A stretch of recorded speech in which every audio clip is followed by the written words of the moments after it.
We do.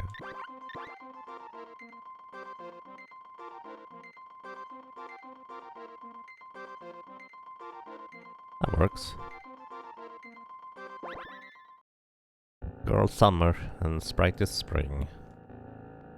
No winter?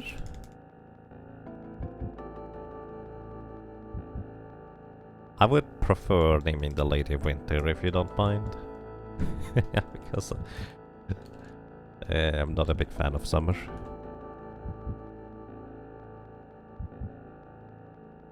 You got the name yesterday, so I skip today. Fair enough. We can call Flammy Winter. We can also call Flammy Summer.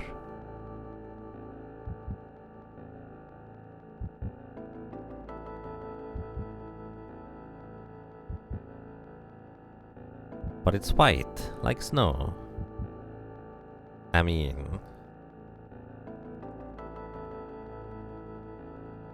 It's also always really bright outside during summer, so... I don't see the difference. I suppose summer is more green in general. Maybe.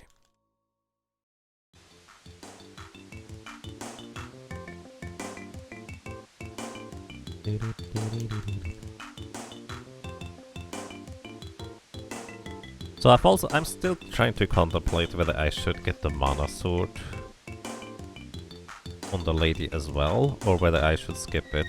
I feel like mana sword would add consistency, because I think she should be able to deal like 999 damage to the mana beast.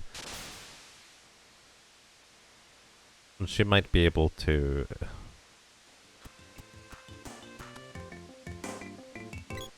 knock it out real quick.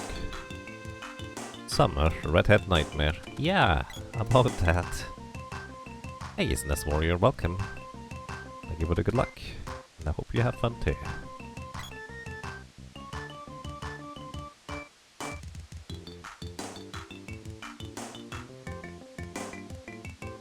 I like the idea of the boomerang, but at the same time I was actually not too terribly impressed by the damage output in the end. So I feel like I should just go for the mana sword, honestly. Actually it does not block, we do have a different solution for that. Oh wait, I remember why we don't do that with the lady. I remember, because you have to defeat the Thunder Gigas for it.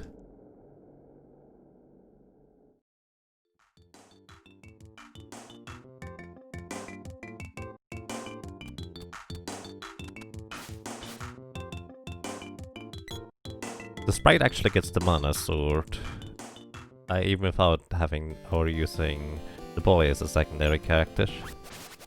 But because the sprite has a much easier time just breezing through the Pure Lands to defeat the Thunder Gigas, it's not that big of a deal. But it is kind of a big deal for the lady, so... yeah. So here's what you do. Basically, you make a forest, or basically just before entering Tasnica, you make an ice country save state, or well, save. Then you complete Tasnica, you go into Lofty Mountains to the Doppelgangers, and in the Doppelganger area you save warp into the Doppelganger area with the save that has not yet completed Tasnica. Then you just complete everything until the Thunder Gigas, and once you defeat the Thunder Gigas, you go back to Tasnica, and you will get an additional Sword Orb. Technically speaking, you just need to get the sword chests from the Grand Palace, and then complete Tasnica after that, in order to get the additional Sword Orb. But yeah, same difference. Hey Silas outside, welcome. I hope you have a nice day today.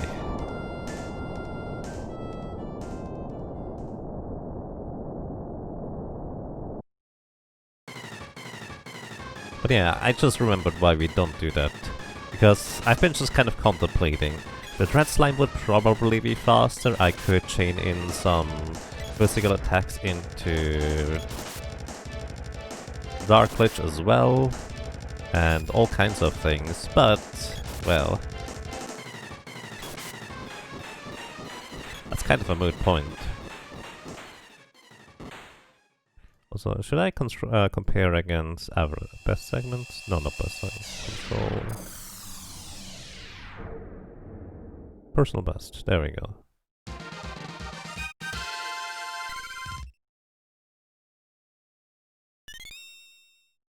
Any easy way to avoid attacks of Mantis? And yes, there is actually an easy way. You just stand in the top left corner behind him, and he will just continuously jump and never attack anymore, because he can't fit behind you. Alternatively, you can stand to the side of the Mantis and wait until he starts swinging with his weapon, walk away and then walk back in order to hit him, and then just repeat that.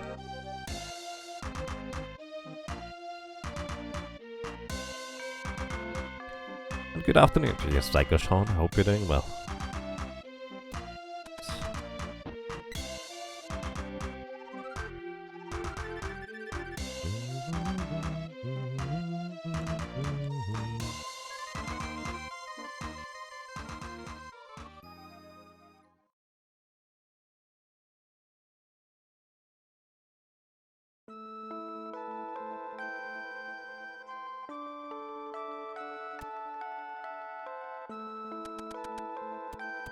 You made the rules for the challenge. I mean, that's true. But yeah, I'm not going to use the boy as a safe warp opportunity. I do stick to that one. If I get the mana sword, it would have to be by the Thunder Gigas. It's just more like... I was thinking... Like, before that, I was kind of somehow not considering the mana sword to be... like, even particularly good compared to the boomerang because of the guaranteed crits, but it's actually more like it's just not particularly practical to go and get the mana sword with the lady rather than anything else.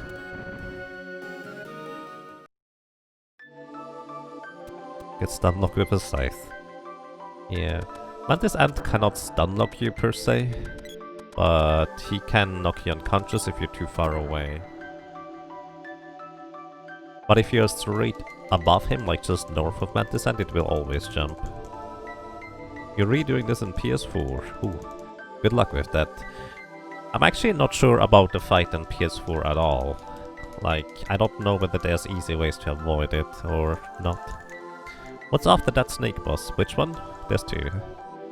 There's one in the mushroom forest place thingy, and there is one in the Pure Lands. Hey kitty cat, welcome. How are you doing today?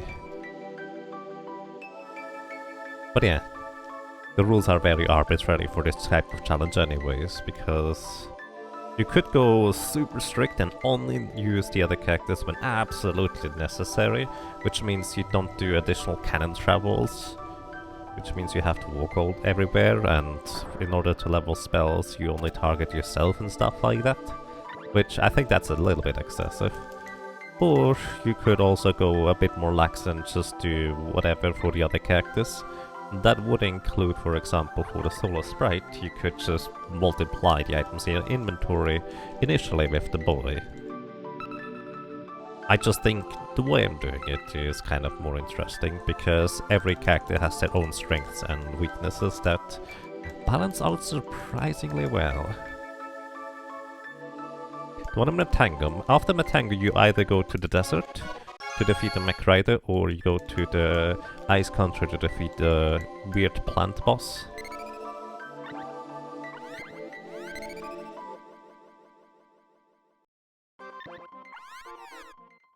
The weird plant boss and the ice gears. Is Water Palace after Matango? No, Water Palace is right now. This is the Water Palace right here. The Fire Palace is after Matango. Once you get Salamander and retrieve the mana seed from the Ice Palace. You vaguely remember an assault on the Water Palace. Right, that's after you defeat the wall face in the Pandora Ruins. Then you go to the Kilroy in the Dwarven Village, because they stole the mana seed of water, and then when you return to the Water Palace, that is when there's enemies over there. After Kilroy, yes.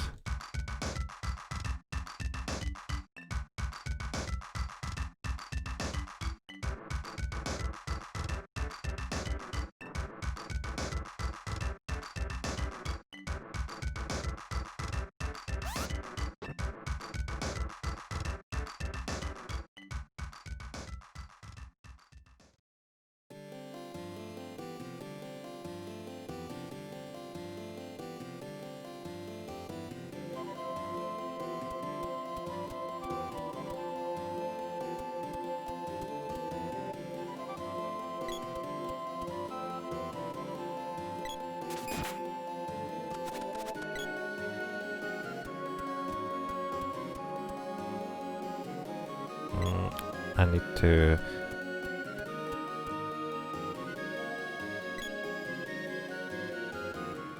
Alrighty, quick question everybody. Summer or winter for the latest name?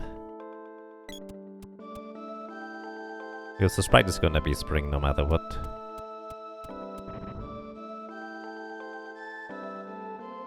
We have one summer. We actually two have summer. 3 winters so far.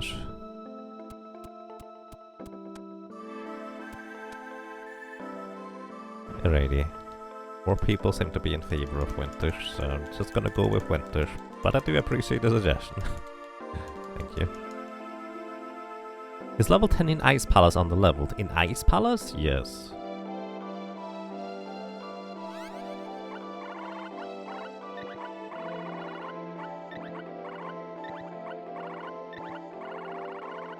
You're usually a fair bit higher than that.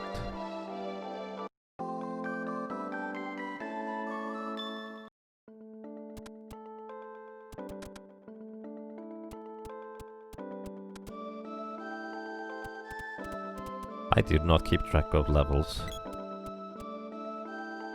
For the most part. Also, sorry, I need to check something real quick, guys.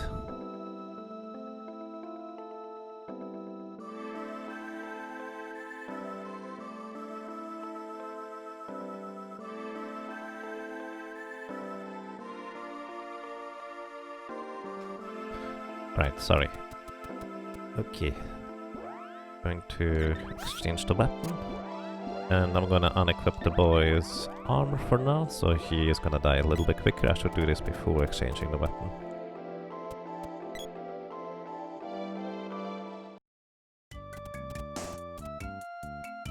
Right, good night, boy. Ah, he didn't even die yet. That's impressive. Oops. Here you go. Thank you.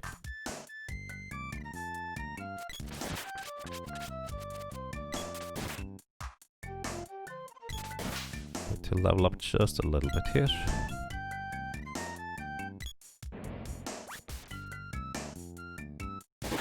Oh! Oh, I messed up. Or did I?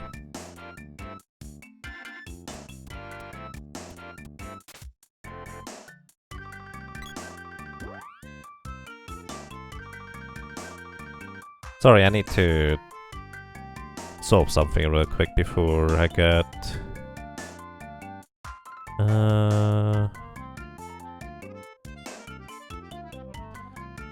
Sorry, I seem to have made a weird mistake.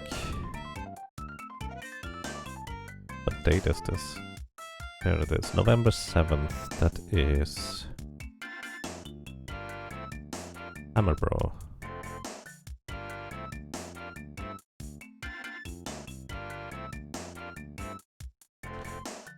Sorry, I need to do stuff on the side.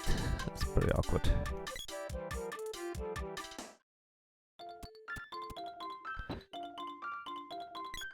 So I think 3 stacks of barrels was kinda necessary, as well as 3 stacks of the other stuff. So that means 5. No wait. 4. 4 it is. Oh boy. Sorry, need to do organizational things for the Link to the Past randomizer league matches on the side, so I'm a little bit awkward right now. 1, 2, 3, 4, 5, 6, 7. 1, 2, 3, 4, 5, 6, 7. 1, 2, 3, 4, 5, 6, 7. 1, 2, 3, 4, 5, 6, 7. Alright, basic equipment, so I don't die immediately. 2, 3, 4, 5, 6, 7, 8, 9, 1, 2, 3, 4, 5, 6, 7, 8, 9, and they fix that bug. So the thing is, it's actually clearly not a bug in the original to be able to chain magic together. Because it actually adds up the numbers. If enemies try to chain magic together, it does not add up the numbers, hence that is kind of discrepancy, but that was clearly manually adjusted for players to work to add up numbers for damage calculation. The remake isn't good? Yeah. It's one of these cases where I feel like it's not a bad game inherently. It's not bad. But it's also one of these cases where it feels like it could have been so much more in the end. Yeah, I actually really like the music in the remake overall. It's just, it's not, it's often not particularly good background music per se. 2, 3, 4, 1, 2, 3, 4.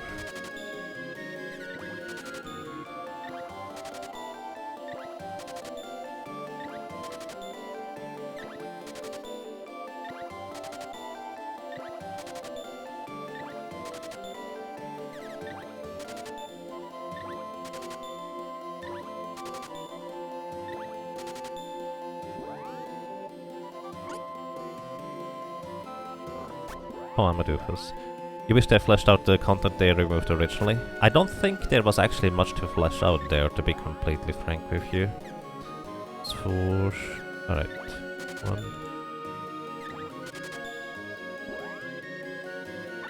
And now we buy this first.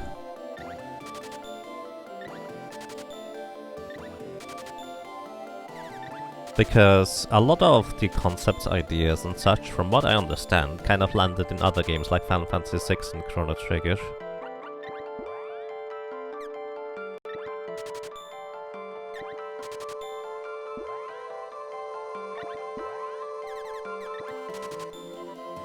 I messed it up. Oh well. Not gonna be that big of a deal anyways. 3...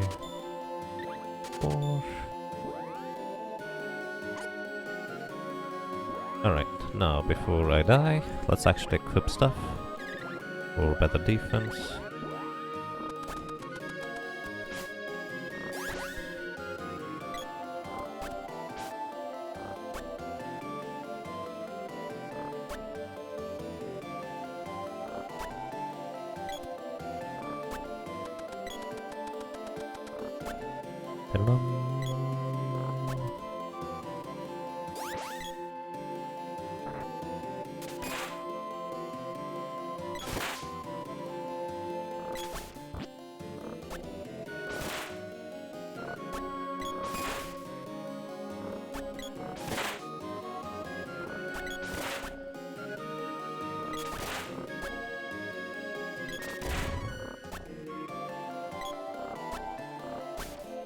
Oh my goodness.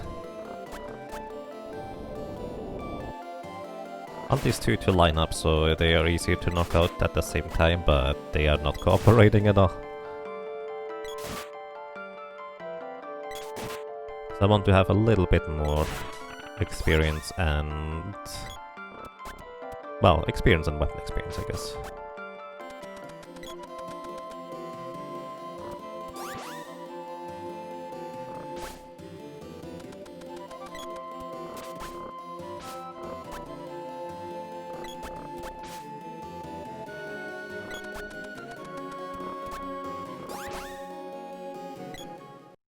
I don't know why my splits appear to be that far ahead in comparison. That doesn't seem quite right. Oh well.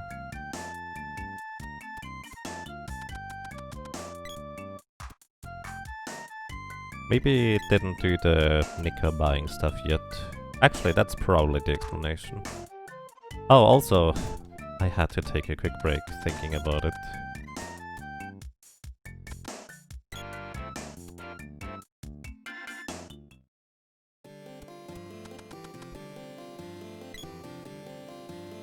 One of the first games you actually bought from your alarms. Nice.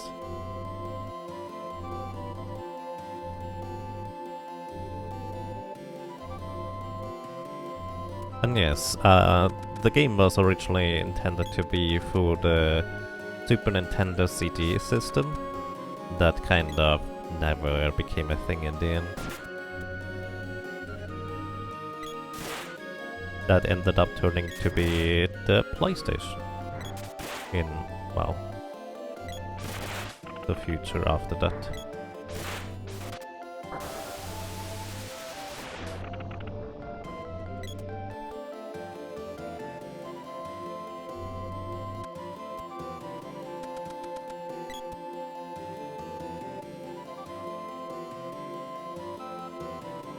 Is Thunderbolt did that in this game? It's not terrible. It's kind of an odd thing with Sylph spells. So one of the tricky things about Thunder is that it does not allow you to chain spells together, which is a bit awkward. Because, well, the animation is too short for a lot of the levels. For level 1, level 0 and level 1 Thunder do not have long enough animations to chain spell together. Level 2 I think does. Level 4 does not anymore, as well as 5. It's a bit awkward. Plus it is twice as expensive as the wind attack blades, as in the little discs flying up to the enemy. But it does not deal twice as much damage. So it's actually more MP efficient to use the little wind blades instead. But the problem with that is actually that you can never chain the wind blades ever at all. Like you can't like just chain cast them. So they do have that kind of problem going for them. And you also cannot exactly stun lock an enemy with them, at least not easily.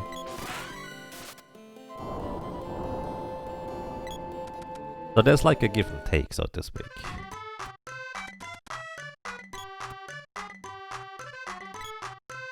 You always use the cheaper spells? Yeah, that's usually a good idea. Like the Thunder spell from In Secret of Mana has the same attack power as the Freeze spell, which is basically the highest attack power of a spell of regular elements. The Riot Burst is the only spell that has more base attack power. But that's kind of an outlier, because you never get elemental advantage with the Riot Burst spell, so it's not nearly as useful as it could be, plus way more expensive anyways.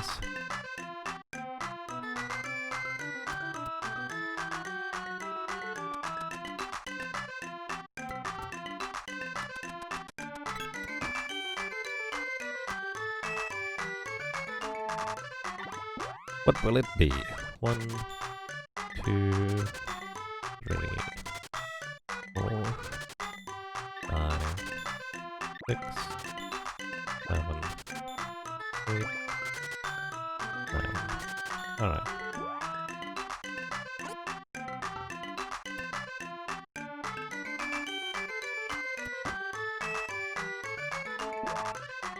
Oops, I was already here. 1, 2, 3. Oh, right. 4.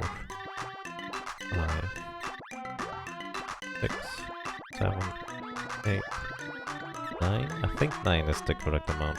1, 2, 3, 4, 5, 6, 7, 8, 9. Alright, yeah, that was correct. Just double checking.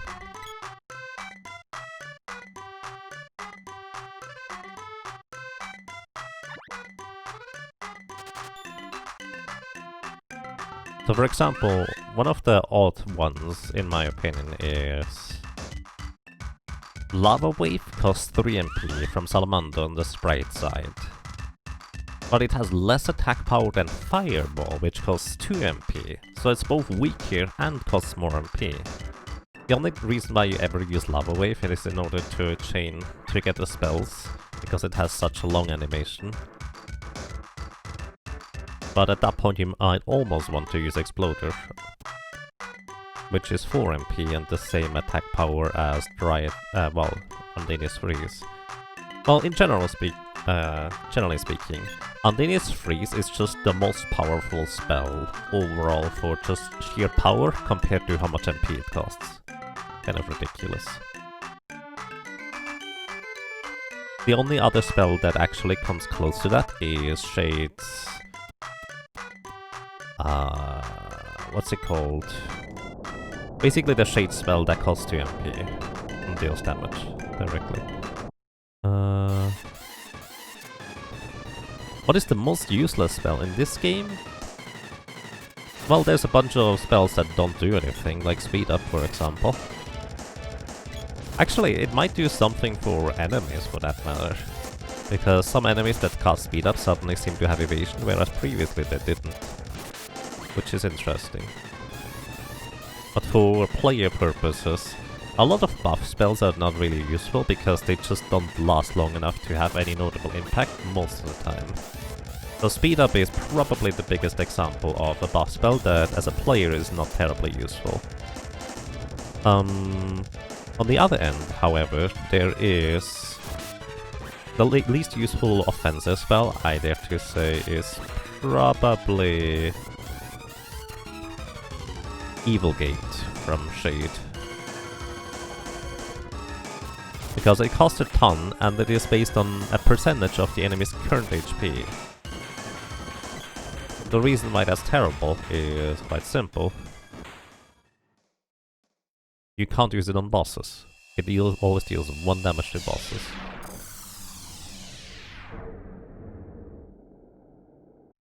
Balloon is the weakest spell? No, actually Balloon is quite useful in a bunch of instances. Welcome to your DDR check, I hope you're doing well. Dark Force, it was right, that's the Shade spell. Dark Force is really powerful spell and sounds cool too. Yeah, Dark Force... The unfortunate part for Dark Force is how late in the game it comes to you, as well as water being a much more beneficial element for the most part in terms of, well, defeating enemies. Because of elemental advantage. Alright, we have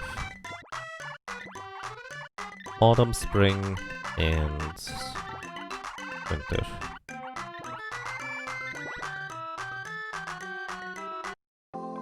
So there was something earlier. Welcome to you, Kron. How are you doing today? Has been asked several times, but how do you end the game with only 1 character? You may want to check out the clip that was just posted earlier, Kron, for Snowman the production. That is kind of the thing that was actually kind of set in motion by DDR Check here, telling me that, hey, have you ever seen the game delete one of your characters? And I was like, no? Never even heard of that. And took quite a while to hunt down any useful footage for it too.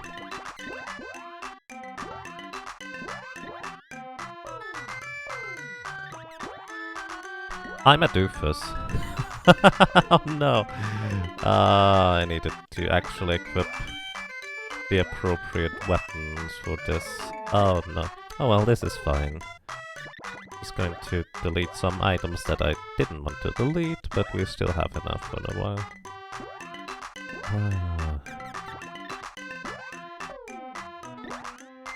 I'm not smart. Sometimes anyways.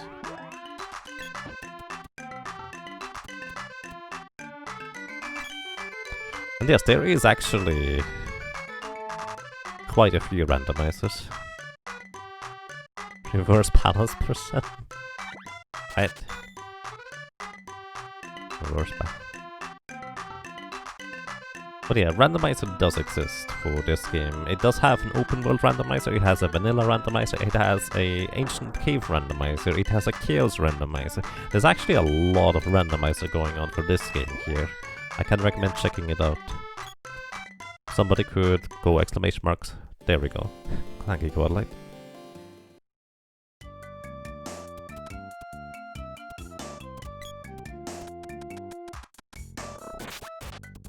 Oh, come on, Sprite. That's silly. Guys, stop attacking the thing. Seriously.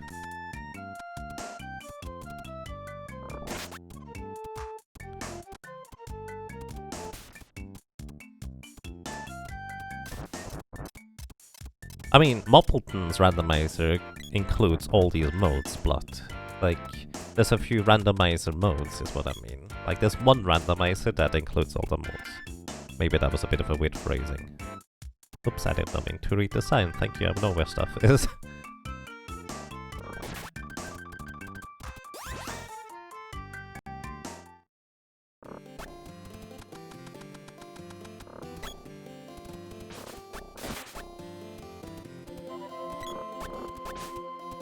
I'm basically dragging the AI control characters along until they inevitably get knocked out at some point.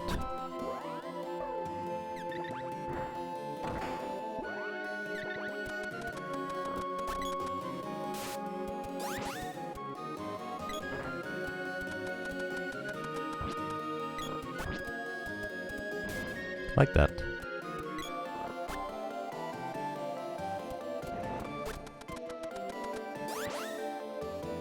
The boy is still clinging on to dear life. Fair enough.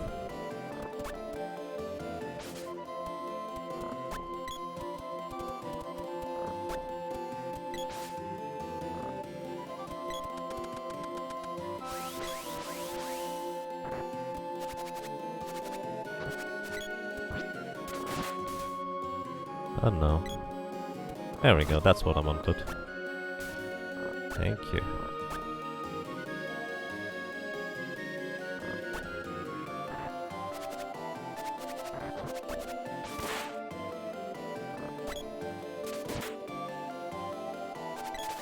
You could easily defeat that wolf from across the little ledge because the wolf is not smart enough to go around. Kinda funny.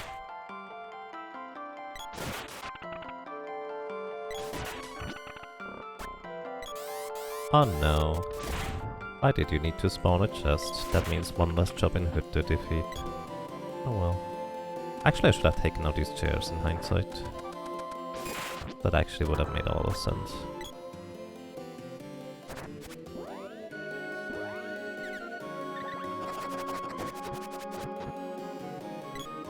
Dangerous wolves ahead. Let's use barrel.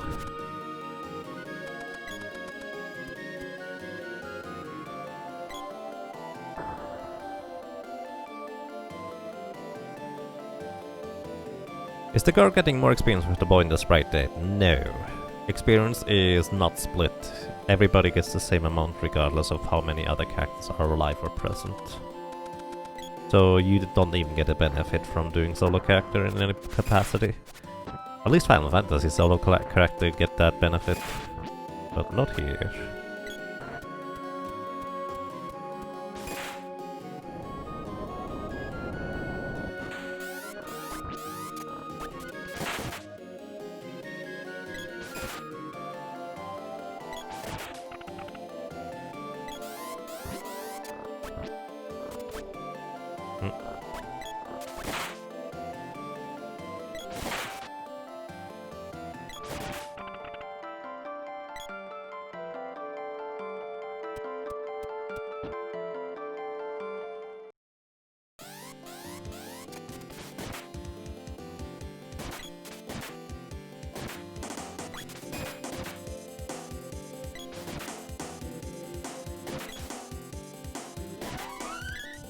Oh, I didn't level up the sword yet.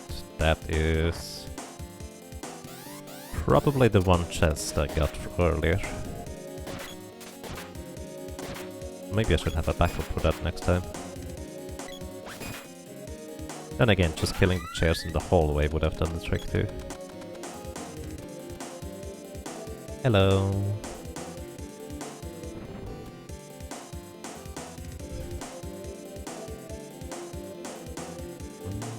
I should have removed that level 2 sword split. Doesn't really do anything.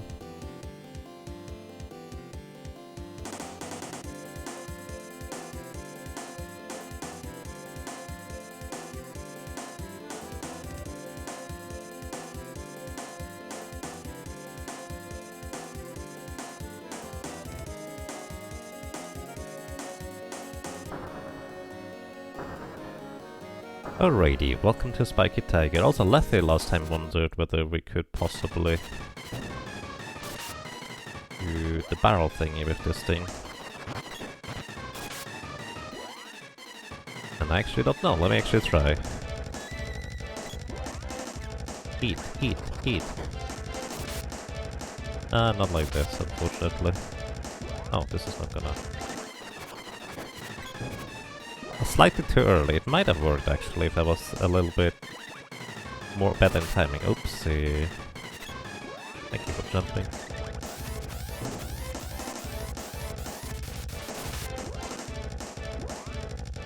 Ooh, alright.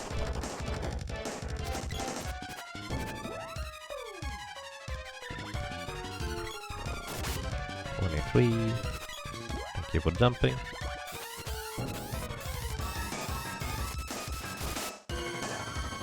And here we go for more barrels.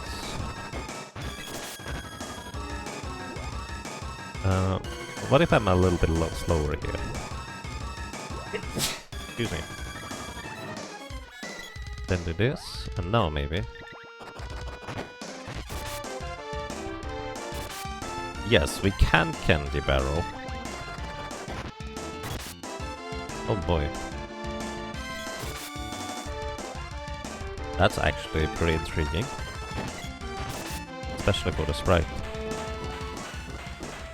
Needs a bit of luck for it to work out, to be fair, but it works. What am I comparing against? Is this best split? No, it's personal best. I guess I've just been a bunch faster, which makes sense considering I had to take a short break.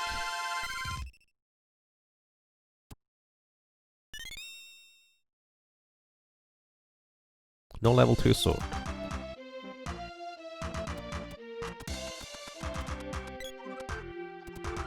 Hello.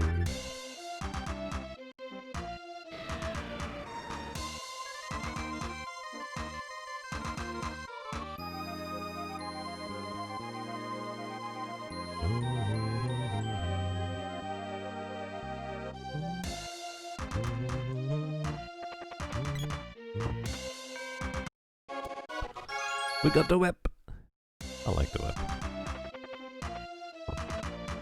We get 50 gold, which we need in order to teleport outside. Otherwise the lady does not actually teleport you outside. Alan here, getting away scot-free for murder. Something like that. I mean... she's just an old lady now, and she promises to be good in the future. Probably.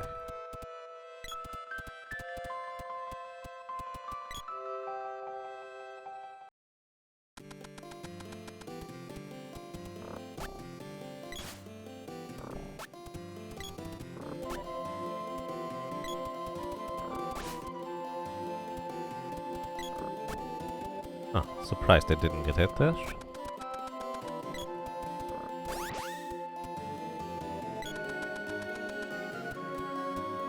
One's ready.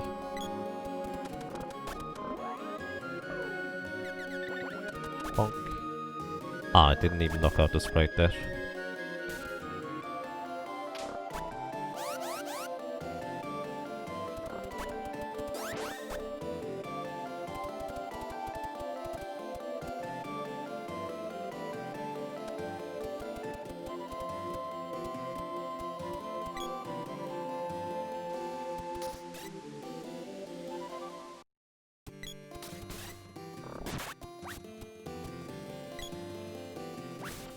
Thank you. And now we just go and defeat this little guy. What the?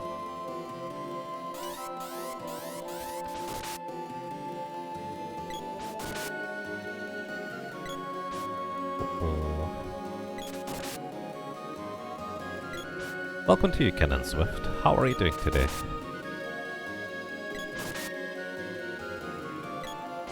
Uh-oh. Hitting this little guy is so tricky sometimes. And we only need to deal 300 damage, which 10 times 29 is not quite 300.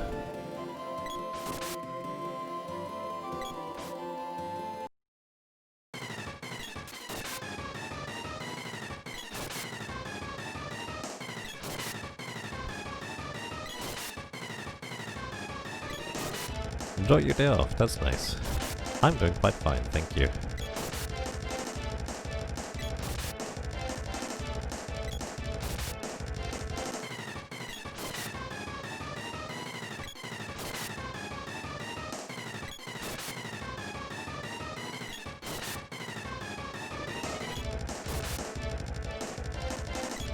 Welcome to you, Regadactylus. Doing quite alright, thank you. How are you doing?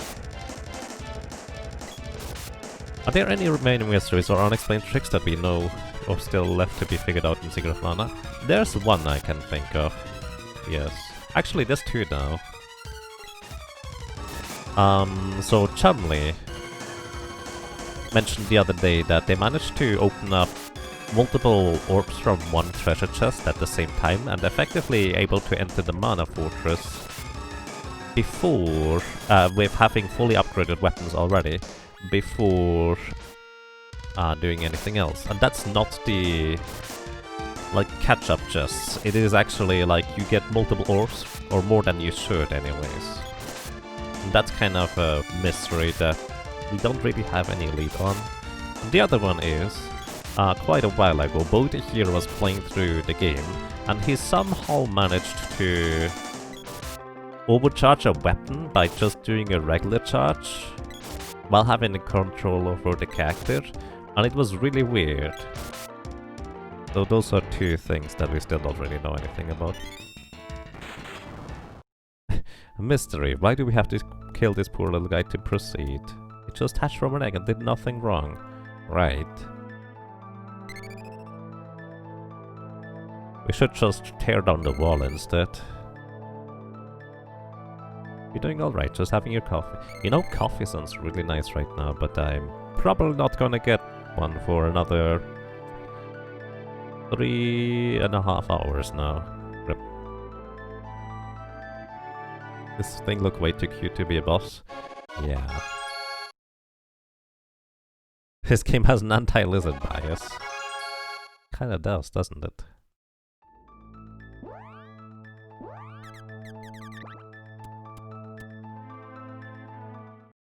You'll try to overload the rabbit with coffee. Uh-oh.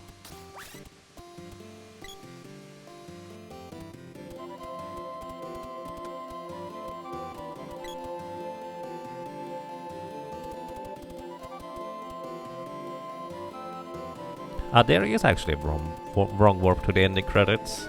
Takes about 8 minutes or so from start to finish. Don't worry, you're not done yet.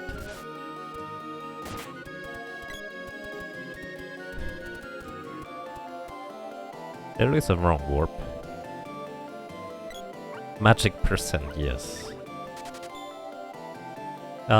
Basically, this is why the regular categories are usually called any percent, no arbitrary script execution for the full name. But basically what you do is you call up a dialog box, like if you get your character barreled, it will say up there in the dialog box, character name got barreled. And then basically on a specific frame, when that dialog box is literally about to close, you need to initiate dialogue or another dialogue with something that brings up your money amount first. For example, that could be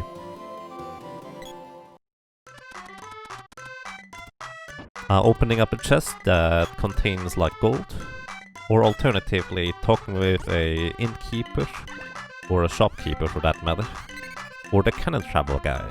All of these work, and if you basically pick up a barrel and then you talk to the shopkeeper at the exact right frame, you will get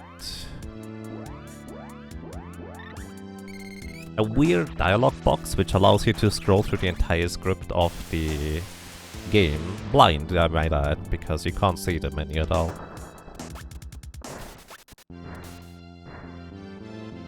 But that allows you to basically just execute the script for the end credits.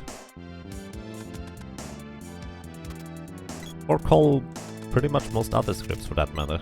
I managed to get the sprite into my party by just doing that and playing around with it.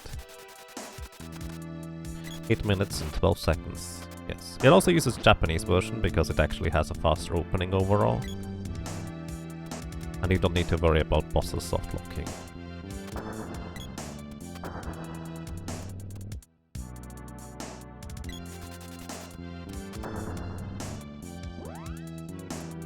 Wrong way.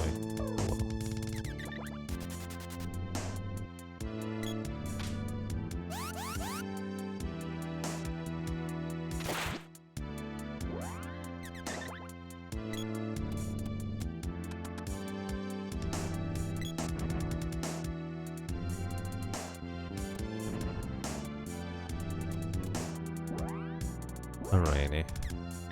Here you go, Sprite. So you have to revive the Sprite in order to be able to enter this room here, or start this cutscene. Otherwise the cactus will tell you, hey, we can't just leave him like this. They apparently don't care about the boy being dead, but the Sprite is a problem. It's because of the cutscene, but yeah, still funny. Hello, oh, nice crit. Starts me like last time.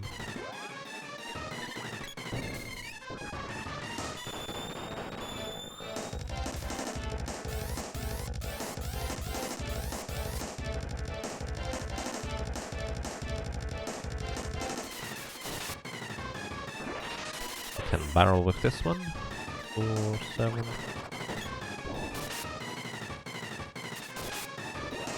Then we cast spells again.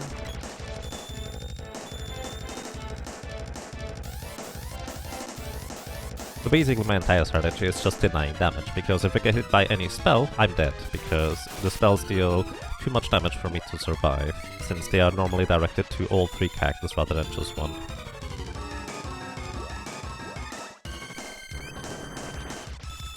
Also, he's being a meanie by staying up on the round rather than teleporting away, because teleport allows me to charge up my weapon. Also, it's a bit of a problem if I run out of MP, if he stays round for too long, because then I will have to use a potentially risky damage deny strategy via using a barrel, and unlike the boy, normally actually has to do it.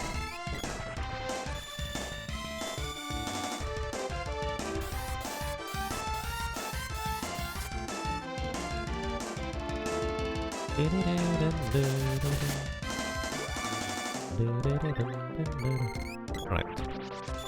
If we have only 2 MP left, I'm using a fairy walnut just for safety. Where is it? There it is.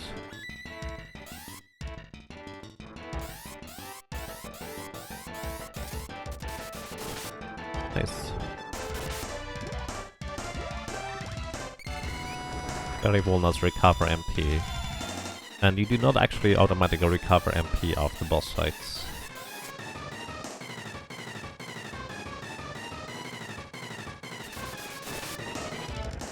Alright, he's using the fire breath, so we use a barrel instead.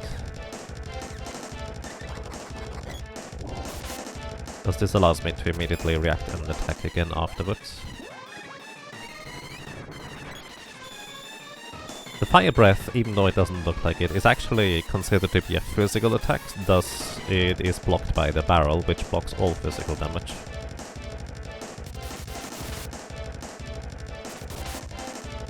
Like so again. Nice. Nice crit. So by the way, when you equip a barrel, for some reason you just kind of attack everything around you a little bit. It's not everything around you, it's a really janky hitbox to attack stuff with, but that's kind of what happens. Thorgim, hello, welcome, I hope you're doing well.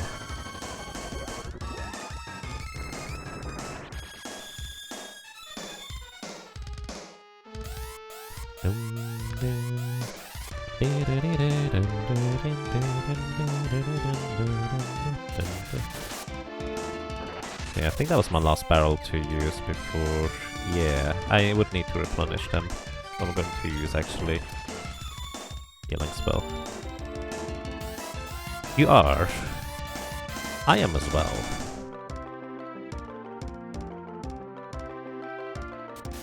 Yeah, I'm doing quite alright, thank you.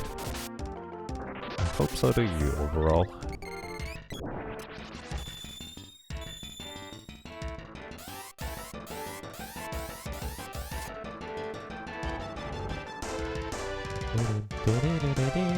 Uh-oh! That's bad.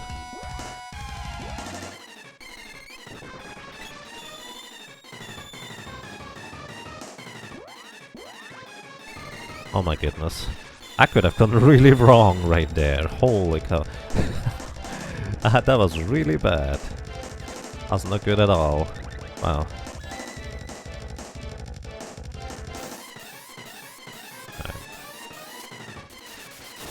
I figured it should be that soon. That was really dangerous. Basically, I accidentally stood in front of him, which means he's going to slam down his hands into the ground and cast Exploder right after. And that's really dangerous, because from the front you can't reliably hit him. Okay, that was spooky. And a half. 1, 2, 3, 4. This should replenish all my barrels. And fairy walnuts. There we go. Ah.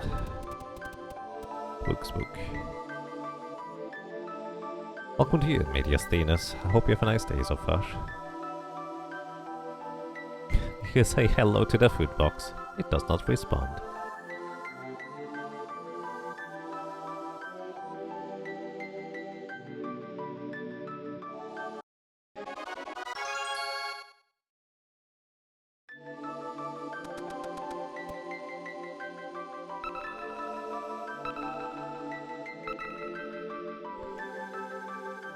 Receive the seed's power.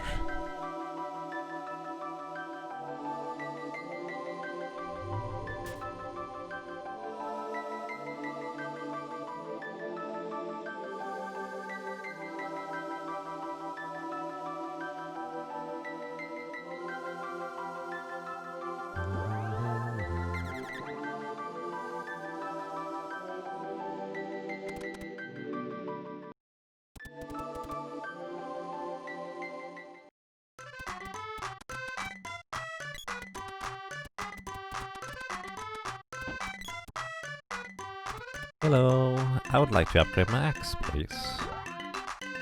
And while we're at it, upgrade the boomerang as well. For later.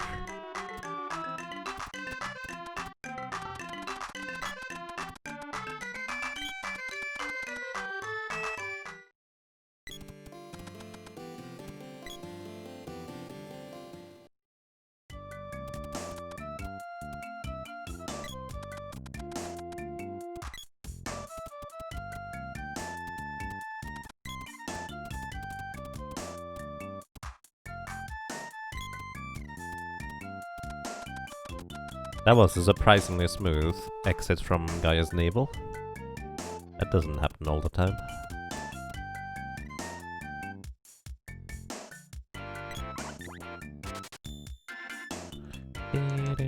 Also forgot to split for the axe, but again, a lot of these splits are literally just to remind me of things rather than being important for timekeeping or comparison.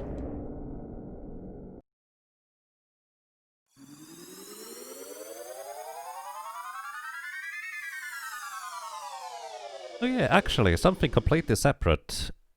To anybody who may use Life Split, I remember there was like a notes thingy sometime for Life Split where you could like add notes to your Life Split splits to know what to do in specific segments.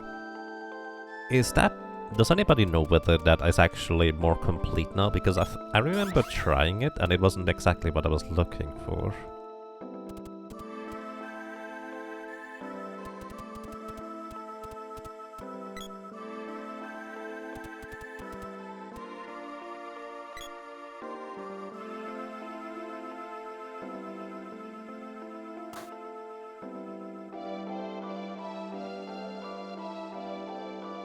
Why is the sprite the only one spinning on the different axes when you use the cannon?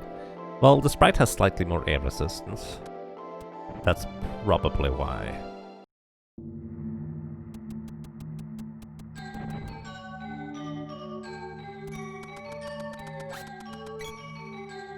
I even looked at that, so I'll need to check that next time. Oh, the boy actually survived with 1 HP. Not for long though. Oh, still alive.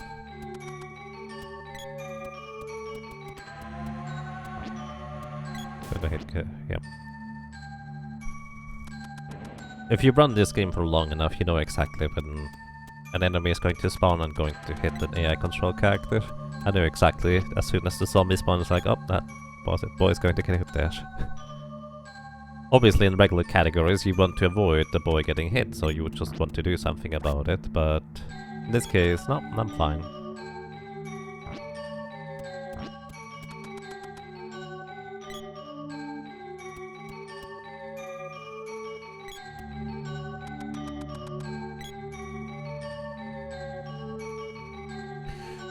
Alrighty, everybody. We have a really lengthy boss fight ahead of us. So if you need to do laundry, need to get something to drink, need to get up and take a shower, you probably have enough time to do so now, so... yeah. Welcome to you, Amadi. Good evening, and thank you for the good luck. I can definitely use it.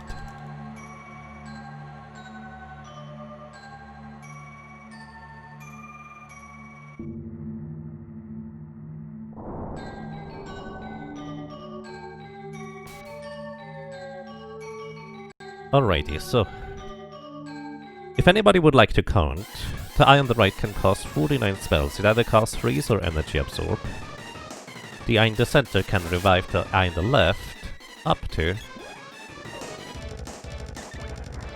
9 times.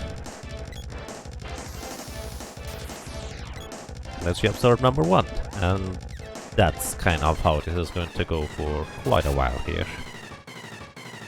The lady does not have enough attack power, basically, to severely or seriously threaten the entire wall before the eye on the right runs out of magic. The boy sometimes can, but you just need to get lucky, really. There's not really a whole lot else to say about that.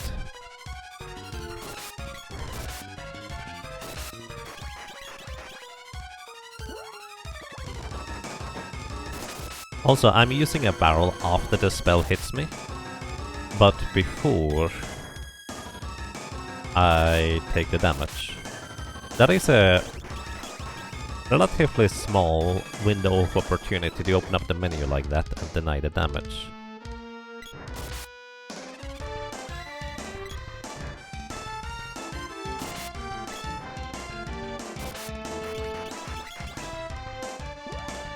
But sometimes it works really well. The boy actually has 1 frame more of leeway in order to open up the menu, which just kind of so happens to make it reasonably reliable. However, for the lady, it's not reliable at all, unfortunately. Also worth noting, the wall actually has a decent amount of defense, as you can see by me dealing 9 damage per swing if I connect with low damage rolls anyways. But more importantly, it also has evasion. And that means a little bit more than 40% of the time when I swing, I will just straight up miss. Because the game decides that it is, well, a miss. Unfortunately, the game is not good about giving you feedback about missing, so... yeah, that's kind of part of the reason why a lot of people think Secret of Mana has janky hitboxes, and let me tell you, it does have janky hitboxes. But this is not the reason why. It's a separate issue that just kind of compounds on top of that, where the game just does not give you any feedback on whether you're supposed to be able to hit stuff or not.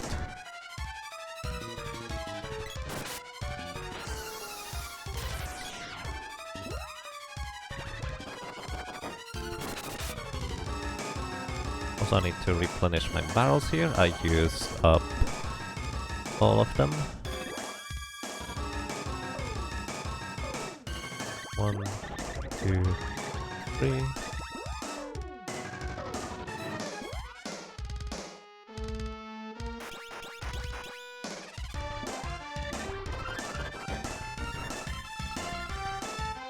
But yeah, as a kid I actually ended up using mostly the bow and the javelin for this boss, because at least when the projectile stuck in the eyes, I knew that, hey, that should have dealt damage, that should have hit, even if it didn't. Also here, I kinda need to heal.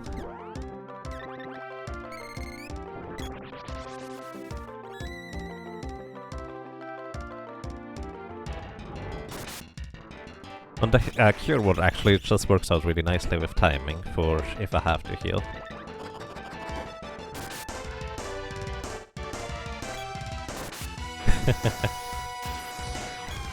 I see. Welcome to you.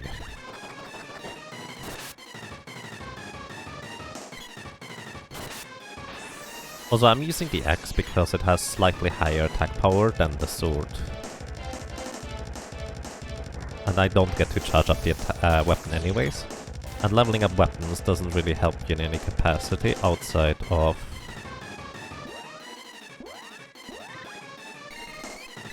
like charging attacks. Like, it doesn't give you base damage if you have a higher, well, weapon experience, so to speak.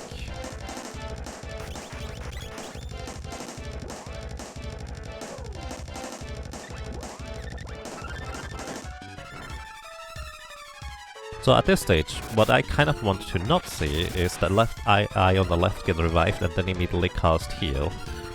Ideally, I want to have the left eye revived, it casts that laser beam that doesn't hit me anyways, and then I defeat it in the next swing or two. So it will never heal the center, so the damage I actually do to the center kind of sticks around. Unfortunately, that often is not the case, as you might be able to tell.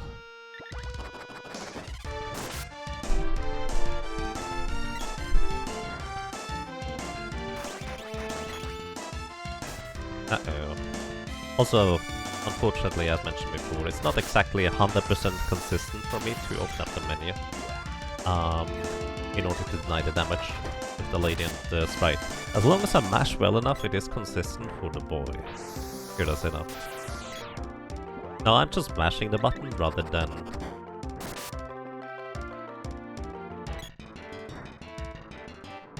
timing it in any capacity. Maybe I should learn to time it.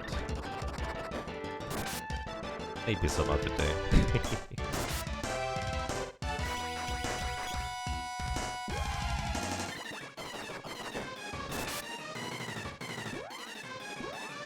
Also, I'm going down here in order to equipment trashing, not because I have to go down, but because this gives me an easier visual cue on whether I'm aligned properly or not. How would you rate difficulty if the solo character runs between the different characters? So, the sprite struggles a little bit in the beginning until it defeats Spiky Tiger, but after that, the sprite basically cruises through the entire game without any real difficulty. Until the Mana Beast, and that's where the sprite struggles immensely.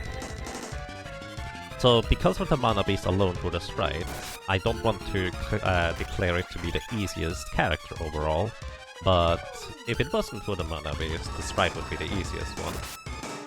But just because of the Mana Beast alone, the sprite, well, had a lot of trouble, let's put it that way. That's one. For the lady, she is not as fast as the boy in terms of just raw power for physical attacks. But her supporter spells actually make surviving a lot of the bosses and enemies significantly more reliable / easy. Whereas for the boy, you actually have to do this menu thing here in order to survive pretty much all of the damage spells from enemies and bosses. And if you're not good at mashing or timing it, that is really difficult to reliably do. Like Fire Gigas, Springbeak, and a bunch of other bosses like Gorgon Bull as well, actually. You will struggle probably if the solo character challenge run of the boy. However, if you just want to out-level the damage, the boy has the highest like physical defense stats and HP and such, so he does survive the most.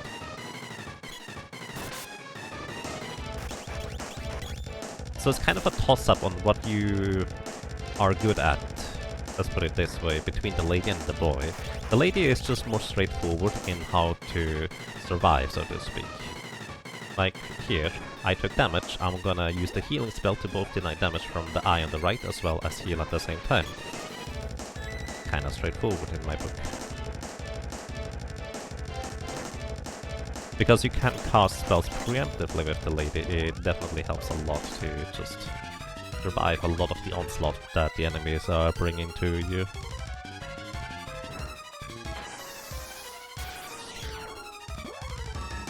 Yeah. Once the lady gets Salamando, it's actually reasonably smooth sailing for the rest of the game. Her buff spells and also decent damage spells are strong enough to just carry you without too much trouble through the rest of the game, I would say. I might be too far over. I'm actually only gonna delete 2. Ah, it's actually fine, I can go one more.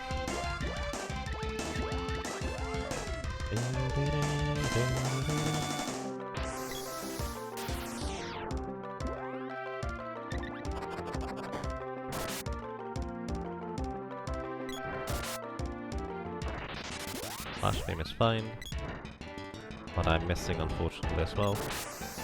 I was trying to hit the eye on the left before I got hit there, but that didn't quite work out in my favor.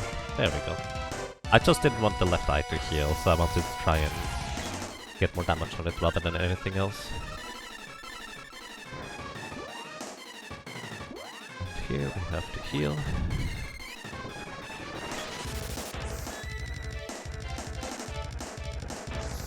I'm gonna get hit here because I'm still in the healing animation, so I can't do anything in the meantime.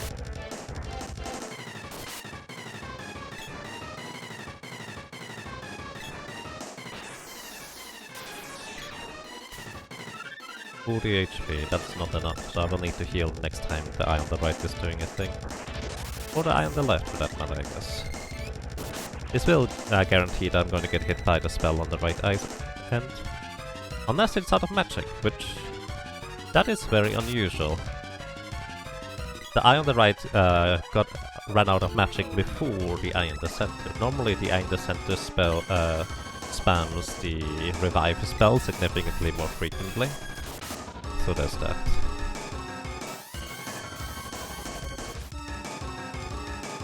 But yeah, in short, Solo Cactus, each one of them has their strengths as well as weaknesses for that matter. It's just for the final boss, I dare to say the lady is by a good margin the easiest. It's not done yet with the eye on the left. I'm impressed. Unfortunately, this also means that the eye on the left ended up just healing more.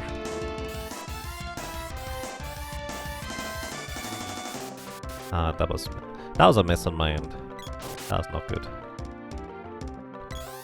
Can these bosses run out of MP? Yes. They do not have any more. The eye on the right does not have any more MP. The reason why I killed the eye on the left is because the eye in the center runs out of MP much quicker than the eye on the left runs out of magic. Because the eye on the left casts Lemon Glare, the weird beam, and Cure Water. And on the Cure Water actually costs MP, and it has 99 MP to work with, so that is 49 Cure Waters if you want to run it out of magic, which would take quite a long time to say the least. So it's just easier to kill the one on the left. And once the eye on the right runs out of MP, you're basically just, well, you won. Just a matter of finishing off the rest. You can get lucky and you kill the eye on the left before it gets to heal much. But that wasn't exactly the case in this run here.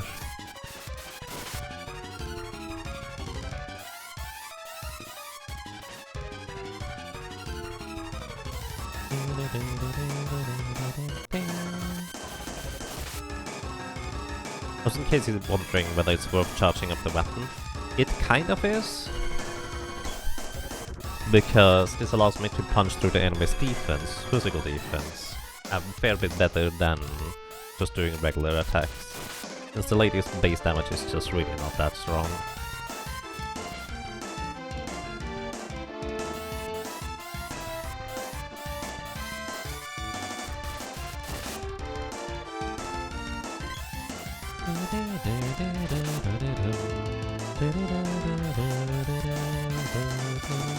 Ah, that's ambitious.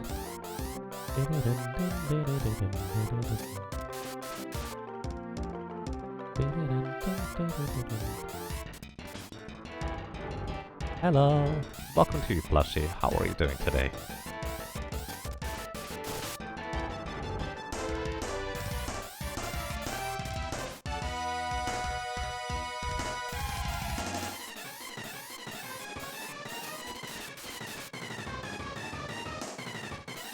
Also, yeah, 40% chance to miss does not help your case in this boss fight. And that's going to be pretty much the case for most bosses going forward. You have a 40% chance to miss. Not a whole lot you can do about that. You're well? That's nice. I'm doing quite alright as well, thank you.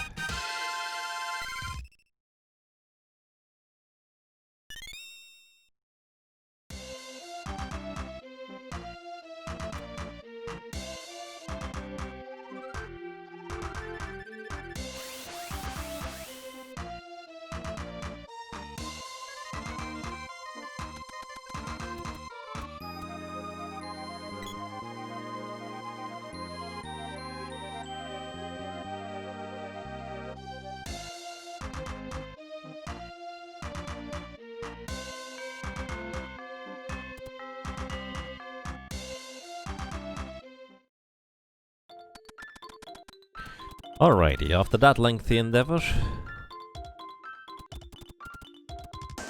we get back to our regular scheduled program. That mostly involves us just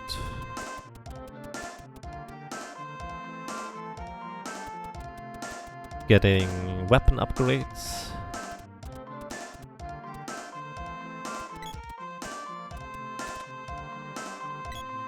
and that's largely it. Just weapon upgrades. Can I play Secret of Evermore sometime? I have played Secret of Evermore in the past. So if you'd like to watch a highlight of that, I think that is highlighted. But I do not currently have any plans to play it. Welcome to Yuzuka Blue. I hope you have a nice day so far.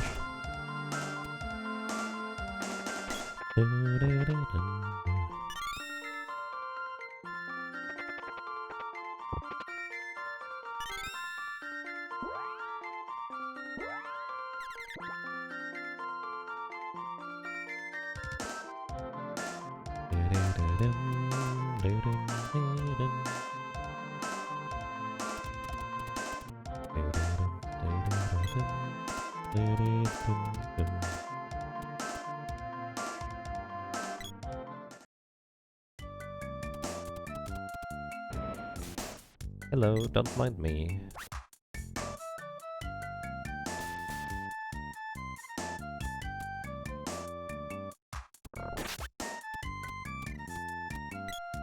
Hadn't noticed. Yeah, I did see the question eventually, but I was just kind of doing other stuff before, and I saw it like an hour or two late, so I wasn't sure whether you were still around.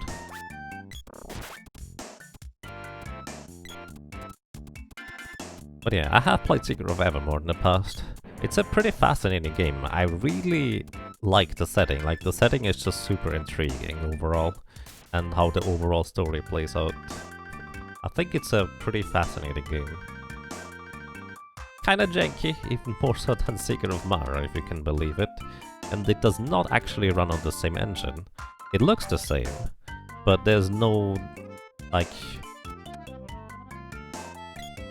It's completely separate. It's just kind of a rebuild of the engine, rather than them using the engine for a different game as well. It's strange, but that's kind of how it works.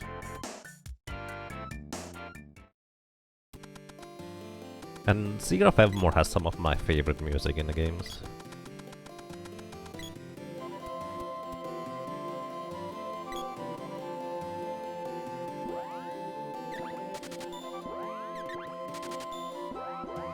Oh, wait.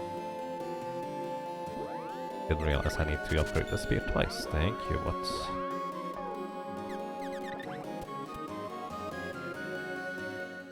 There's no multiplayer in Seeker of Evermore.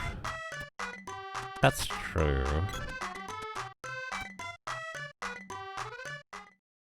But you can switch over and play as the dog.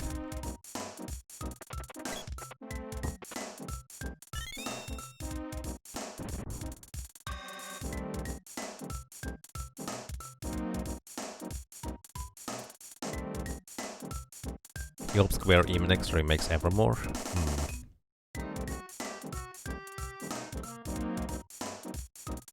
Oh, that's why! It's not about picking up the orbs, it's about upgrading the weapon in my splits. I see. There's the Atlas glitch. There's the Atlas glitch and there's a bunch more.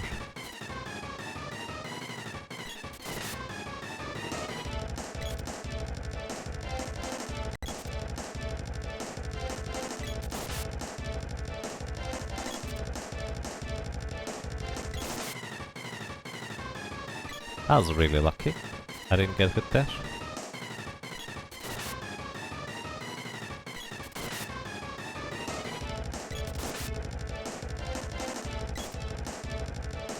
Oh, nice. I like it. So when Kilroy uses that spell on itself, it will deal 25% more damage, but it has 0 evasion, which means every single one of my attacks will hit for the duration of it. Unfortunately, it doesn't last that long. But if I'm lucky, he's going to cast it again. Also, once we are at the halfway point, Kilroy becomes proficient in unicycling. It's great. Like, he has spring for a neck, horns on his helm, it's a pointy cap, he has pico hammers as a weapon, he's running around on a unicycle, and in the back he has something like a spring to load up the power. Or something like that. Like a wind-up thingy.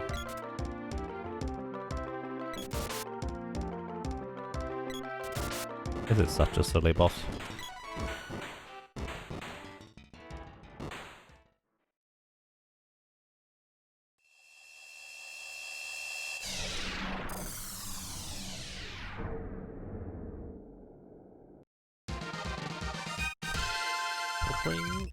Alrighty.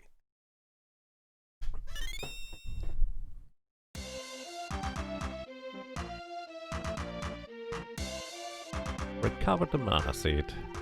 Which, story-wise, technically we never knew that it was stolen. But practically you don't need to learn that in order to recover it, which is kind of neat.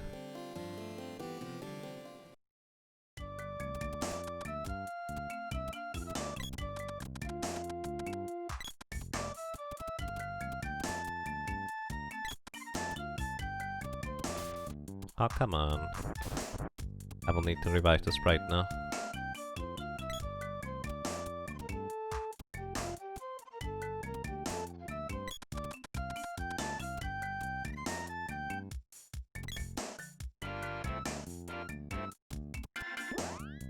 What's wrong with... Also, double check 070. Good. That's all I need to know.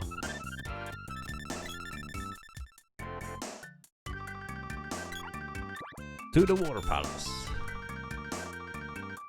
The cactus actually taking a little bit of damage is quite fine, because that makes it easier to knock them out before entering the Jabberwocky fight, but...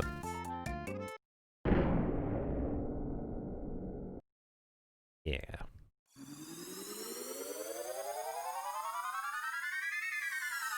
So let's see whether we get lucky in the Jabberwocky. We need to get lucky enough to not get hit by an acid storm, and that's kind of all there is to it. We defeated reasonably quickly, thanks to being able to use a trick called Candy Barrel, where you use a consumable item that heals you before using a barrel, and that somehow lets you attack like 5-6 times really quickly. The reason why we don't necessarily use this in others of boss fights and battles is because it has a super strange hitbox for hitting enemies. And for example, the wall, where it technically would work because of, well, animations. It would work because of animations, but it doesn't work because the attack range hitbox is super weird and it just doesn't work. Similarly with Tropicolor. And also similarly with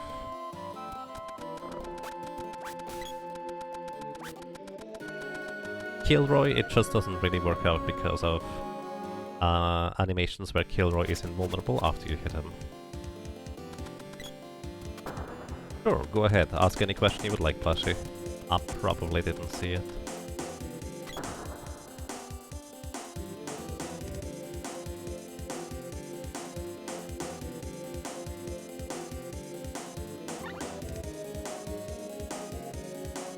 Also, we use the spear here as a weapon because it has slightly more attack power than the level 3 sword.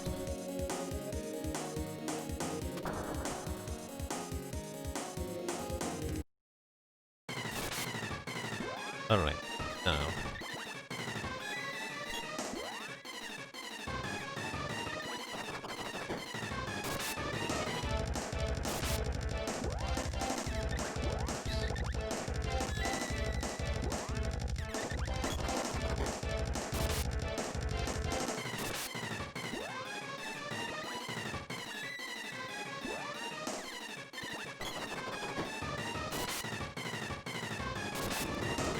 That's halfway through. Very nice.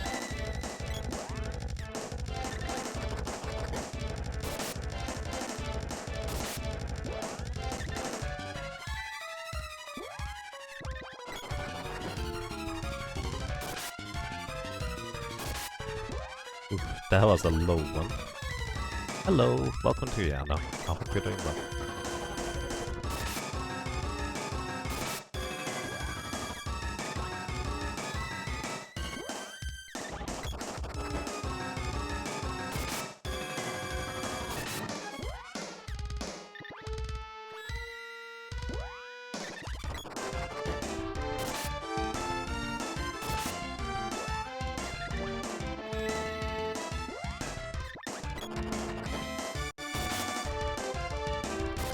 Oh, alright. I have 2 more barrels to use up before I do anything else. Nice. In the current road, do you get the glitch that lets you remove the other characters permanently? And if so, when in the road does that happen? Yes! It happens before I enter the Mana Fortress, which is after... the Mana Fortress rises into the sky after the Mech Rider number 3. Just got home from work. Welcome home.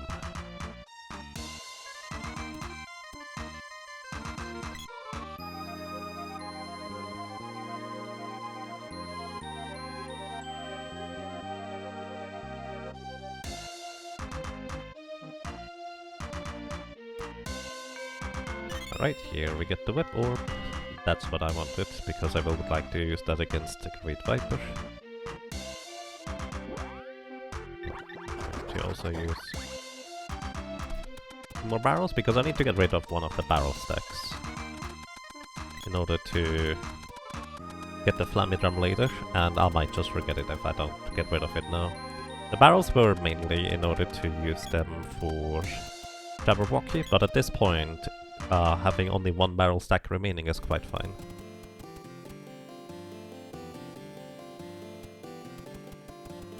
So Jabberwocky wall phase are kind of the big reasons as to why I want to have some barrels. Hello. Upper land, please.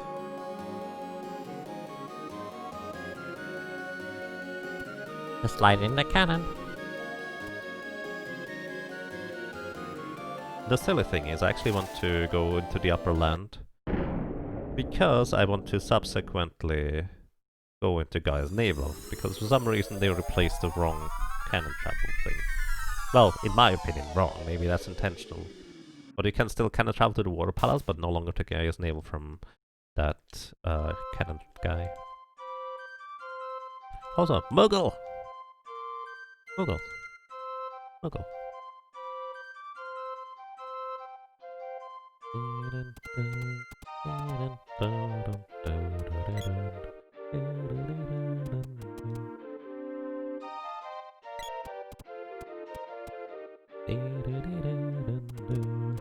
Ouch.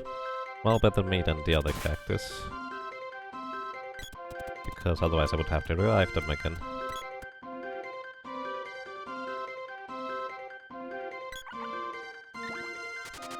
Well, let's see, does the sprite actually turn in the other direction?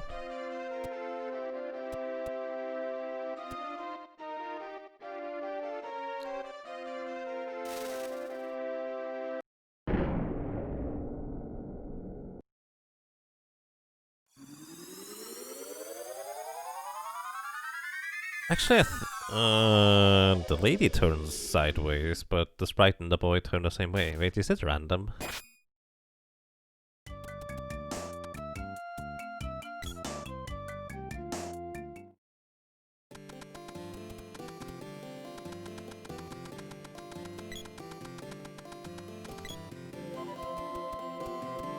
Hello. Which one's ready? Well, I'd like to upgrade the whip twice, whilst the bow twice. Thank you, and have a good day.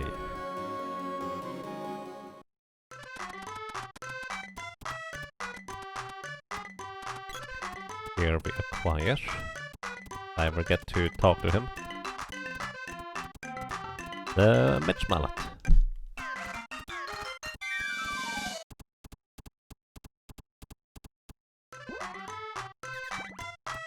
The Mitch Mallet is an item that allows me to pick me the lady.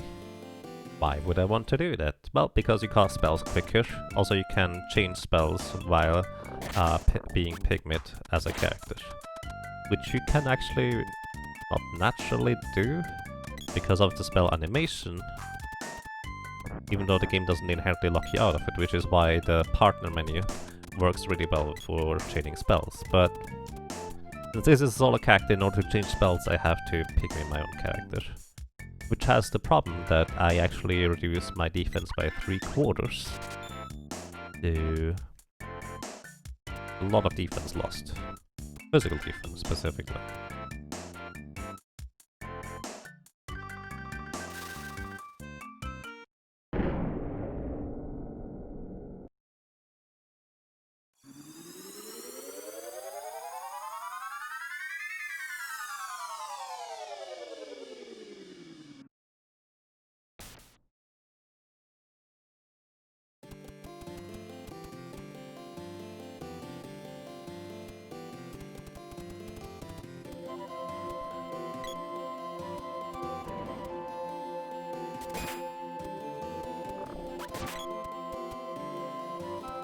Also, you might notice that the boy deals more and more damage despite having a completely unupgraded weapon.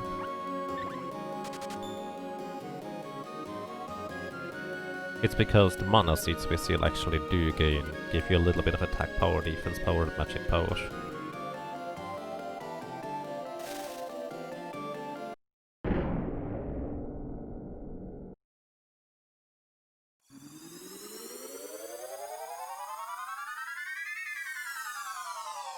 Welcome to Super Player, thank you for the good luck, can always use that. Alrighty. Got that done, now we're actually in Forest of Seasons proper.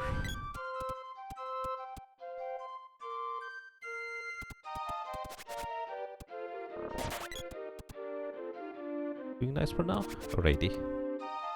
Please. Thank you, and the other one too. Thank you.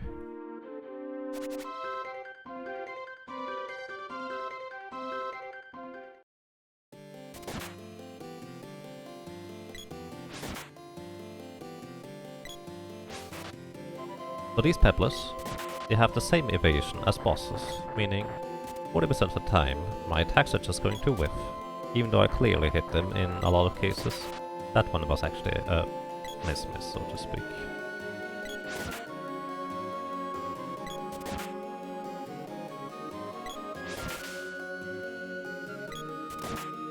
I don't actually want to open chests. The best you can get out of this is the rare drop, which is a fairy walnut, which is reasonably valuable at this point in the game. But practically, I don't need it because I did the money glitch earlier and have all the money to buy fairy walnuts. Oh, that's not good. Is she going to heal here?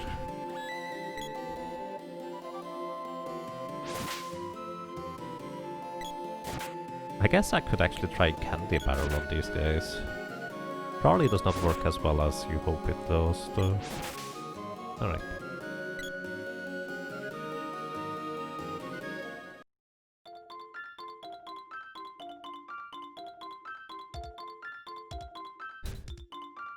Haven't bowled for a while. Well, that's fair enough. Makes sense to me. What can I do for you? Save please. It's been a while since I saved.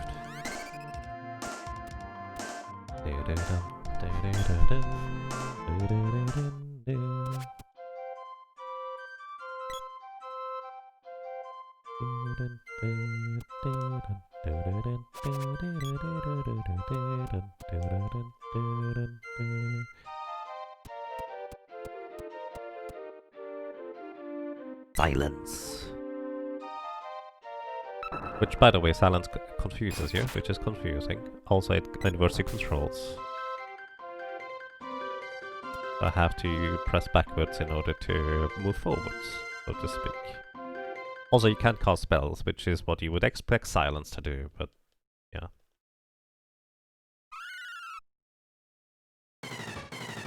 Silence is a very confusing spell. Wrong way. Oh.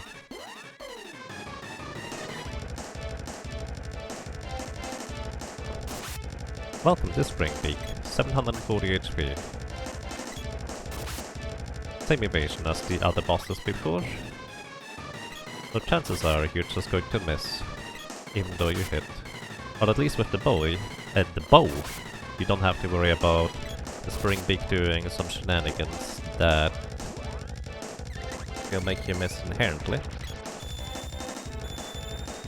But kind of like the Fire Gigas as well as Jabberwocky. If he casts a spell, it is normally directed to all targets. Consequently, if I don't deny the spell, I will die if they deal damage. Oh, whew, that could have been bad. Alright. Confused it ahead in time, so we're fine. If I get ballooned, that is like a full 18 seconds of not being able to do anything. I don't actually know how much it's like between 15 and 20 seconds where you can't do anything. And if Spring Beak decides to cast a damage spell in the meantime, you're dead. Not a whole lot you can do about that. This is Thunder, for example. That's the only distinct spell animation for the Spring Beak, where it just kind of has the hairs all the way up. This one here can be balloon, it can be silence, it can be the wind plates. If it's balloon, the lady actually has a way to combat that via remedy, because remedy is like a healing herb but in spell form. So you just remove all negative status effects, that also includes silence.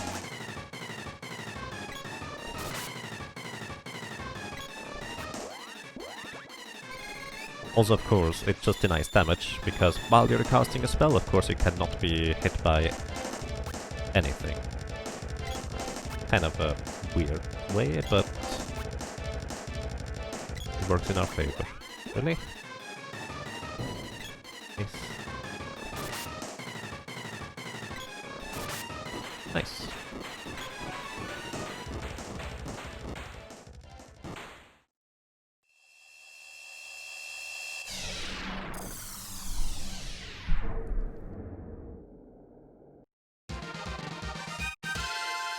Ring. Get a boomerang orb. Boomerangs are going to be important later.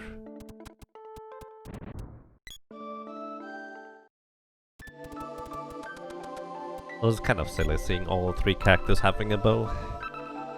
Except only the latest bow is upgraded, the other 2 still have the basic bow. Okay. So that's gonna be next for me.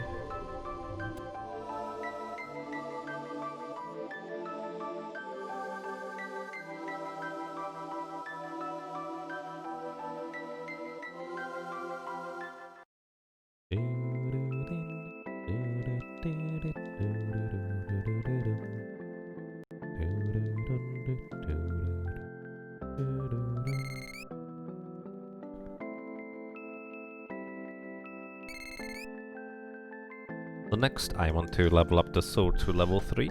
That is actually more in preparations for Boreal phase rather than Great Viper, because Great Viper will just use the whip.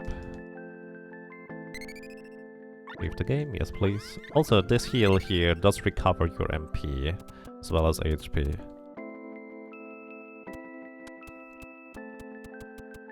Which is one of the few MP refills during the story. There's like 3. When you initially get on Dini, you get your MP refilled. When you talk or complete the doppelganger trial, you get your MP refilled. And this one here. There might be another one that I'm not thinking of. Oh yeah, actually, I think when you complete the mana... the Pure Lance? Maybe. Soulshade, thank you. Thank you very, very much for 29 months of support. Welcome back. I'm glad you enjoy your stay. I hope you have a nice day so far. Welcome back to you. So, what I'm gonna do here is I'm going to briefly have a short grinding session with the sword. Which is going to be a little bit awkward, just a little. Because rabbits do not necessarily cooperate if you don't just hit them multiple times. So the additional hits here are just to stun lock the rabbits. Even though I don't have full, well, stamina recovered yet. Also there's always going to be 3 right here.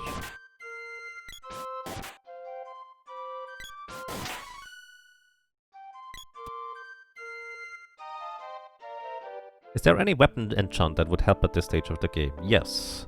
If you want to invest into leveling up Gnome, Gnome is really, really good here, because it allows you to petrify enemies, as long as they are not Earth Element themselves. And petrified enemies lose half of their current HP, and then take the damage from your weapon swing. The element of the enchant, by the way, doesn't really matter. You don't deal elemental damage with a weapon enchant. Oh. Yeah, that's why you want to keep them stun locked.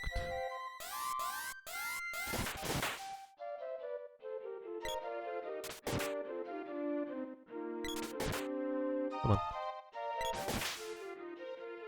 I think that's gonna be the last one here. But yeah, petrification is just in general a really crazy good thing to have on your weapon. The downside is, of course, that it costs 4 MP per spellcast, and you don't have a whole lot of MP overall on the lady here. She only has 12 right now, I think. Which... Please stop doing that.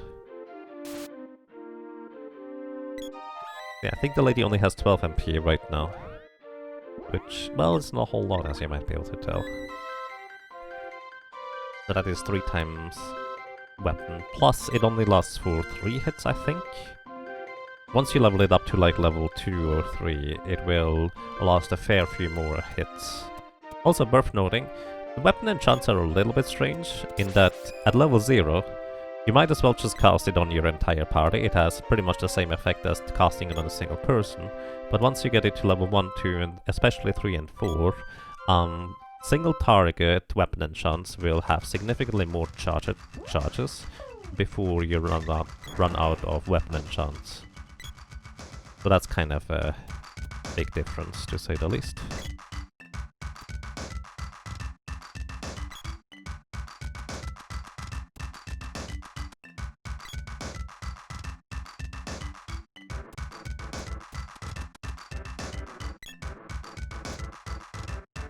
Hello.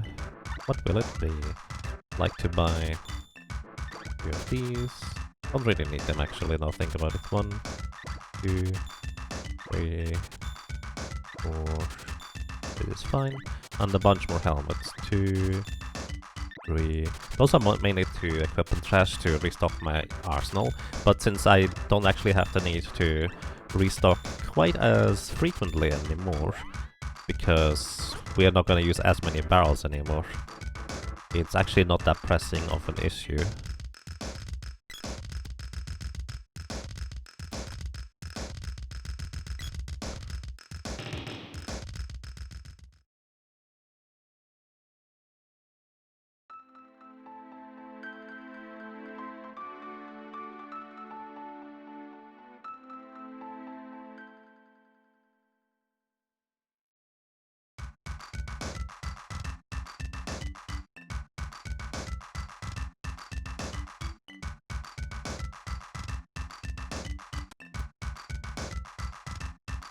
So, before I forget about it, I need to actually equip the new equipment. So we have a fair bit more defense, but kind of like before, I'm not equipping the new equipment for the armlet, because the power wrist gives me +5 strength, which, well, allows me to deal 5 or more damage, or per attack that is. Actually a bit more tricky than that, but clever enough. Also, I did not mean to sleep in order to save. That was a mistake. I just meant to save. Oops. Now I just have to get rid of my allies again. Or more specifically, have to convince them that they should nap again, I suppose.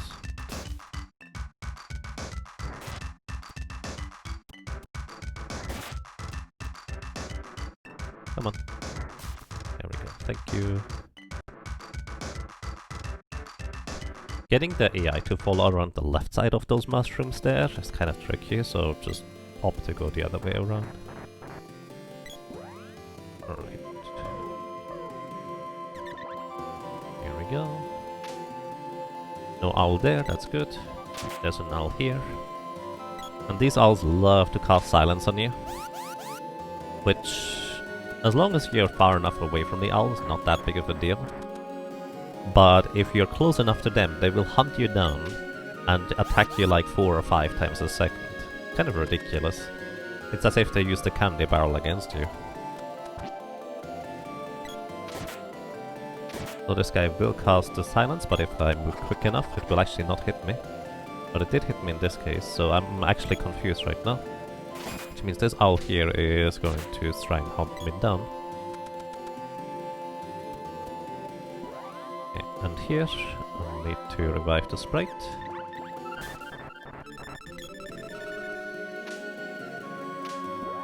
In order to do this.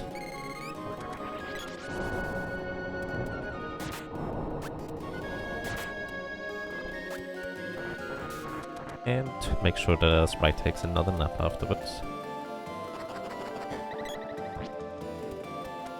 Alright, here I'm just going to wait until the silence effect wears off. Here it is.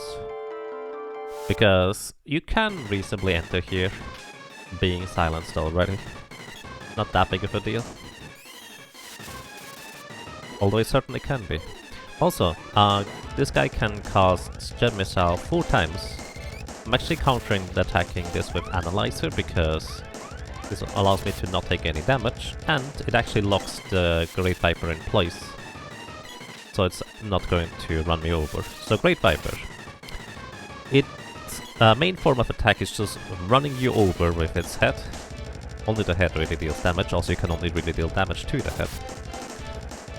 So it has 4 attacks basically. One is just rolling you over, and every time it changes direction that counts as a new attack, which is kind of a big deal. Because if you basically are just in a corner where it decides to roll you over, then change direction and roll you over again, can be pretty dangerous. Also, if you get hit by Gem Missile, you might get hit by more than one at a time.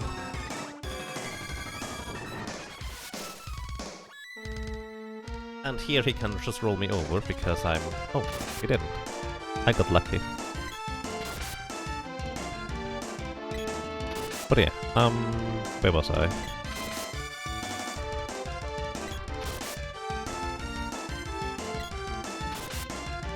Yeah, every time it changes direction, that is considered a new attack. Also, when it opens its mouth, it is a separate attack. That attack actually pygmies you, which means you lose 3/4 of your defense. So what can happen is, it opens its mouth, pygmies you, reduces your defense, then rolls you over with its main body attack, then changes direction to hit you again. And then it can also cast Gem Missile on top of you to just keep stunning you. You can die in one combo from the Great Viper. To be fair, it's not terribly likely for that to happen, but it is possible. Especially if you don't manage to deny the damage from a Gem Missile. This is why it's useful to know that it can only do 4 Gem Missiles. And that's it. Snack, yep. The Danger Noodle. Nice crit. Oh, it just stopped.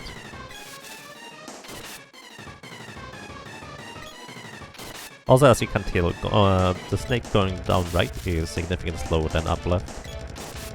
Nice. That went pretty well.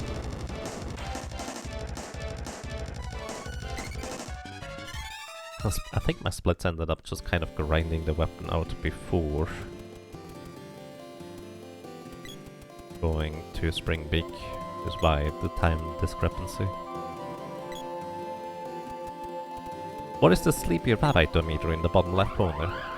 That increases by 1 every time somebody resubscribes or subscribes.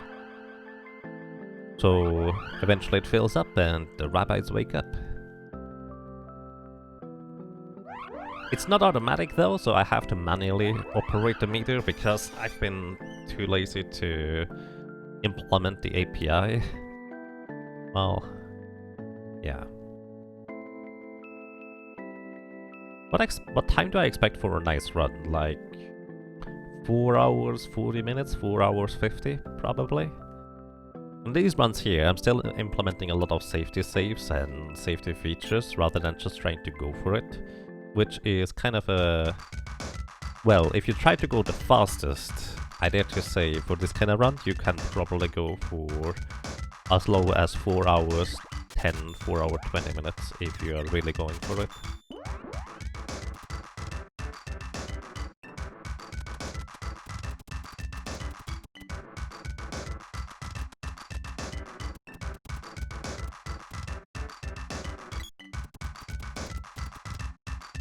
Hello! Welcome to you, Undershot Tim. I hope you're doing well.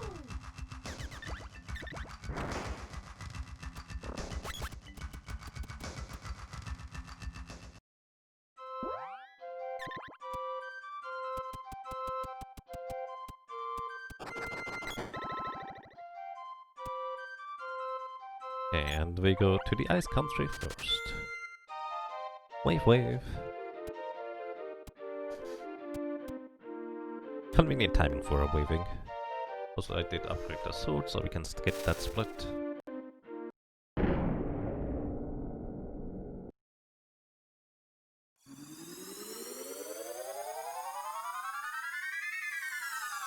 yeah, welcome to you. A human story as well as Fengrim, and anybody else who might have joined us. I hope you're all having a nice time so far. So this time I'm also not going to forget about other things.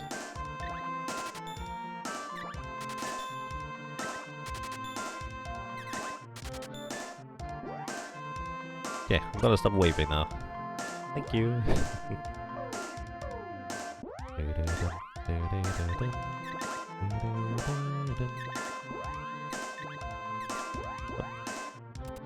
I should equip the silver armlet after the next guy. Hello. Also, this is another safety save where the ice country can be really mean. I'd rather not get absolutely murdered there, please.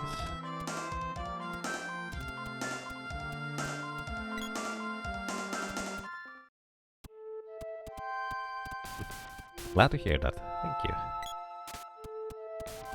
Oh wow, the sprite survived still? I'm surprised.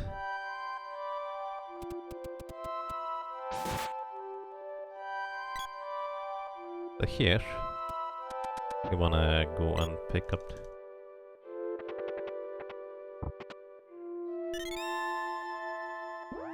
Here twice. Wait, that was only once because I picked up... Never mind. Never mind. But I will want to upgrade that for later. Because that's gonna be my weapon of choice. Ow! That's a lot of damage. I did upgrade, or I did equip my better equipment, didn't I? A lot of damage.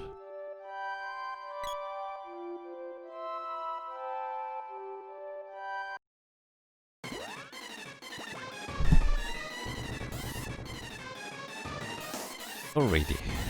Welcome to Boreal Phase, where sometimes he decides to stay above ground if I hit him at a very specific timing when it's about to spit out a pumpkin. And I'm not really sure how that works, but sometimes it just does work.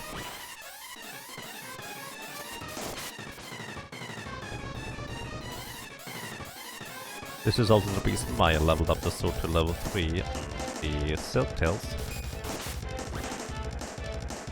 Hey Jazz, welcome. How are you doing today?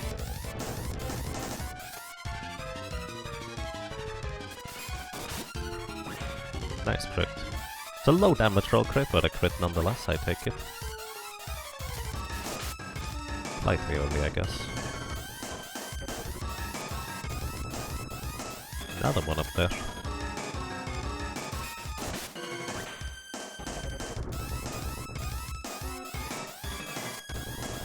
Another one up there. Okay.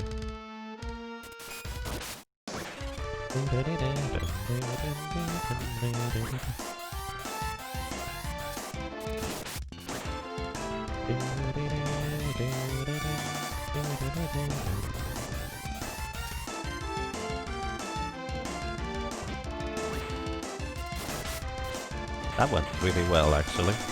I think I didn't miss a single time. That is very unusual. Working on commission stuff, but taking a break.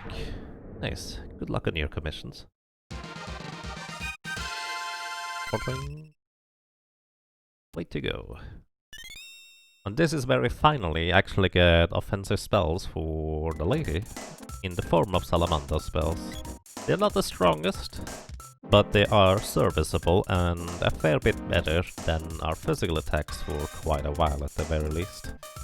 So we definitely want to use those.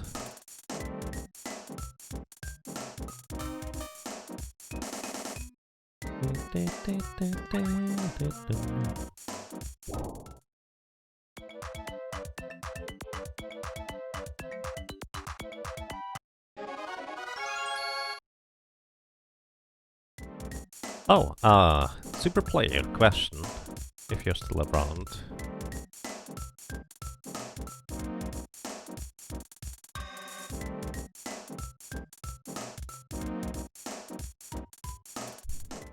You're still around? Okay. Is that you in the Trials of Mana speedrun thing in Discord, I may ask?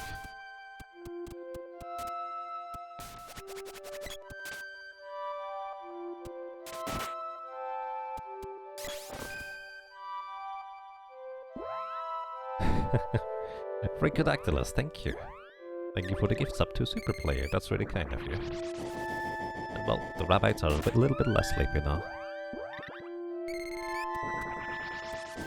You're Super Player on Discord. Nice. Alright.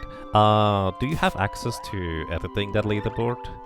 Because I feel like there should probably be people that are more active in there to be moderators than especially me. I don't know how active Bowie is, honestly.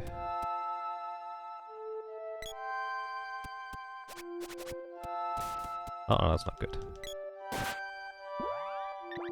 This is where we use Flame Wall. Or Blaze Wall. Blaze Ball deals less damage than Fire Bouquet and costs more MP, but it, well, crowd controls the enemies here. You got no answer? Oh dear. Yeah, we need to organize that. I'm gonna make a note real quick.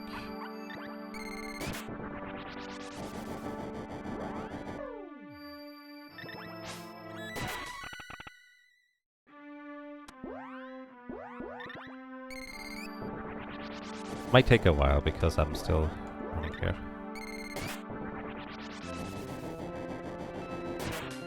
Yeah. Frankly, I'm only a mod because I was made one.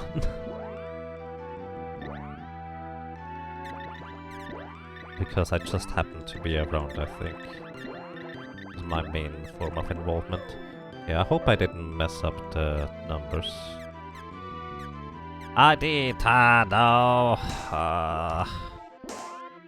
Well, gonna be awkward to run outside now. Messed up. Oh well.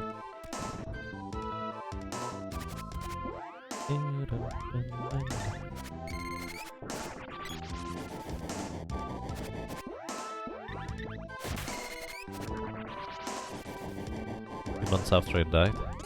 To me, it's more of a case of I just kind of burned myself out on the game because I did the solo character challenge run, which is not a great way to go about it, I did to say. Alright, level 1 Salamander is all I was looking for. Also, I didn't pick me myself this time because I kind of wanted to play it a little bit safer.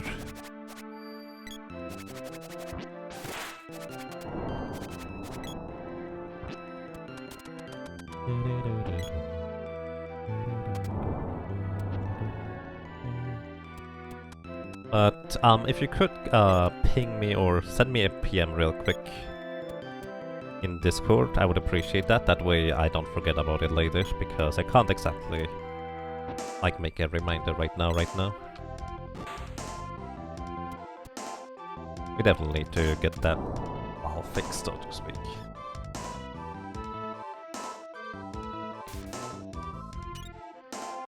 Tapered off pretty quickly.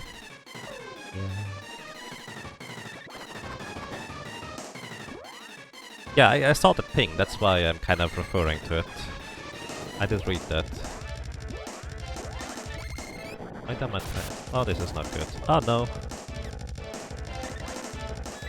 Gonna turn into a lizard and I'm a doofus. Good job, brain.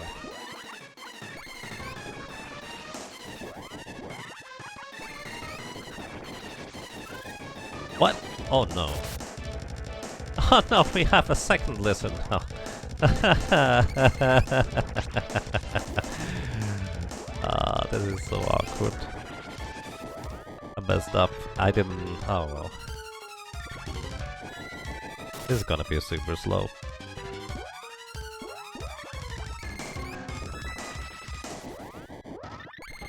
This should knock this guy out. Unlucky.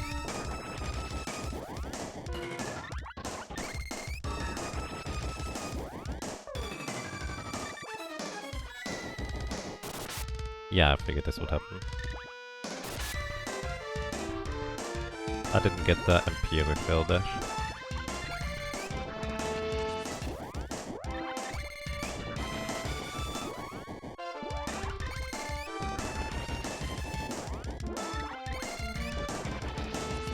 Okay, this is gonna kill him.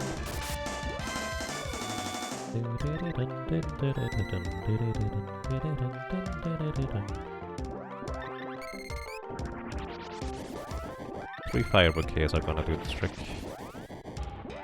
Well, I'm actually gonna go for one more. Because I want to start leveling up to level 3 quicker than before. Actually, I should have saved the last spell cast here for these guys. That was a mistake. Yeah, that was a little bit of a mistake. Thank you, super player, I appreciate that. Did I equip the whip? I did not. I should have equipped the whip before pigming. That way I wouldn't have to return back to previous form first.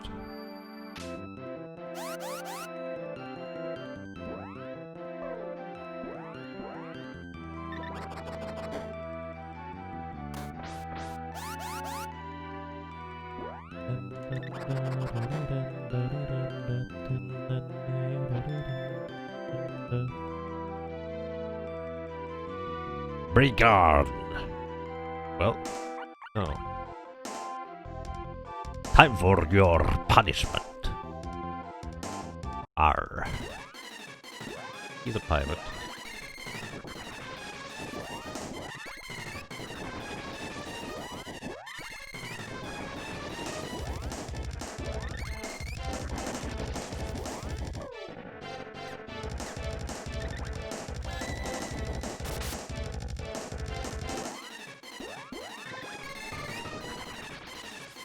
Oh, that's nice of you.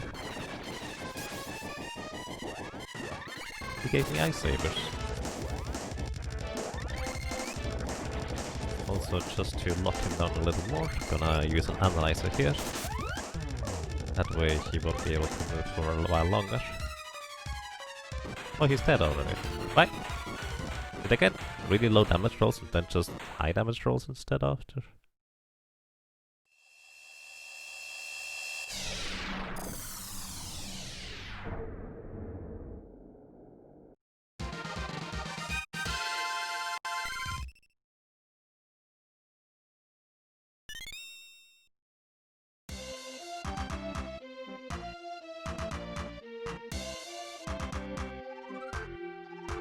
Santa Claus, are you alright?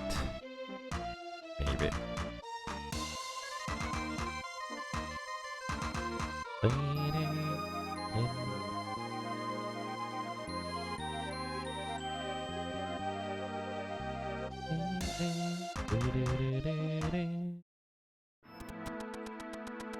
Wonder whether it's faster to barrel both of them rather than to go and buy stuff. Alright, we're just gonna barrel. Metal Gear Mana. The reason for this is because I would otherwise need to go and buy a couple of wishes in order to revive boy and the sprite, because they will die in that first screen guaranteed. These other ones, technically, I could be, well, clever or good enough to not have them die. But it's kinda difficult still. I'm just hoping that I get to properly control and handle these last screens. I'm gonna use the spear, which can balloon enemies. Good.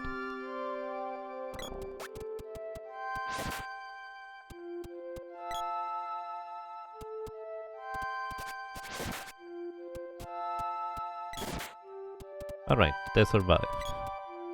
Probably did not need to stealth through that entire screen earlier. Oh yeah, we need to go buy Matango first. That's right. Kinda forgot about that part.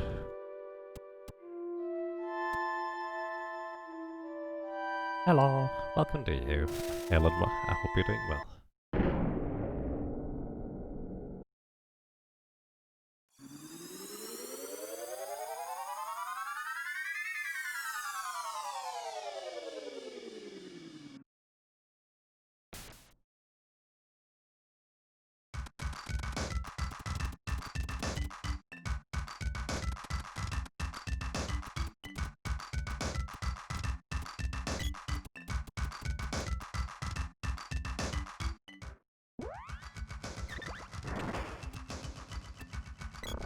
So I think what's the next weapon I will want to use? Actually, I guess I can just keep the axe equipped. This is fine.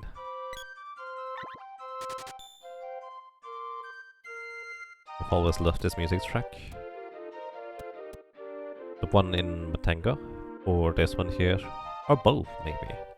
One of my favorite things is actually the little cave that leads to Matango. It just kind of has the same soundtrack, but with a rather strong reverb added to it. I think that's pretty neat. Fun fact, you can land here with Flammy later in the game, but it will teleport you automatically to a more accessible area. But you can do the same thing as we do in order to get to the Mana Fortress early, and transfer a rope pool event here, and just explore this area here anyways.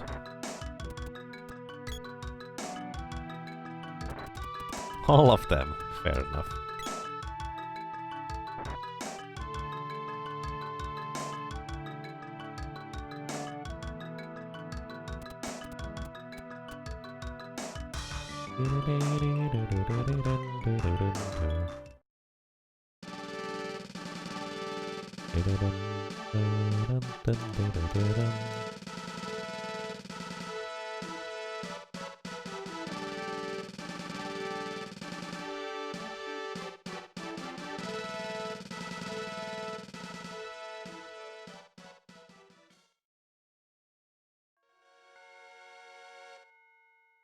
It feels like every time I come here, and I just expect this music piece here to play right now, I just keep thinking of the Secret of Mana remake soundtrack, because this is one of the music pieces that I just really, really enjoy from the remake. It's one of my favorites, actually.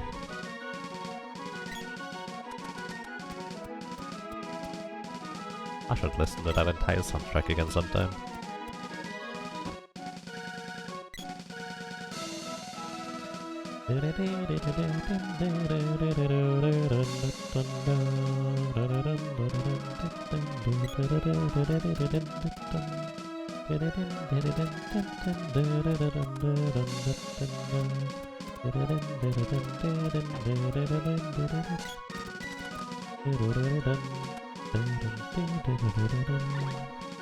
Make a log entry? Yep.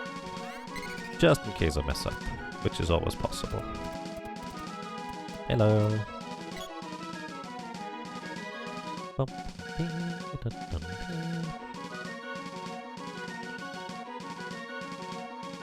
Hello, Joni. Welcome.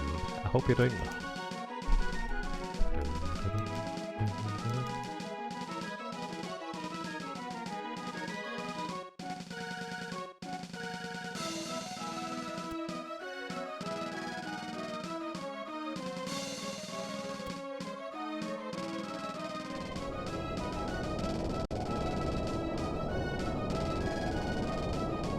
Oh, quite well. That's nice.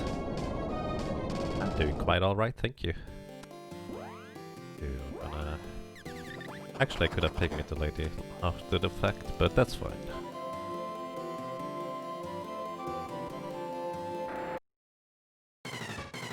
So long, chumps. And he's just trying to run us over. Means I'm just gonna fire bouquet you. And convenient enough, it just reached level 3.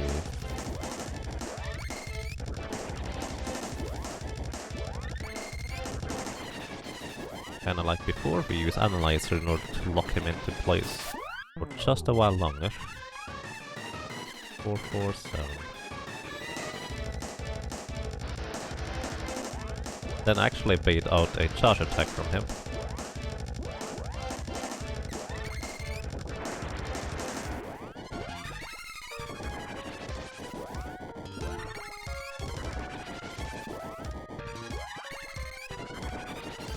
This allows me to get more attacks in, rather scot-free overall. He only has 18 MP, and I actually never knew that.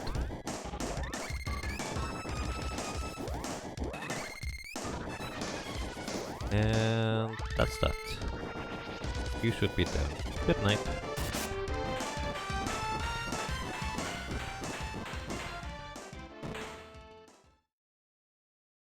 You never realized the girl had such a decent offensive spell?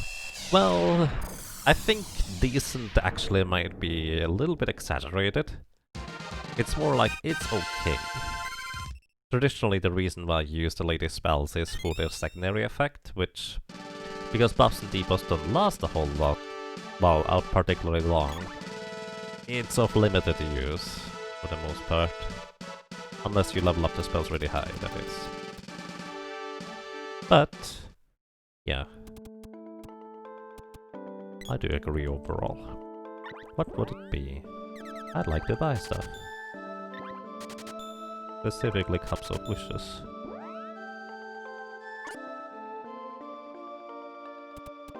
Also, something to check real quick. There is 5 remaining. I have to use up one anyways.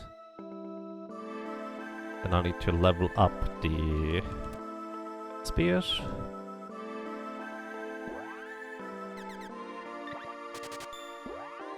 As well as the boomerang. Nice. And then, just for good measure, I'm gonna make a safety save. Because in here we can also have a really easy setup for stuff 2, 3, 4. 4 it is.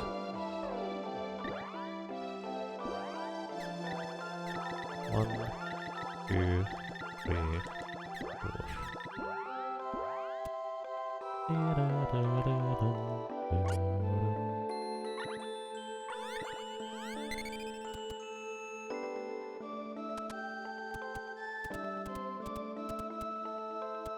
Yeah, for offensive purposes, the lady spell, you really have to work for it to make it work. But, well, it's still better than using her physical attacks at this stage of the game.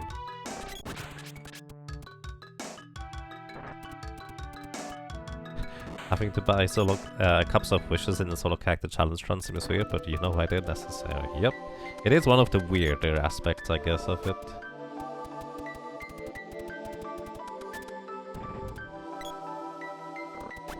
I do agree.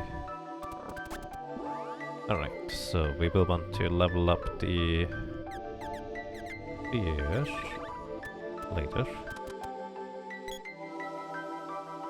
End of line.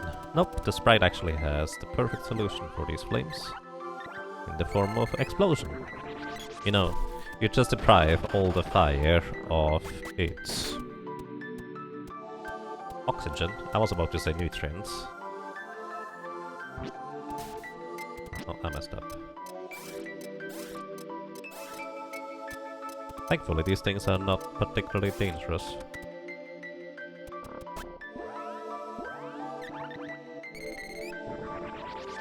Okay, you just deprived the flame of oxygen and they are no longer doing stuff. Well, thank you. One more, please. Thank you.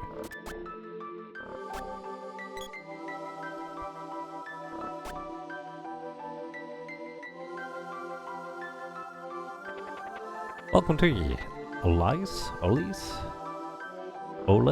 Feel free to correct me on how to pronounce your name. I hope you have a nice day. Oh, alrighty. So, we're going to be here for a while, everybody. This is the grinding spot. If you would like to do some laundry, if you take a shower, if you'd like to get some water, get up and stretch, now is an excellent opportunity, because we're going to be here until I reach level 28. Because that is approximately the threshold where I will start dealing decent damage with Fire Bouquet against the Minotaur coming up. Before that, it's, well, not so great, honestly. You just cooked lunch. Oh boy. I hope you enjoy your lunch. You have no time to eat it in peace. Or you could also ask me any questions right now, because this is not requiring all that much focus. Aside from me wanting to level up the spear to level 4, which is the maximum level, the boomerang to level 4, as well... Do I want the sword? Actually, I don't think I care about the sword, curiously enough. It's just the boomerang next, at this point.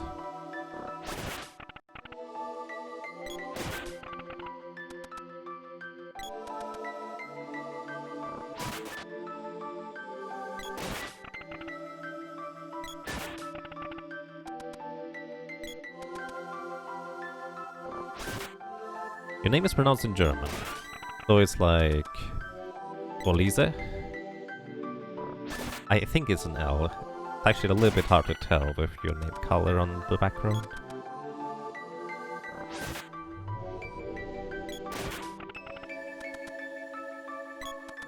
Okay, thank you.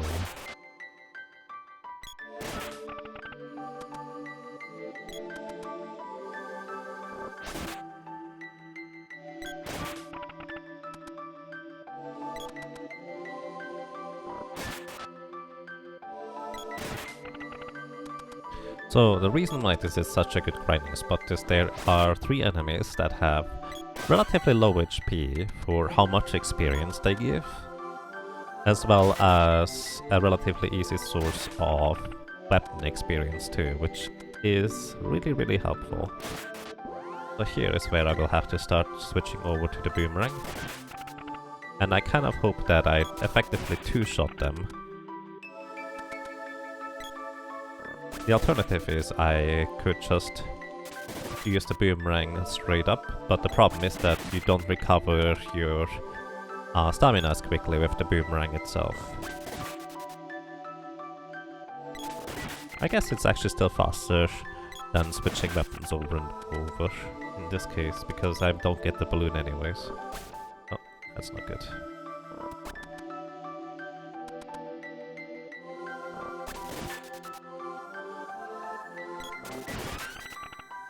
Weapon skill up. Boomerang level 1. We are level 23.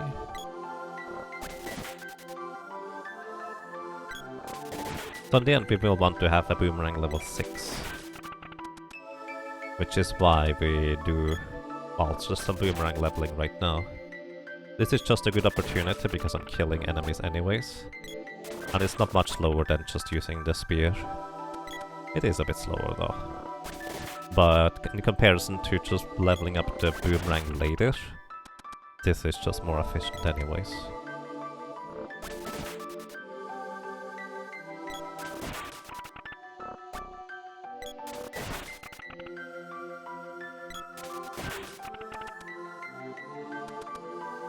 Do you have enough time to still do the dishes? Probably, yes. I honestly don't really know how much longer this is going to take, but it usually takes a while. I've never really timed it, to be honest. It's just, it takes quite a while.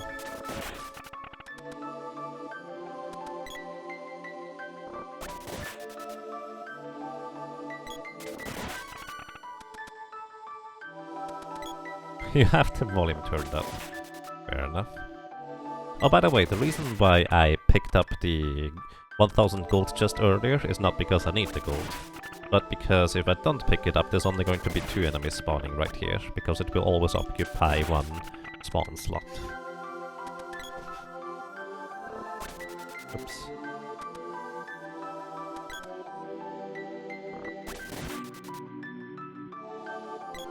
Yeah, the splits are unfortunately only a very rough approximation. Because every time I get to this point in any run, I just do slightly different stuff anyways because of different priorities. Like in this case, I'm not casting no magic at all, which I kinda did last time. Because I felt like no was just not worthwhile, not even in the end.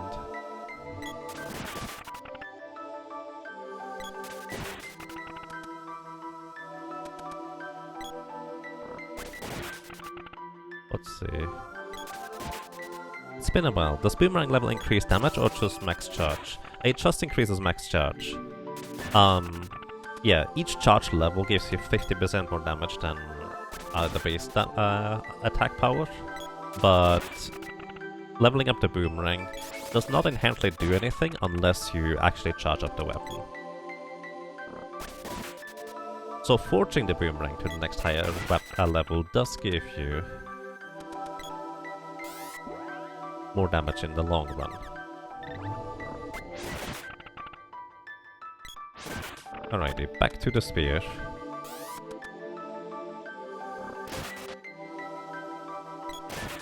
Because that is just a quicker way of defeating these guys. I could also level up the sword technically, but I don't think I actually need it anymore at this point.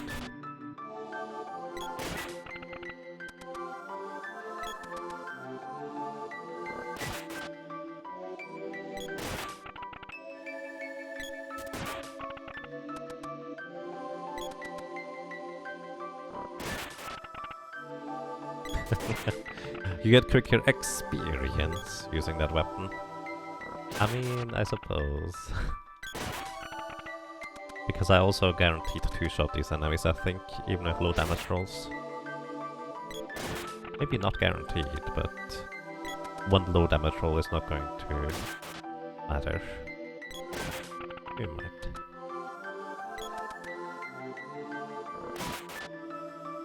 So, the reason why specifically level 28, in case anyone's curious, for two reasons.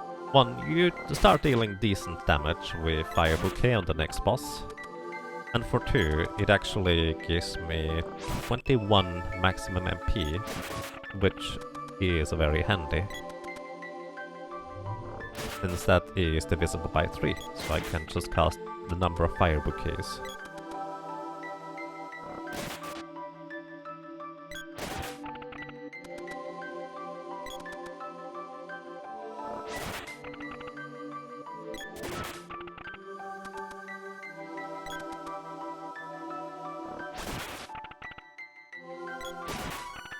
Level 27, one more level.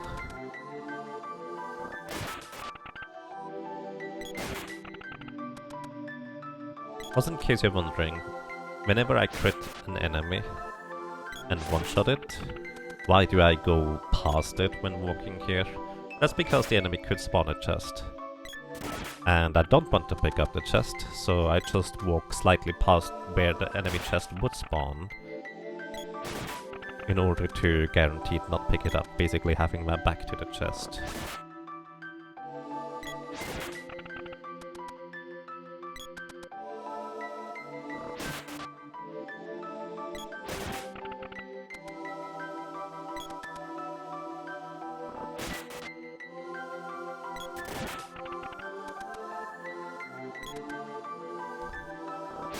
Yeah, I think we're almost done. Like a few more cycles here. Oh, that's the first one in a long time that didn't get killed by 2 attacks. There we go. We are level 28. Now we continue.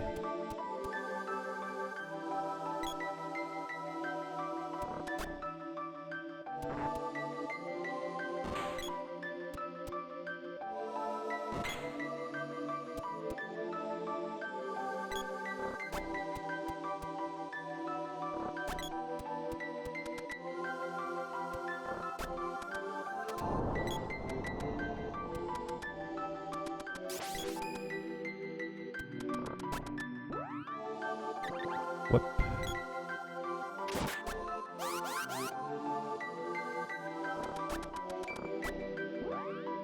Alright, and need to revive the sprite here.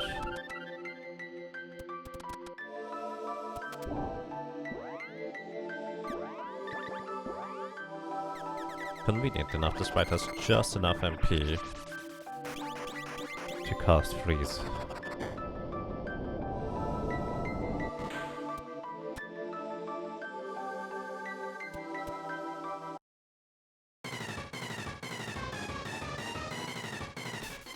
Thank you, and now we begin.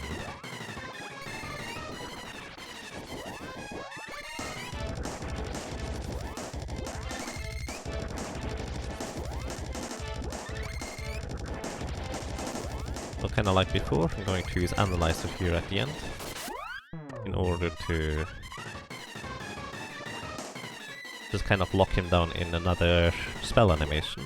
That way I can recover my MP quicker. He might be casting a spell here. I actually want to wait here real quick. Because, yeah, that was Earth Slide. So while I was casting a spell, Earth Slide hit me, and that didn't deal any damage consequently. I'm gonna actually wait here again, because it looks like he's about to cast another spell. He did cast a spell, but this time it wasn't Earth Slide, so we're fine.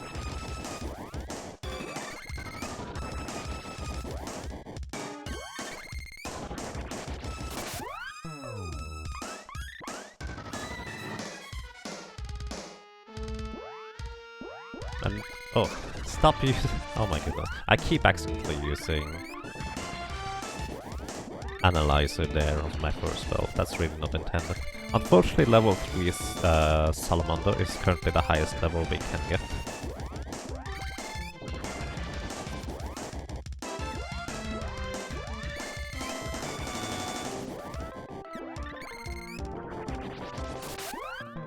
He may or may not be dead, hard to tell. No, not quite. There we go. This series of spells should defeat him, I think.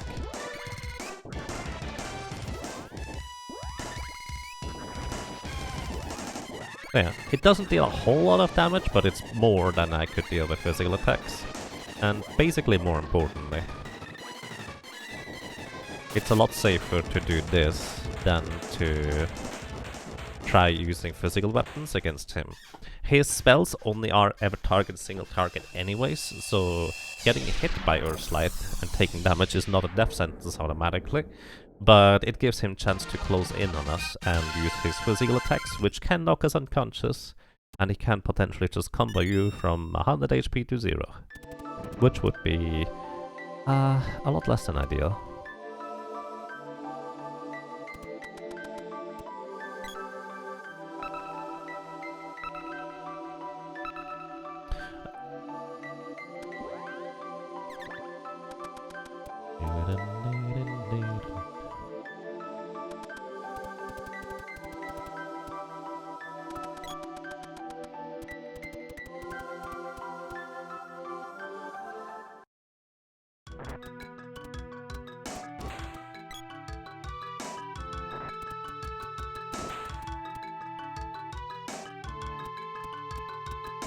Okay, this is the last time we have the cannon travel.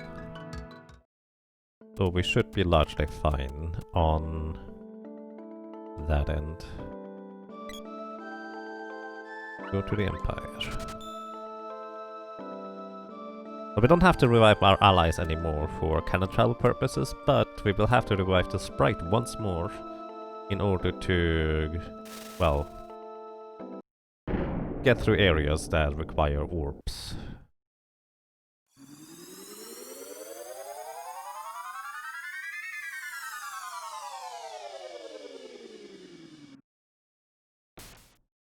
I think blue spikes should overall go slightly faster than before.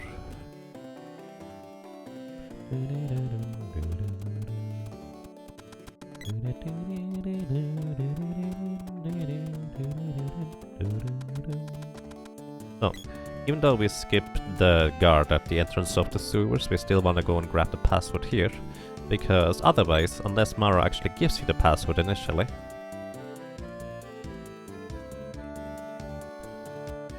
she will actually say that on your first conversation, no matter when you talk to her. And when we want, once we want to get the key to Gold City, we, well, don't really care about the password anymore.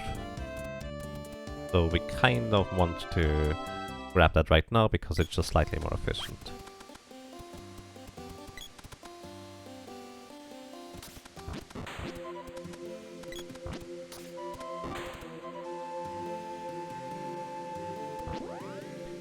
Here we go. Gonna use some barrels to try and get through this stuff. Nice. Alrighty. Getting hit by these blue jellies is a bit awkward because they will turn you into a snowman. Or snow woman. Or snow person, as it may be. And, well, can't really do anything for like 8 seconds while that happens. Also, don't go into this screen here with the boy being a snowman, because here when he's trying to nod, the snowman does not have a nodding animation. So it will just soft lock you. Also, I forgot to split for Minotaur, I guess. I messed up the splits, didn't I? Undo split. Skip, skip.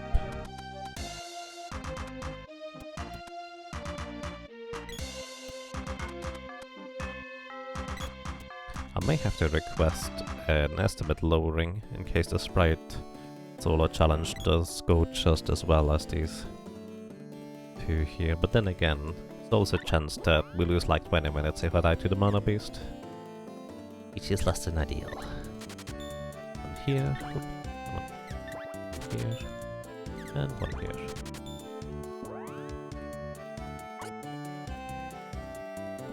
Okay, do we have anything to restock? Or... Yes, alright. Might as well just restock while I'm here. Guess I'm going to equip anyways. Throw this away. Should restock the thing.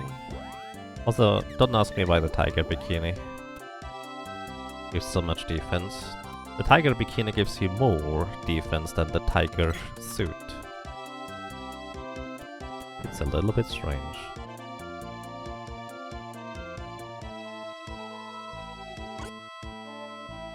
Is the sprite faster than the lady? So here's the thing, the boy is faster than the lady actually. Curiously enough. The sprite, I think... I don't know actually. The sprite may or may not be faster, depending on how risky you play it.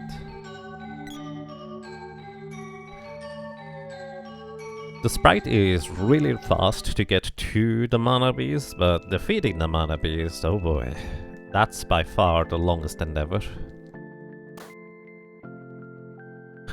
That's shocking considering no magic, but then again, no magic animation. Yeah, you could say that.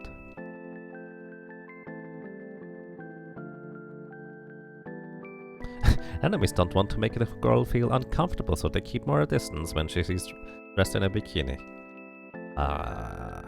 Sure. It kind of reminds me of that Wonder Woman comic where Superman asks why Wonder Woman is actually deflecting bullets with her arms rather than just not, because she's invulnerable anyways.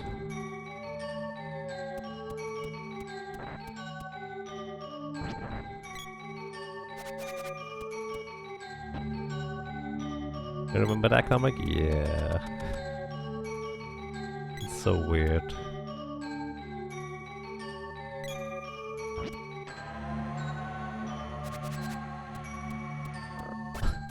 Cannon Swift, thank you. Thank you very much for subscribing. I really appreciate that. Welcome to you. And well, I'm glad you enjoy your stay. Thank you so much. With Twitch Prime too. That's nice.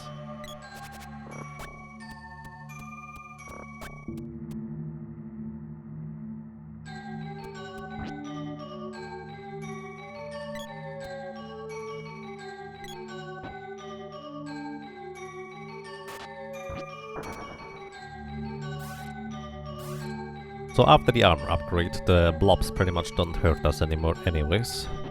So it's not exactly a concern. Prime Gaming. Yep, something like that.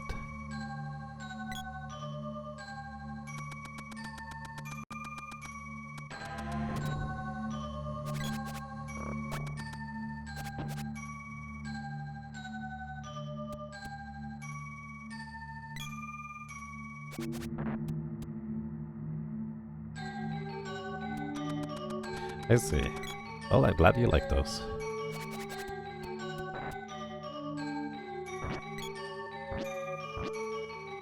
Bant is currently very busy with beans and Zeldas.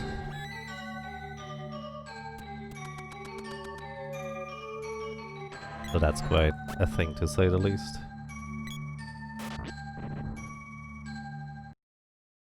Alright, so... No, we pick me the lady, because I'm sure there's somebody who is kind of wondering and might have only just recently joined. The reason why we pick me the lady before we start fighting is because this allows me to open up the menus way quicker than it otherwise would.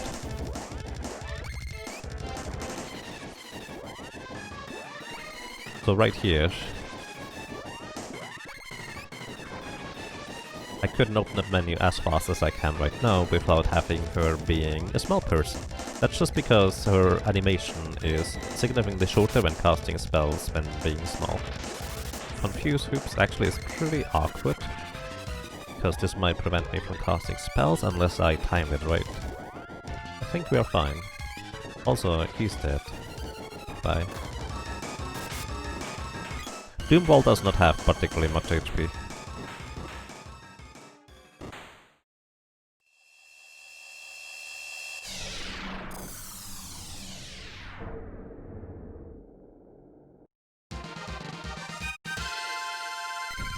Being a green bean takes out a lot of time for him. Yep.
I'm tired of you. Vampire, take them! Yep. So, what we do here is we wait until Vampire takes out both the sprite and the boy. Eventually. I'm gonna jump high up. And... nice. Perfect. Pretty much what I want. Sometimes Vampire doesn't want to kill your allies too quickly. But that's fine. Now we just fire bouquet him until he's fried. What does fried vampire taste like? Considering that vampires are generally considered humanoid, maybe I shouldn't wonder about it. So we actually prefer him flying around over jumping around, because him jumping is a lot more dangerous than him casting spells. For the most part, when he uses spells, I will be able to deny them by just casting my own spells. And even if they do hit me, it's not that big of a deal. But his physical attacks will potentially just straight up kill me, because his high jump does have a high chance of knocking you unconscious. He's like chicken. Well, to be fair. You probably know 8-bit Belmont, based on your name.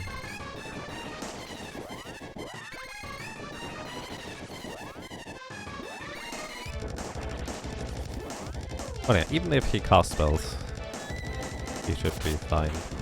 Welcome back, super player. Okay. Pace is insane. Well, maybe a little.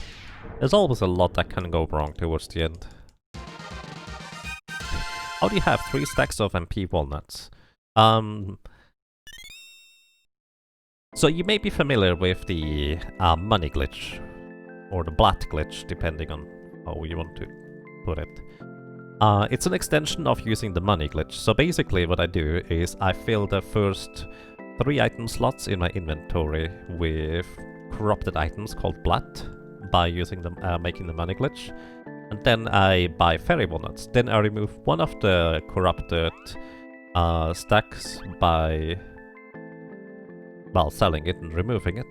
And the blat, if you get rid of all of the blat items, it does a weird thing where it just doesn't reorder your inventory, and so you can get a new stack of walnuts afterwards as well. And then you just repeat that 3 or 4 times until you have enough walnuts and barrels as you need them.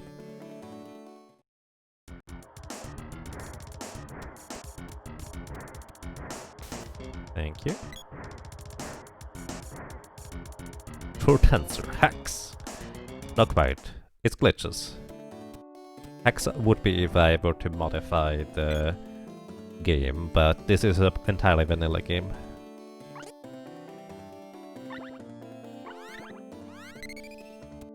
To be fair, that's just semantics. A lot of people don't care about differentiating between glitch, exploit and hacks. And cheats for that matter.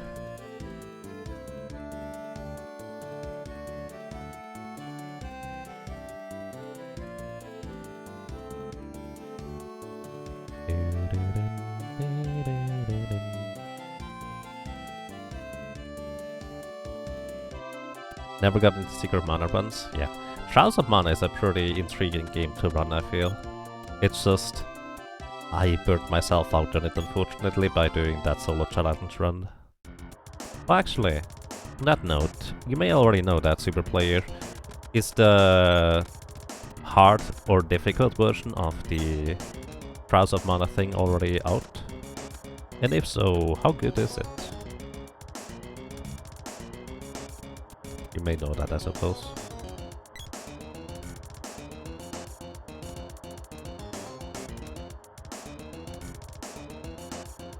Yeah, glitches are usually like a bug in the game's code. Exploits are usually when stuff works as intended, but you may use it in strange ways that are not quite expected. Like, for example, in Paper Mario, glitchless, they are allowed to just jump around a wall where you normally are supposed to... That almost hit me again, like last time. In Paper Mario glitchless, you are allowed to jump around the outside of a wall, which...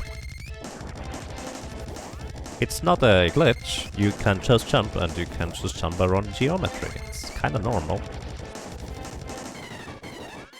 But it's an exploit because the game does not normally allow you to do that, or the clear intention is that you lower the bridge or something like that first, or hit the appropriate switch and such.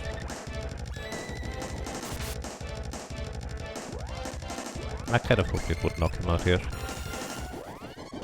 That's an unusual spell for you to use, but that's okay. Good night.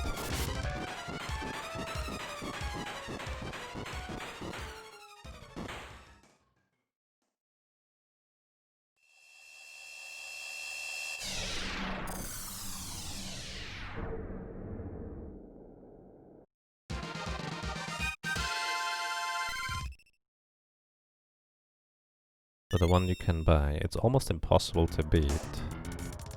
Oh, that sounds interesting. You have to do it again. Oh no. Well, Chaz, there's only one solution to this. You need to become a speedrunner. And just speedrun the game.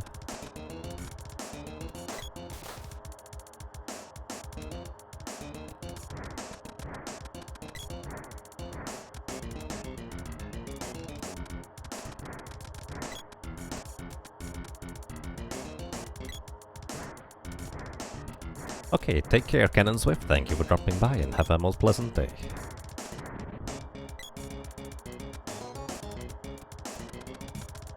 Bosses are one-shotting you all the time. Next but no future. If you want to play the game, this is the last weapon you could buy. I mean, bosses one-shotting you sounds kind of like what I did with the low-level solo character run. Lugar ended up just kind of one-shotting me if I didn't dodge his attacks. Well, to be fair, not all of them, I suppose. Just most of them.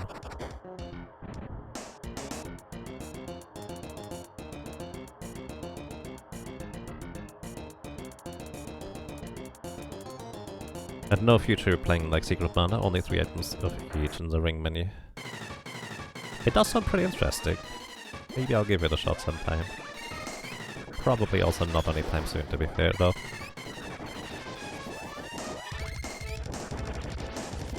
So, let's see.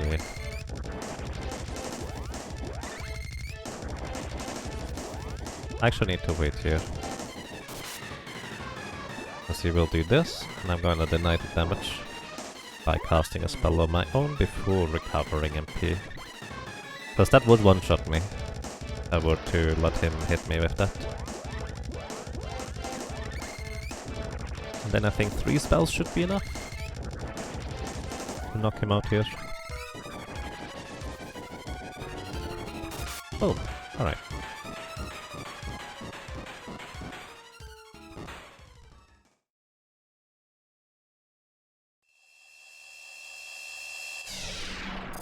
Have you played Dragon Quest XI, Echoes of an Elusive Age? Did you enjoy it? I have not played it, but maybe somebody in chat may have played it. I have never even played... I dropped my controller. Good job. I have never even played regular Dragon Quest XI, although from what I've seen, that kind of intrigued me that I almost got into it, but...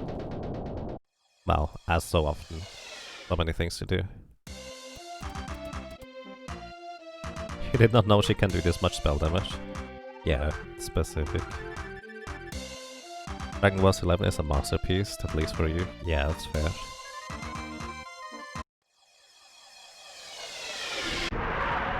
You lost interest in it partway through. It's a traditional JRPG, to be honest. Yeah. That's kind of the biggest deterrent for me. Like, it is very focused on its roots, from what I can tell, to the point where it's like, this is not necessarily the type of combat system I'm terribly interested in. But overall the visuals and aesthetics and just kind of the story seem to be pretty intriguing. I really like the general idea of it.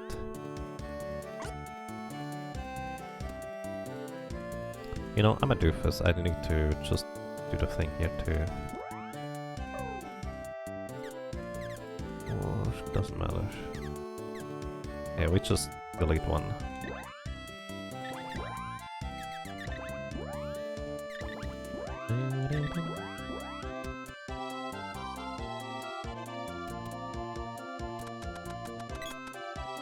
Dragon Quest will probably never change gameplay. Yeah, I think that's fine. It's just not the type of, like, JRPG that I'm terribly interested in, unfortunately. I'm a big fan of the concept of just... I guess a more actiony approach, I suppose.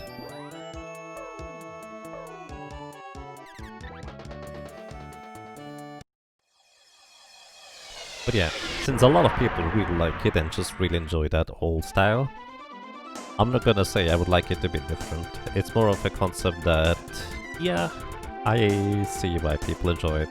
Because it looks really good, and I basically was really strongly considering picking it up despite me not being interested in the combat.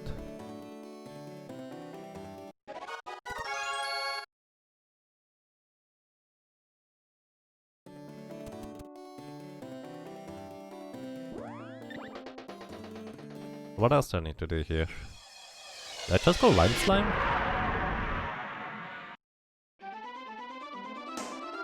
I think I just go and defeat Lime Slime now. Unless I'm forgetting something.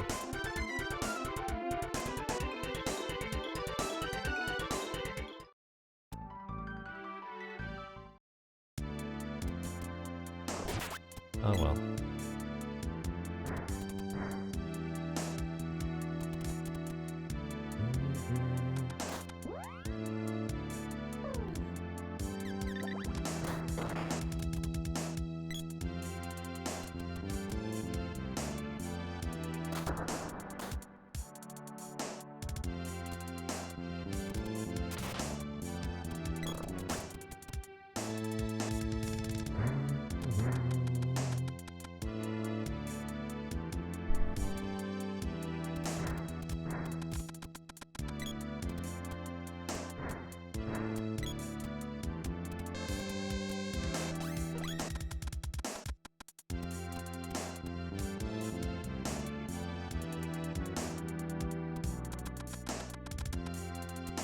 There's also Dragon Quest builders. There's plenty of spin-offs, I think.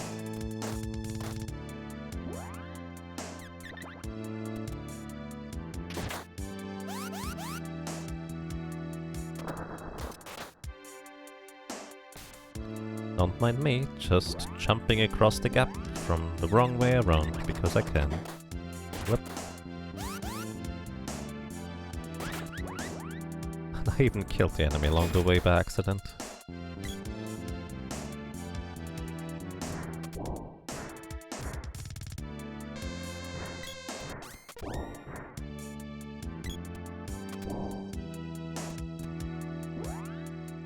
Right.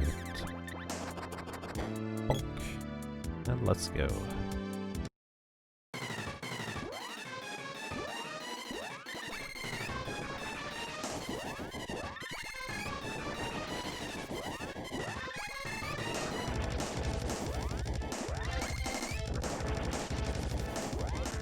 Dynasty Warrior Dragon Quest. Oh yeah, that's a thing too.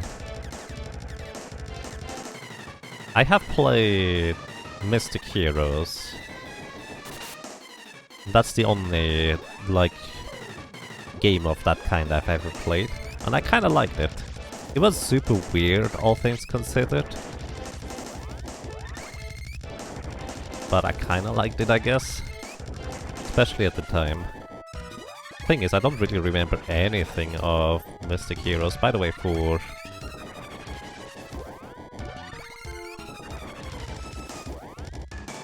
GameCube, that is. It had absolutely abysmal voice acting in German. And that was literally the first time I ever realized that, hey, voice acting can be bad. To be fair, it's kind of so bad that it's probably funny.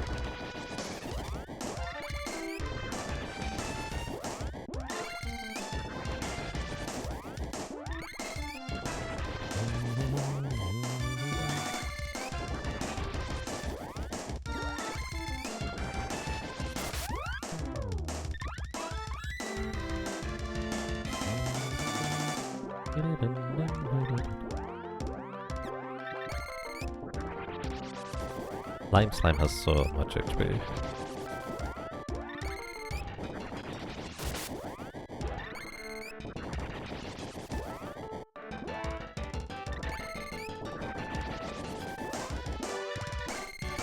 By the way, Lime Slime is weak to fire.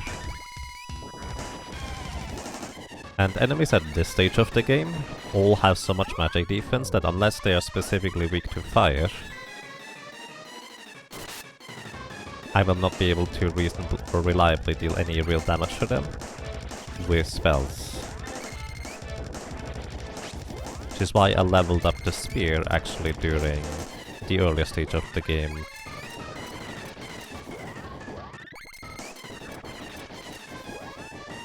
During the Fire Palace.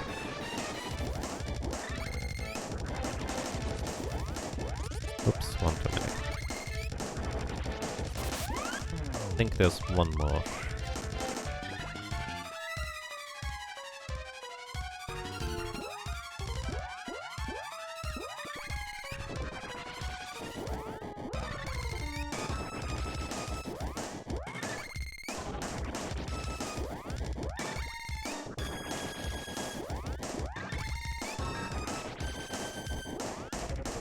Okay, this almost certainly should knock it out. I also want to replenish my MP, that way I also get to restock my fairy walnuts at the same time. Yep. Bonk.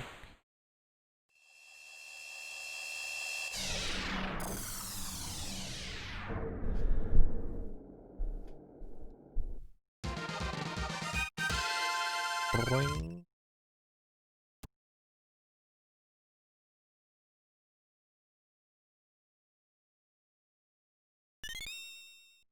I wonder, what do you people think about Breath of the Wild? Zelda's.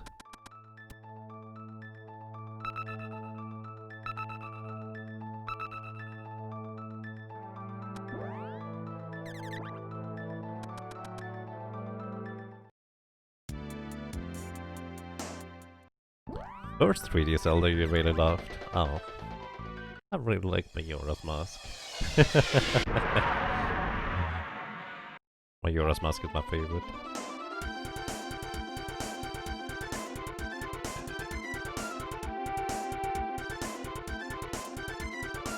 Characteristically, characteristically do not like 3D Zelda. Interesting. The game truly deserves the word epic. Alright. Absolutely loved it.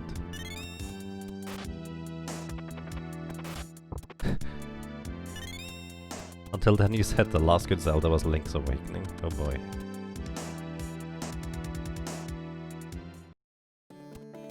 It's a good game, but you didn't really enjoy it much. Not after the second dungeon. Yeah, it's very different than the predecessors from all I know.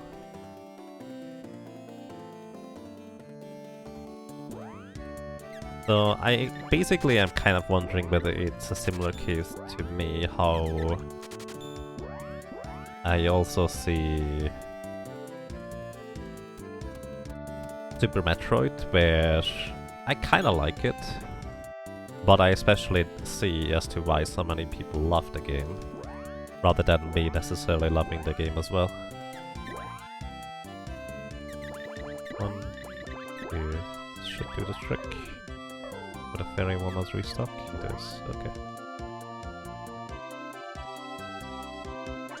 Between World was everything he wanted in a... Between Worlds was everything he wanted in a 2D Zelda. Right. Unfortunately it's on a handheld. I don't like playing on handhelds at this point anymore.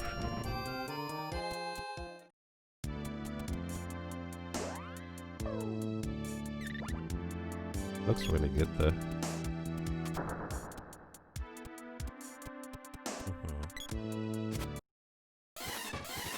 Alrighty, thank you for the feedback everybody. On that note, would people be interested in watching me play Breath of the Wild potentially? Maybe as part of a Yaga monthly. Hey, that's a lot more damage than... Wait, no. That's a lot more damage than I did last time. This guy. Uh-oh. How much damage is that? 7? What? Why does that so little damage to the lady?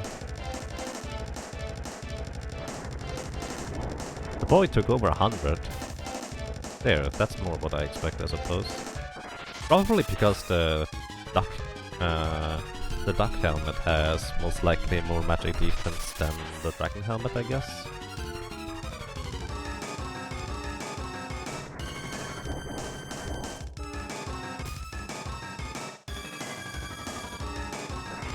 Come back down, please. Please? Come on, buddy. Come back down, please.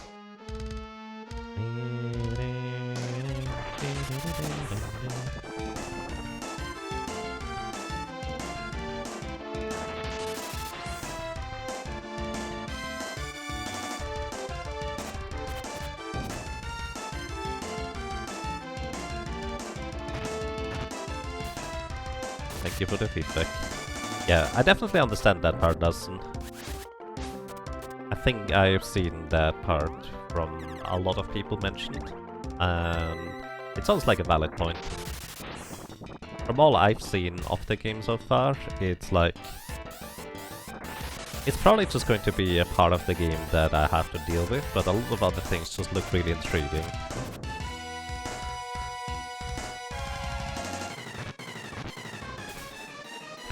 To me, weapons breaking mechanic is just kind of like in... What's a good example?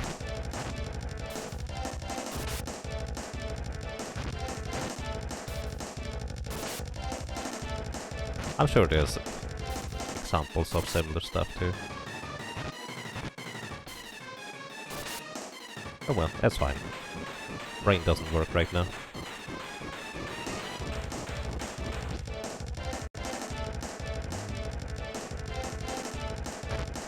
Oh yeah, Diablo 2, the thing is going to release soon, doesn't it? The major fan patch thingy.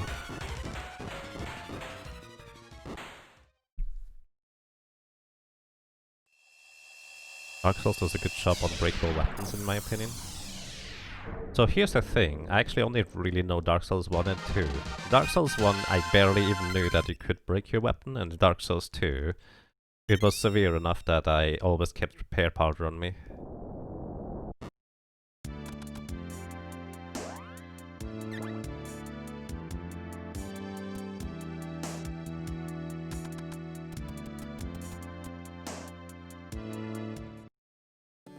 Wait, the game audio is still a bit loud?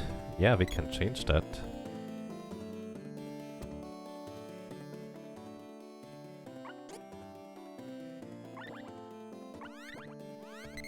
Sorry about that. Feel free to let me know whenever the game audio is a bit loud. It really doesn't look like it on my, like, screen anymore, but actually it might be because my microphone might be a bit more quiet than usual. I toned it down just a little bit, so hopefully that is better now. I thought it was fine. It might be... Well, here's the thing. People who watch me more regularly, you might be more used to my accent, and thus it is easier for you to discern what I'm actually saying and what I'm talking about. But for somebody who might not be as used to it, it might just be a bit difficult to distinguish the voice. I actually have that a lot when trying to listen to other people. Hello. So I'm actually using the strategy. I actually need to look up on who I stole the strategy from, basically.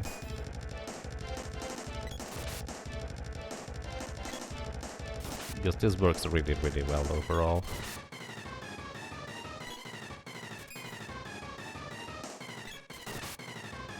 Not foolproof once we get past the halfway point. There's a very significant danger of dying.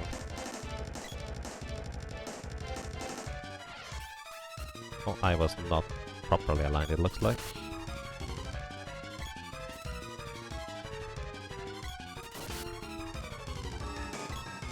Olé! Uh-oh. Olé!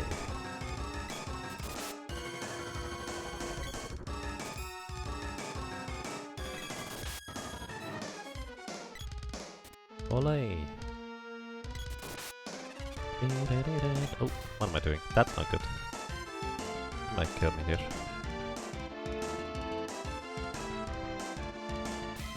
Oh boy! He didn't kill me. But I got really lucky.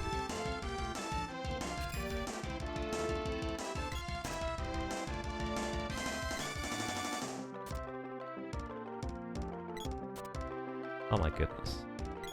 By the way, I did connect with my weapon in case you're wondering. Sometimes the game just decides to not register. Because... evasion!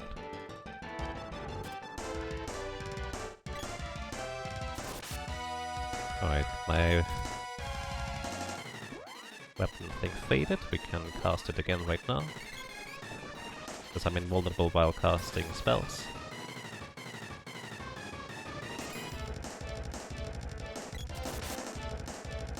You might be wondering, hey, why are you not using wind weapons? Isn't this guy weak to wind? So, yes, he's weak to wind, but wind weapons don't actually deal wind damage. Weapons basically just add a little bit of base damage to your swing. That's it. They don't deal elemental damage at all. Okay. So here we are. So what I want this guy to do is continuously walk.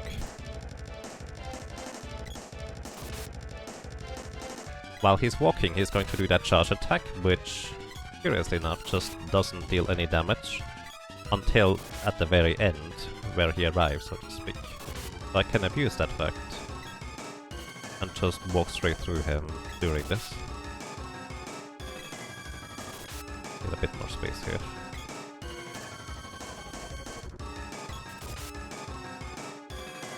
Not without risk, because if I'm slightly off, he will hit me with the attack. But overall, this is a reasonably safe method of defeating this guy.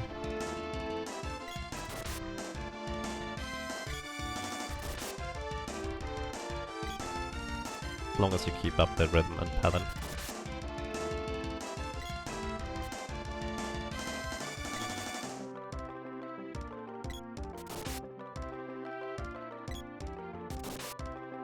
Nice crit.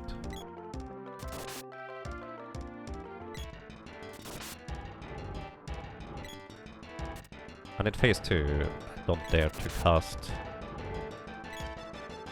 a spell here, because it might just kind of throw everything else off. I guess actually I could do this stuff. Suppose it would technically work.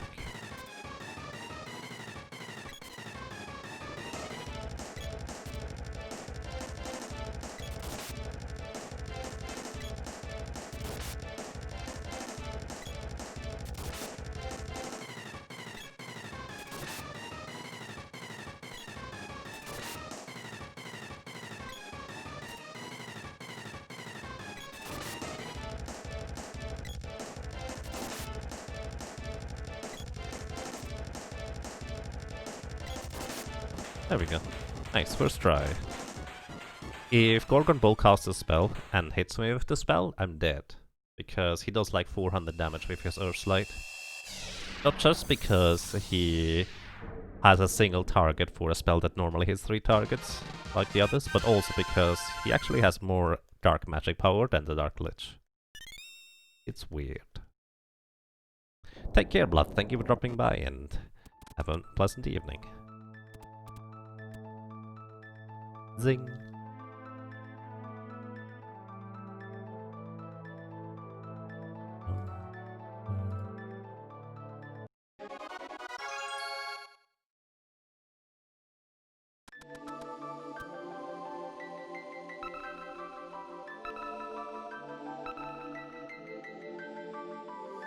Bye, take care.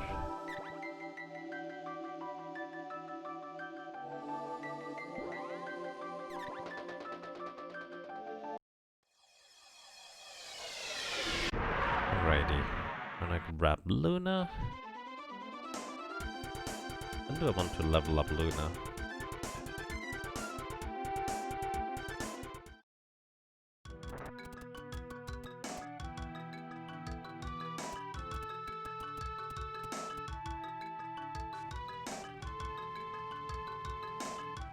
Suppose I want to level up Luna and Lumina when...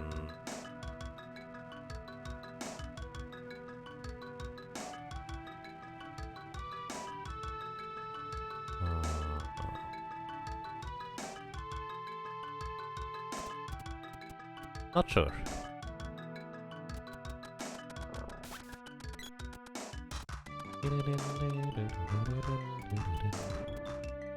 Probably when I have more maximum MP, I think. Means after a few more bosses defeated.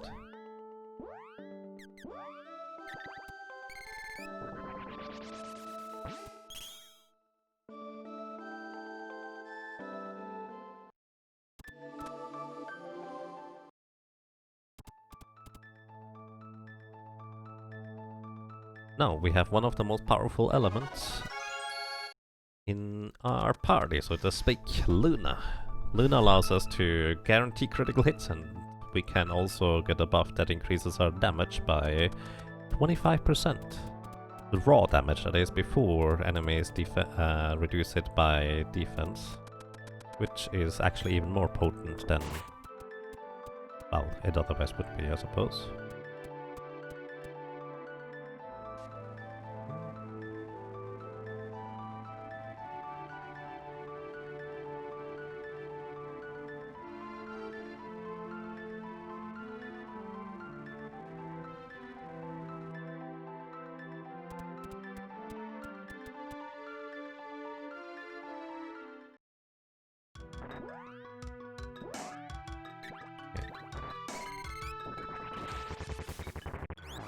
Guaranteeing a critical hit in order to deal with the Darkstalker coming up.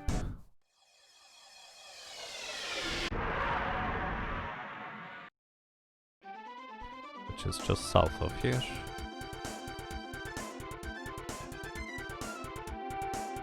Or like south-southwest, I guess.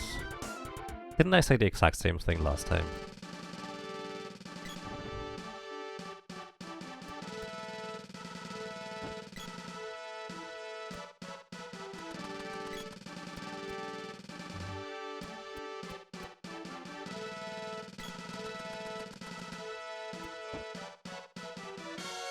Dun, dun, dun, dun. Excuse me. No, I think you got lost here last time. Ah, well. That's very likely. That's fair. Might have been a few runs ago when I said that. When I still realized that south of the desert is Tasnica. Come over here, buddy.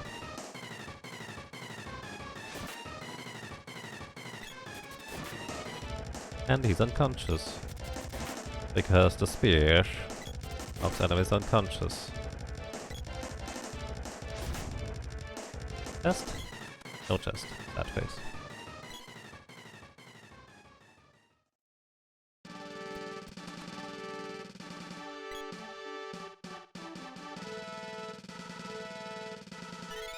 And we get a sword orb. Neat.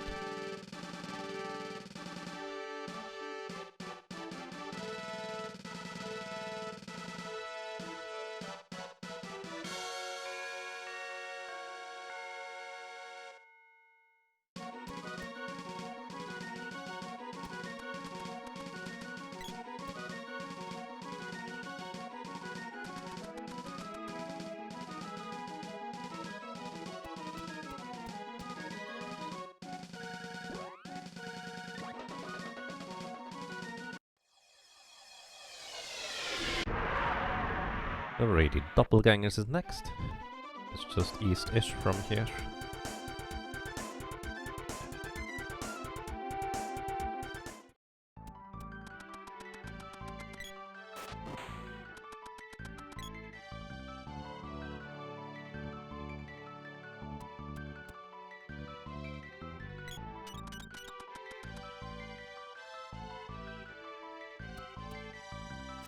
Aww. Winter is unconscious. No wonder there's no snow. Oh well.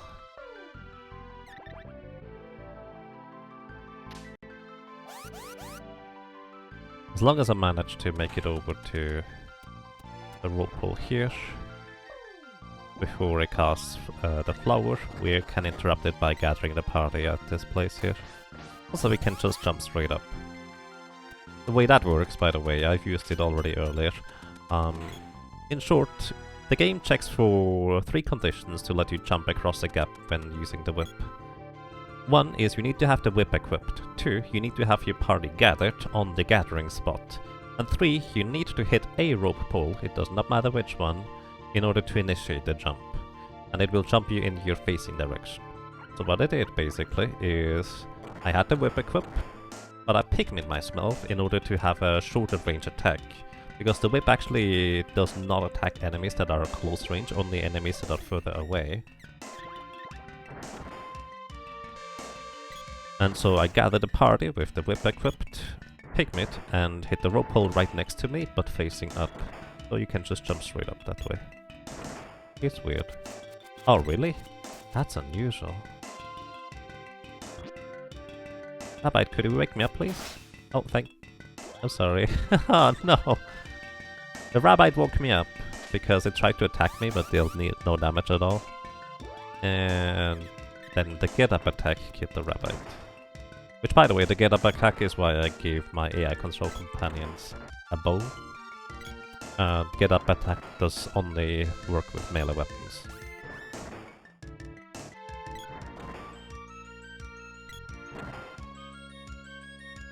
Hello.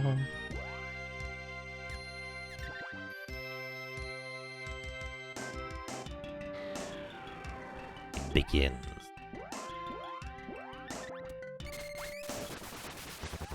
So guaranteeing a critical hit with lunar energy. The boy and the sprite doppelgangers disappear. Because that's kind of what happens. Did I just miss entirely? This is kind of what happens when the characters die.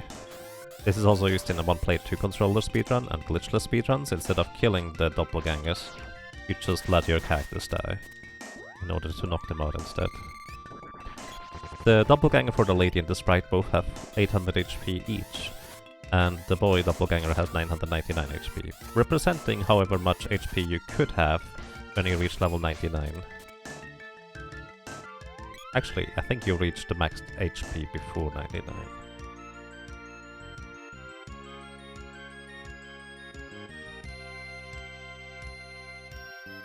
Losing a solo character record to your AI accent didn't die and did 1 damage with get up attack would feel terrible.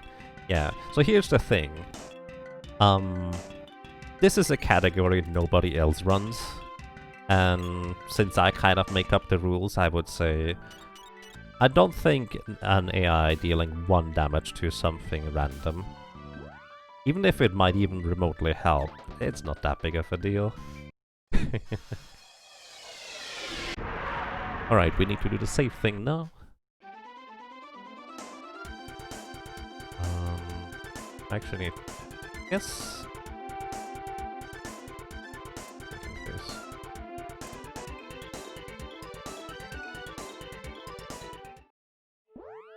Alright, double checking. This would be a good opportunity to restock, which is why I'm double checking. Alright, this is fine. Okay. Hello, so this is the Nico that you may be familiar with of some game-breaking glitches. This is also the nature of what we are going to be doing with our Nico here. And 1 HP is crucial. Maybe. If you give the sprite a boomerang, I think it will attack the fire gigas in the Earth Temple earlier, which is actually less damage than you would deal with a charge attack instead.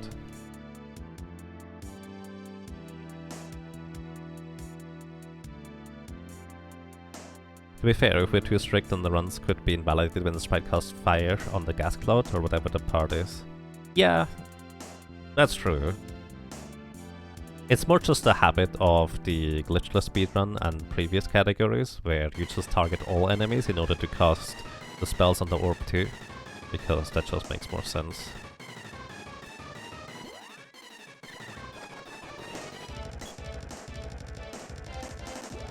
Alright, so here what I'm doing is I'm probably dying. I didn't die, I'm surprised. Either way, what I'm doing right now is I am using spells in order to defeat this guy. The watermelon is actually not weak to fire at all, even though you might expect that kinda makes sense. But it's more that it just has such low magic defense that you can absolutely demolish it with fire spells anyways.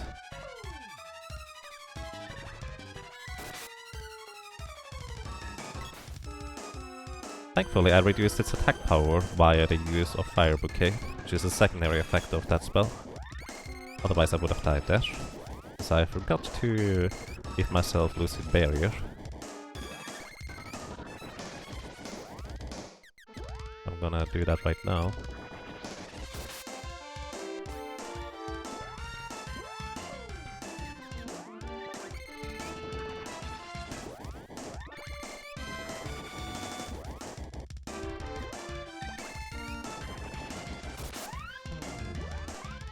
Oh, it's actually dead. Or not. It has like 1 HP. Unless I'm... Oh, the analyzer was... Wait.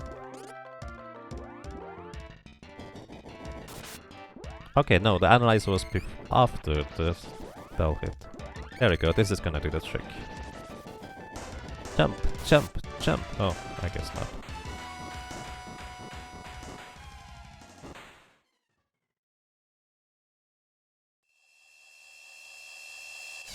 So some concessions to actually have a run/category is reasonable, yes. Similar deal with an actual more competitive speedrun category for Secret of Mana, which is glitchless. Sometimes glitches just happen, and that's just the nature of Secret of Mana at times. You don't automatically lose a run just because you accidentally activated something. The one exception to that rule for glitchless runs is if you kill your own character with a spell that you bounce back from an enemy's wall, because that gives you a ridiculous amount of experience and would kind of break glitchless. But let's say accidentally phasing through the wall, just don't take advantage of it, or even maybe wait like a second in order to make up for accidentally gaining time through something that is not intended. That's just kind of how we handle it, generally speaking.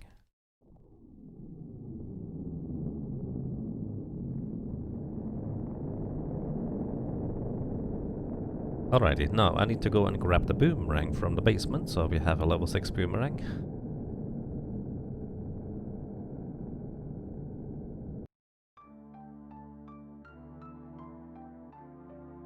And unfortunately that's also the final level of boomerang that I'm going to get. Also here I would prefer if the sprite didn't die along the way. Don't really care about the boy, to be honest. But yeah.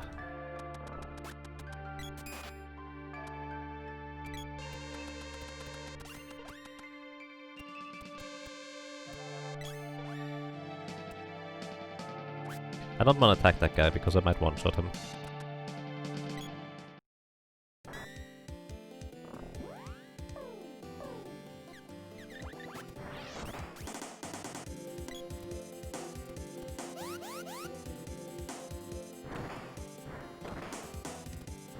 So here is where we grab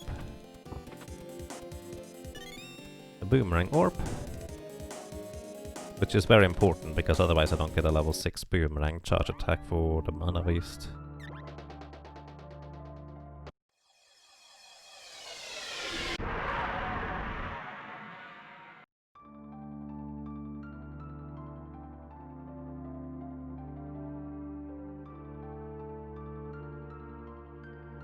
In the end, it's all self-imposed challenges, yeah. So the thing is, generally speaking, you want to keep the rules as simple as possible, in my opinion. Which I feel like is kind of the most reasonable way of going about things.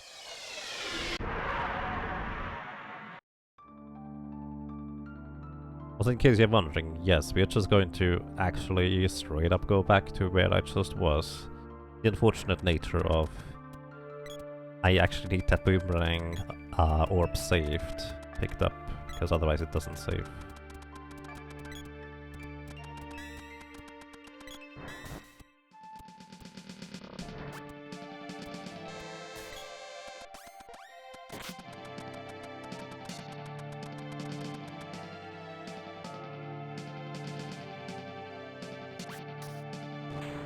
Wait, the lady has the axe equipped? And now we do the save reset thing. And we are going to load the save from before we rose the continent.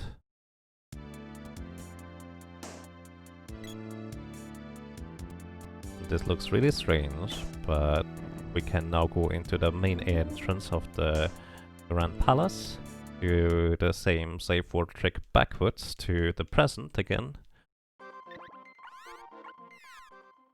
And we are at the main entrance without having to go through the underground of the entire area.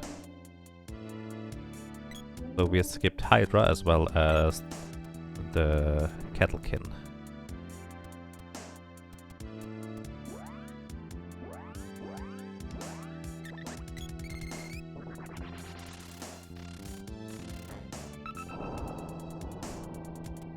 Yes, the whole idea is indeed to have fun. It's just when you want to compare your run to maybe somebody else is where it becomes more important to try and stick to specific rules that were already established or the other person also adheres to. For example, here, I'm actually just keeping the boy and the sprite at the lowest possible level, just for style points. I say if you try to do the solo challenge yourself, there's no need to keep them at the lowest possible level. I just like doing it because I think it looks more interesting. No, you're Kettlekin. Oh. By the way, Chaz, did you know that Kettlekin in the Japanese version has a chainsaw? In every other version that is not Japanese, Kettlekin just is a recolor of the Kilroy. In Japanese version, it's actually a dude with a chainsaw. You did know that. You have not seen that? Yeah. If you actually look in the German guide for Seeker of Mana, like the German guidebook, you see the Kettlekin with a chainsaw, in fact. And it's kind of interesting looking.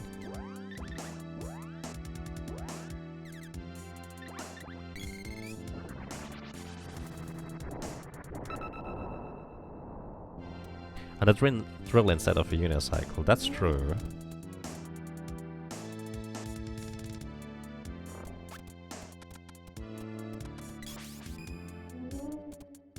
I'm going to the right here first, because that's where the sprite will need to use its spells. Or spell. I used the wrong spell, that is the longest spell animation right there. That's not that big of a deal, I guess.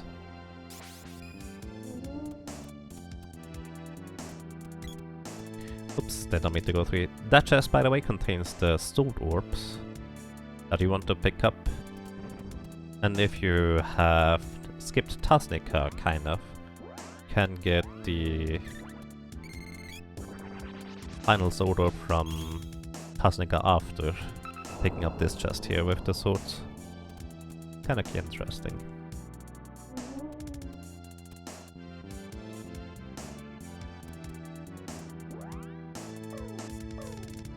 Hey, that route is actually better anyways, because there's no enemies now guarding this spot here. Oh. Just learned something new, I guess.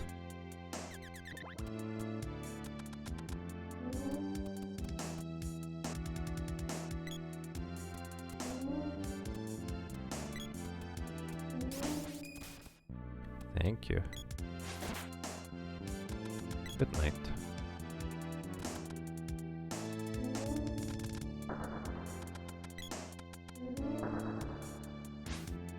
Blaze Wall, I do not appreciate that at all, my friend. I'm just going to cast Remedy myself prematurely. This will get rid of Blaze Wall pretty much immediately. Wait, I'm a doofus. I need to actually equip the whip first. Not sure why I equipped the spear in the first place. But what I'm gonna do here is jump across before that guy hits me, because while I'm pigmid he would deal a lot of damage. That would be very unhealthy. And now we get to another little innocent lizard thingy that unfortunately we don't really have the means to circumvent. In this category anyways.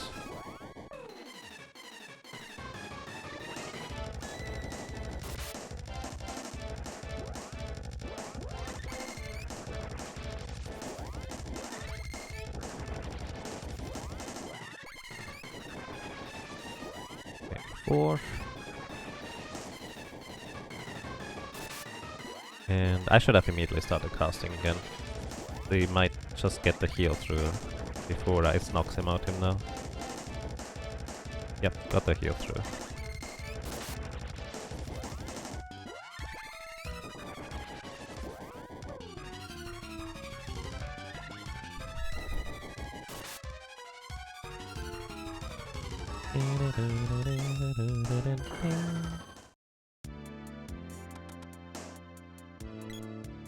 Looks kind of odd.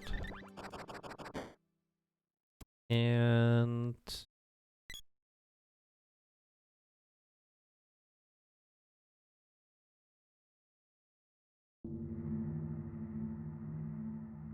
welcome to Hexas. We could defeat Hexas straight up in theory, but this is always kind of my one break during the run, so let it be known that I'm fully aware that you can defeat this boss faster than this, but if you need to take a break, now's a good opportunity, because we're gonna run Hexas out of magic. If you'd like to count, it's 24 Dispel Magics. These ones. And I'm gonna be right back.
Alrighty, I'm back. He probably is out of magic soon, I would guess.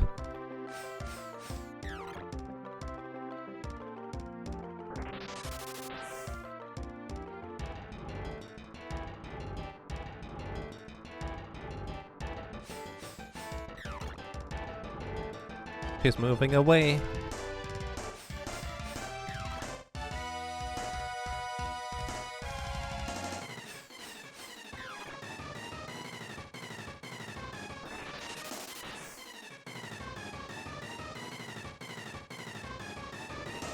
I put the laundry in the dryer. And I got some more water. And she's still not out of magic.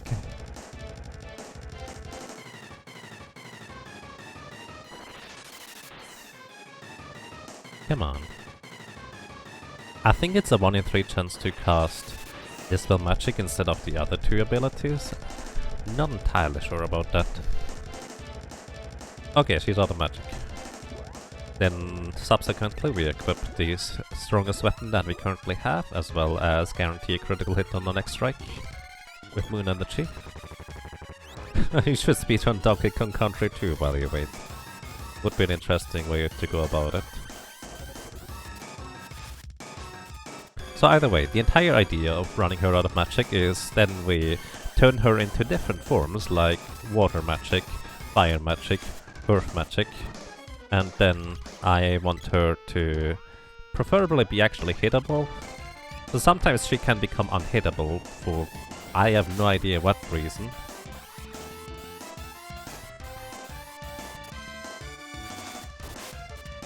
But we can fix that by casting a spell on her. She might not have been unhittable right there, but 2 hits or 2 misses in a row are, well, it can easily happen.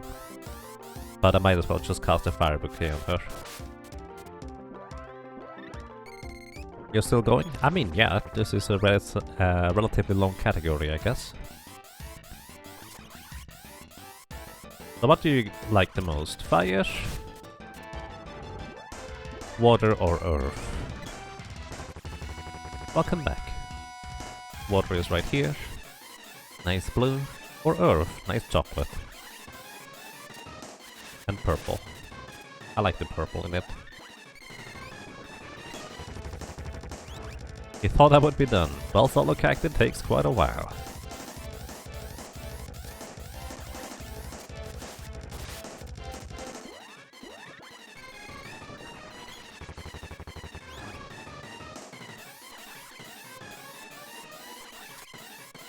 By the way, she also has a wind form, but the conditions for her transforming into the wind form are never met. So she doesn't transform into the wind form.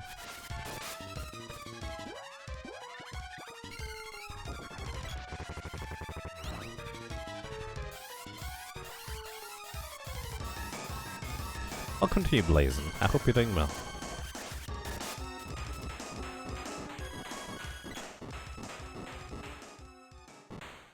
Also welcome to the kitty cat or something like that, maybe.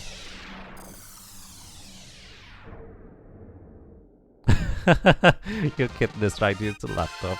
Nice. I approve. That's great.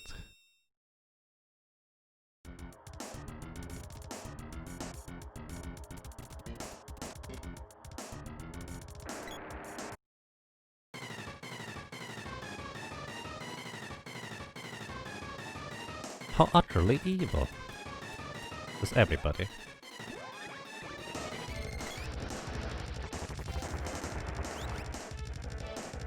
How did he not hit us? That's just silly. Here. Might as well.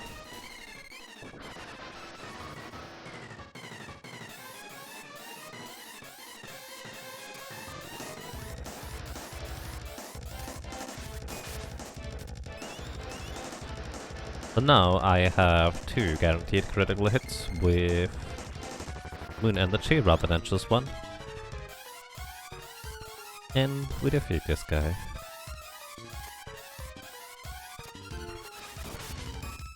He ran off somewhere. Goodbye, kitty cat.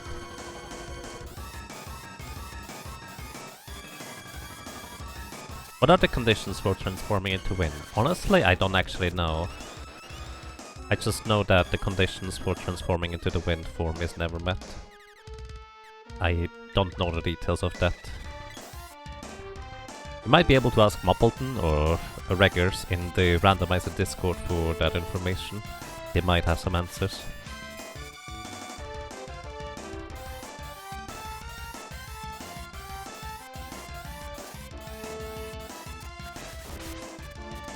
Okay.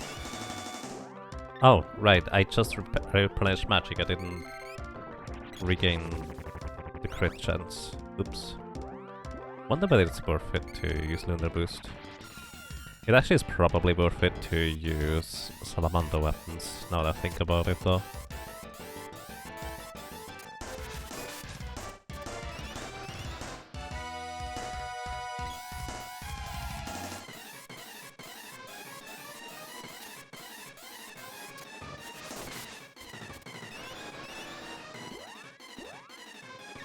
Also yes, all this guy does is cast Wall on himself to repel spells and then try to buff himself, not realizing that the buff spells are going to bounce off. And because he never gets a buff spell, he's never going to do anything else as a counterattack or countermeasure anyways. And he cannot run me over because I'm at the very bottom of the arena here. So he's kinda stuck. Not the smartest type of enemy.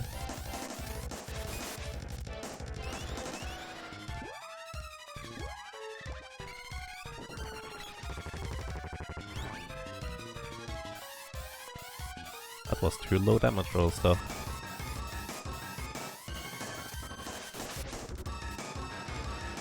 And it's out of magic. Not even when it's out of magic it will change its AI script. Kind of silly. Bonk.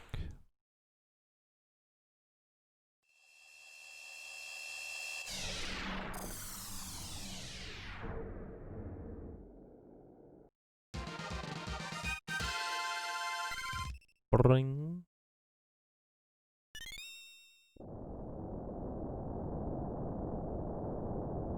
They activated the fortress. This place is sinking. If only they realized that they are already inside the mana fortress, then could have just stayed. Would have saved us a trip.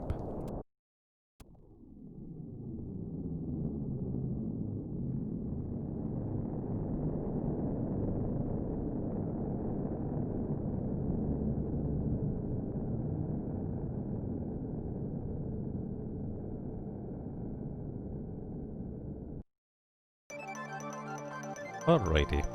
So this is where you're supposed to go to the Pure Lands at this point, in order to proceed with the story. But we kind of have other plans. We go directly into the Mana Fortress, after buying new equipment here. Because, as you might imagine, having good defense in a solo character challenge run is kind of important. Plus, there's other things we have to take care of. Specifically, we may need to make sure this is a true solo character challenge run.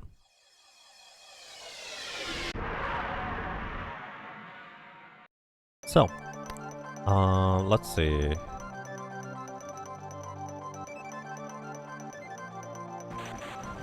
I think keep going northeast should eventually. There it is. East from here.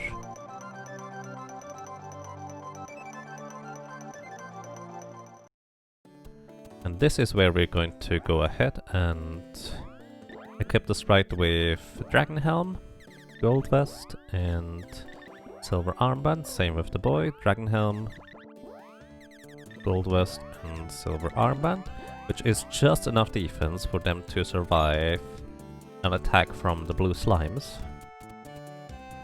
And that will allow us to have them get turned into snowmen. So, what I'm gonna do is basically I'm gonna turn them into snowmen, and then with specific timing I will undo the snowman thing, but the snowman, well, status will have worn off, so I can control them and move them around. But what hadn't worn off yet is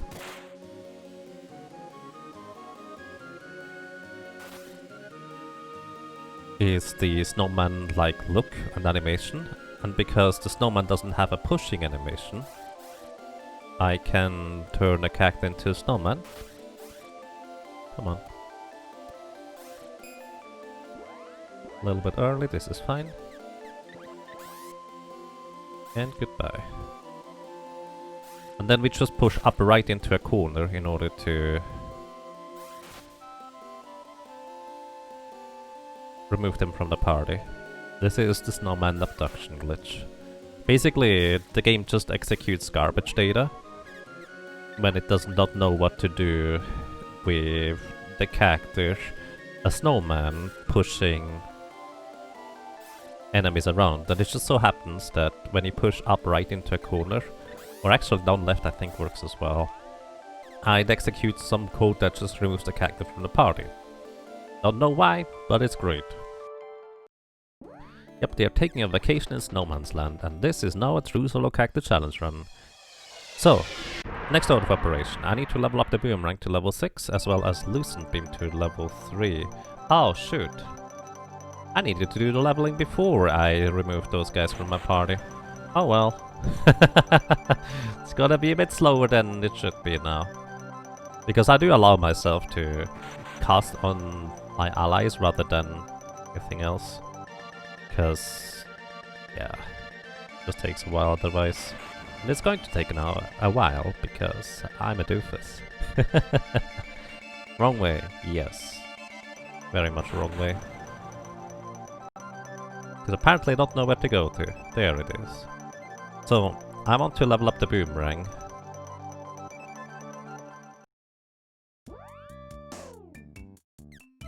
To level 6. Actually, I need to upgrade it first. I just realized. I forgot about that part.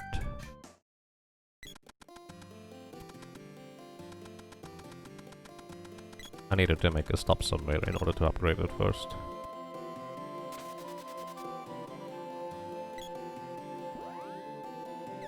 Oh.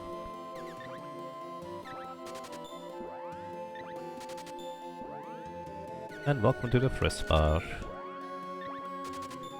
Also briefly upgrading the spear in case I feel like wanting to use a more quick and reliable weapon.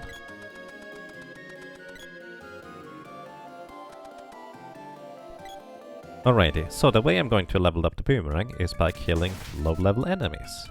So if you kill an enemy that has less levels than you only get half the weapon experience. But despite getting only half weapon experience here, I kill the enemies quick enough that this is more reliable than killing enemies that have about the same level as I do. A lot quicker, so this just ends up working out a lot better than trying to, well, defeat enemies that are about the same level. The downside, of course, is that I don't get the same, like, character experience in order to level up appropriately, but yeah. This is fine. So we want to have the boomerang at level 6 in order to be able to beat the game reasonably quickly. So that is going to be my goal. So per boomerang throw I get 2 experience, so that's 50 enemies. I think that we need to defeat for 1 level, that is 100 enemies for 2 levels. Otherwise it would just be 25 and 25 for regular leveled enemies, but they have a lot more HP and would just take a lot longer.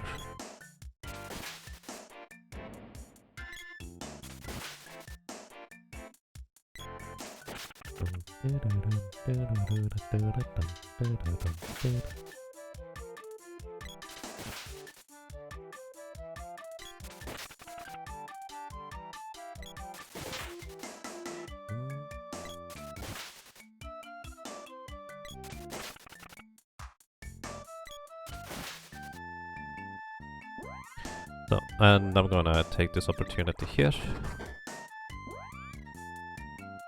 to start leveling up my spells, because I'm a doofus. I didn't level up the spells in time. Hooray.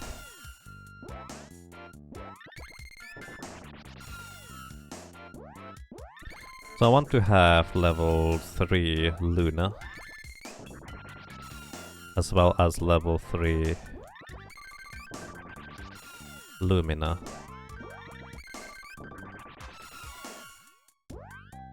So that's level 2 Luna.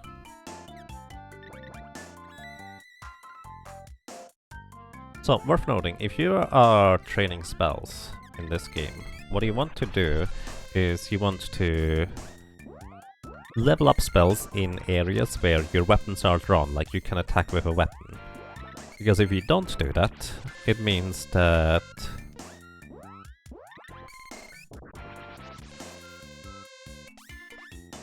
you only gain half the weapon experience. Like in towns, you only gain half weapon experience. Which, well, it's pretty awkward, I dare to say.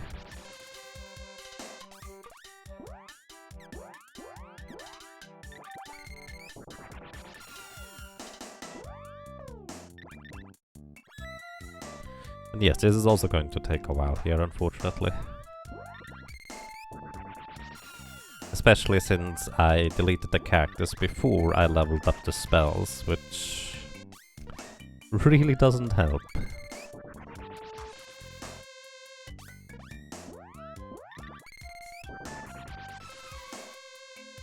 You also gain a little bit of experience, Jess. Just a little. In case you're wondering how many spellcasts it is 12 to get from level 0 to level 1. It is 13 from level 1 to level 2. And it is an additional 15 from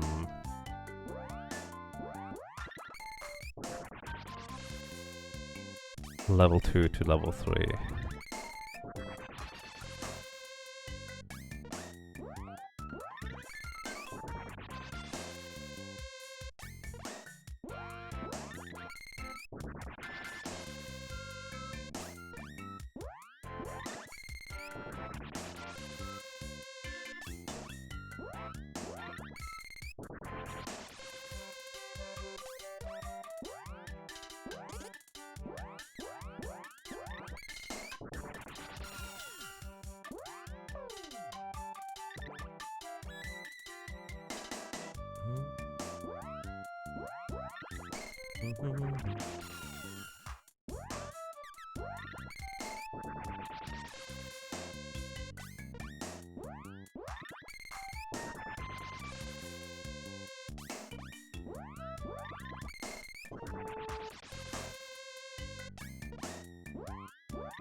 Alrighty, 15 more spellcasts. You could loosen our Lumina up to level 3.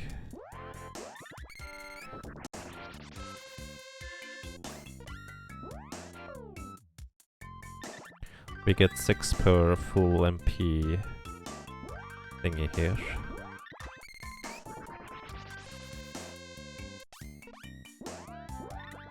It's actually going to be one more after I use up the second fairy walnut.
Okay, I see an easy way to just regain my fairy walnuts here. It's going to work pretty well. Oh, I didn't actually upgrade my equipment yet. Oops. Good thing I Didn't go into the Mana Fortress yet. Big whoops. Okay.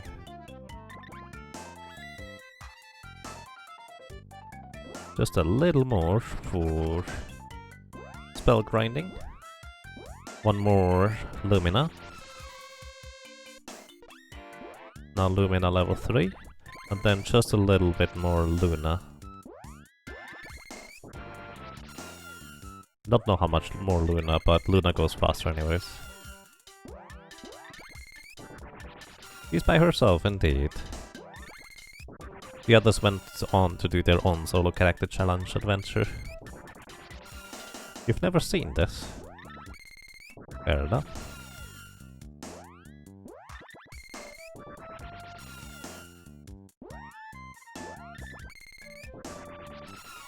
There it is, alrighty.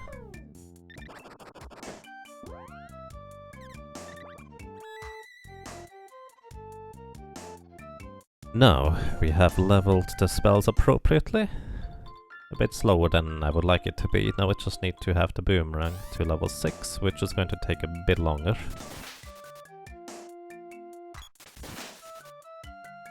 Unfortunately, boomerang is one of the slowest weapons to grind with, because you only start recovering stamina once you catch the boomerang rather than when you throw it.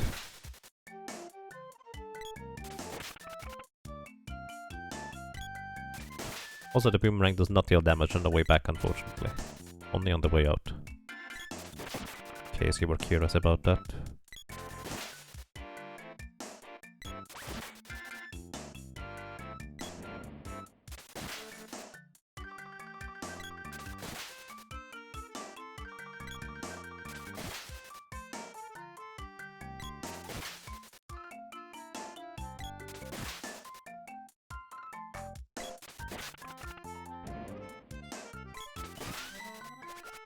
Alrighty. If you'd like to count, it is 50 more enemies.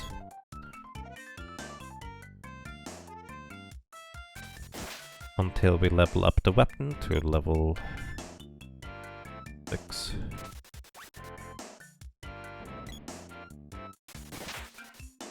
Three, 4, 5,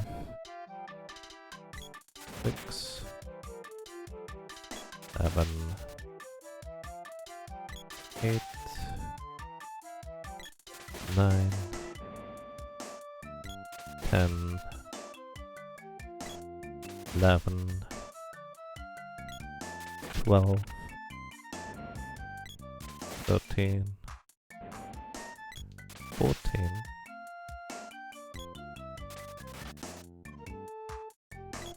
15, 16, 17, 18, oops, 19 and 20, 21, 22, 23,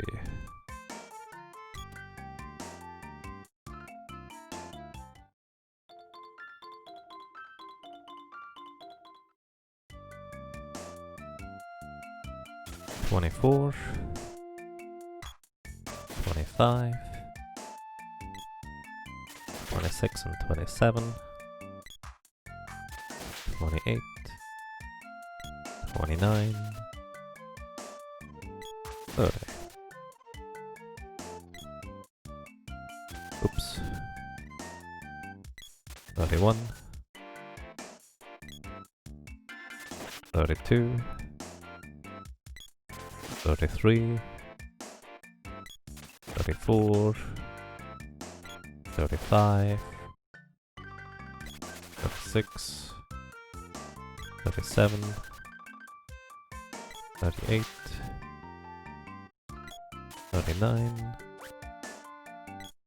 one more, 40, 41, 42, 43, 44,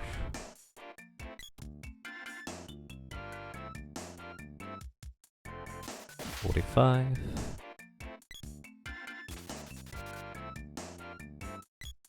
46. 47. 48. 49. And I was one off. Oh well. Boomerang is level 6.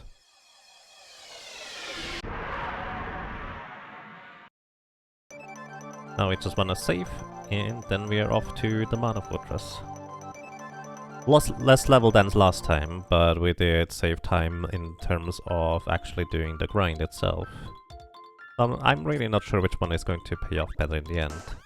I think the grind inside the Mana Fortress is going to pay off better in terms of just safety.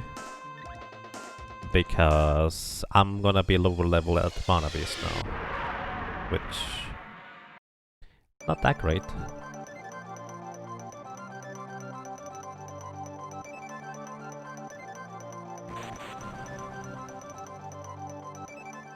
Alrighty, so specifically leveled. So the higher level you charge up a ranged weapon, the further it's going to fly. Specifically level 2 Boomerang is going to fly just far enough. Well, if I don't get interrupted by an enemy here. Buzz off.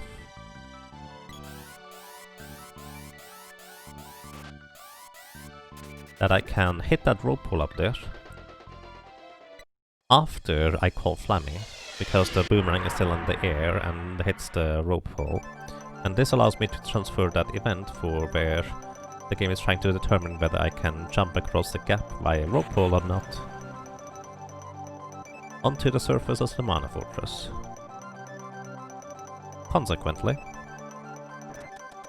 I cannot jump, but I override the event on the Mana Fortress. So here we are, welcome to the final section.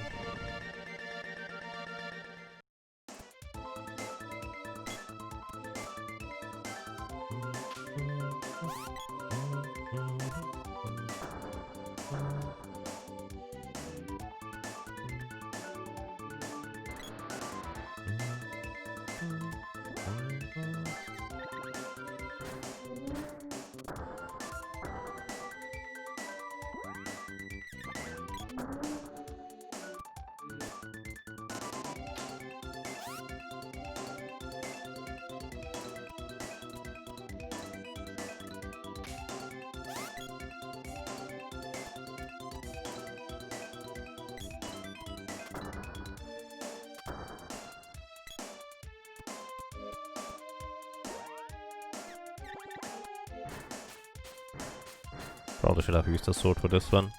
The previous one, the axe is better because the hitbox lingers around just long enough that you actually get a double hit on the weird thingies, on these green pegs. But the sword is better for these ones here.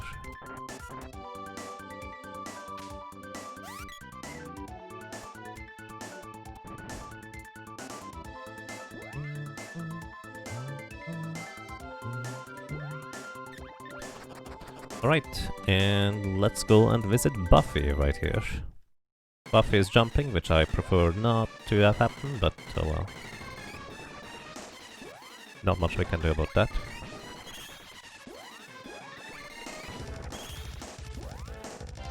Buffy is gonna be flying in just a second. And that's about 1000 damage per loosened beam.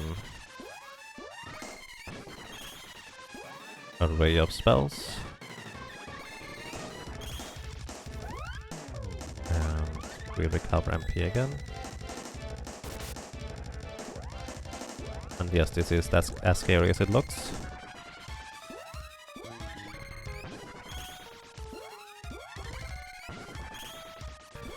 Because I have my defense reduced dramatically because I'm pigmates in order to cast spells faster.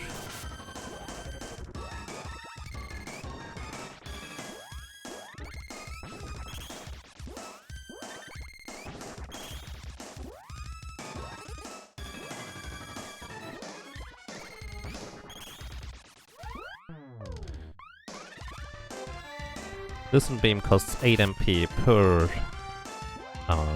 well, beam. It's kind of a big deal, to say the least.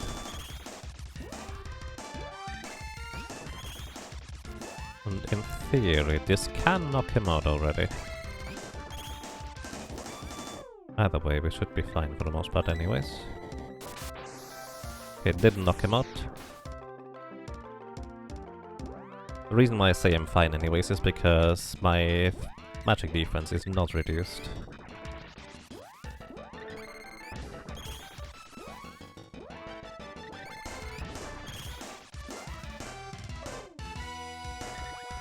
Okay, buff you down. Goodbye.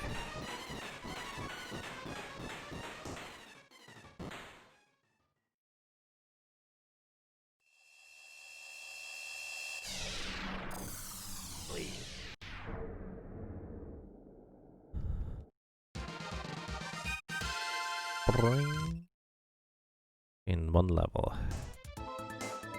Not a whole lot, to be fair.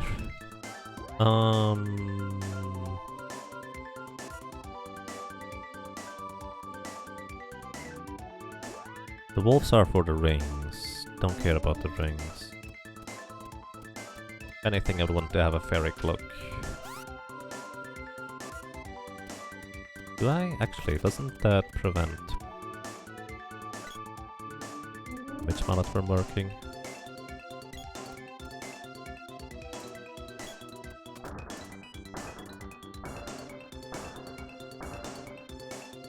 Alrighty, this is kind of where it gets a bit spook. Because of how we have to fight this boss. So first of all, we use Flame Saber to increase our base damage a little bit. Then we guarantee 4 critical hits. Then I'm going to increase my attack power by 25%. And then I'm going to use Wall in order to repel the next 2 spell attacks against me.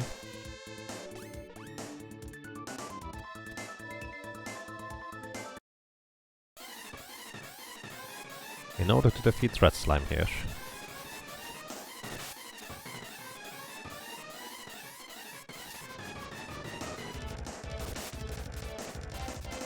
So the boomerang can hit twice, which is why I'm using it here. And Red Slime absolutely loves spamming Acid Rain, which is why I have to keep up the wall in order to reflect spells. I'm actually going to cut that short here with attacking because I do not want to get Acid Rain. Because Red Slime can cast Acid Rain so quick that it will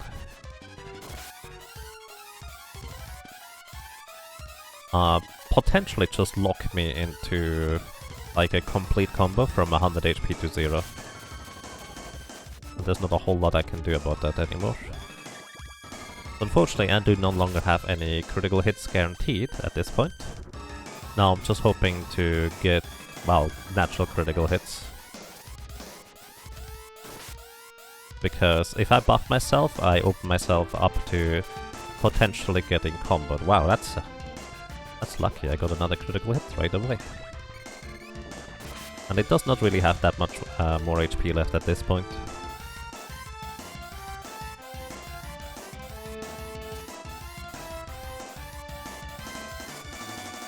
And the reason to use Boomerang, as mentioned before, this wild swinging of the Boomerang before throwing actually is considered a melee attack, whereas the throw is considered a ranged attack, and those are, well, 2 separate attacks, which is why I can hit enemies twice, if they are susceptible to getting hit twice. Some bosses go into an ouch animation where they literally can't get hit by anything else anymore, physically anyways. Other bosses, like the Mana Beast and Red Slime, you can just pile on damage more and more, which is what I'm abusing here.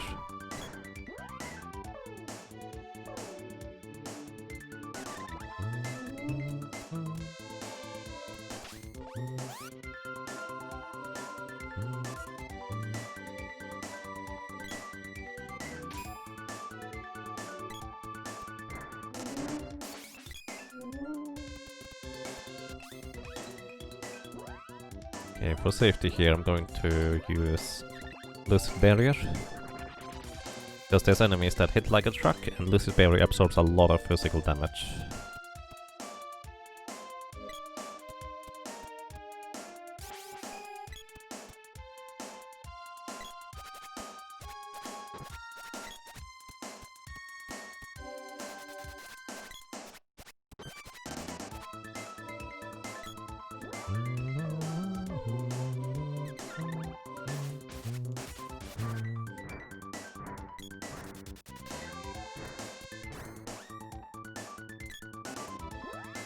Alright, and we have arrived.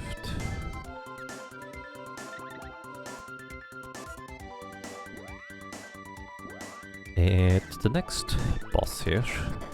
It's the Dark Lich. Let's see real quick. I'm gonna cast Spell Repel on myself. Hope that I don't regret it in the future. Gonna recover my MP here. Actually, I will need more fairy walnuts anyway, so I just should recover them right now while I have the opportunity to, rather than anytime later. Because later is gonna be slightly more dangerous. To be fair, I most likely don't need that many anyways, but better safe than sorry.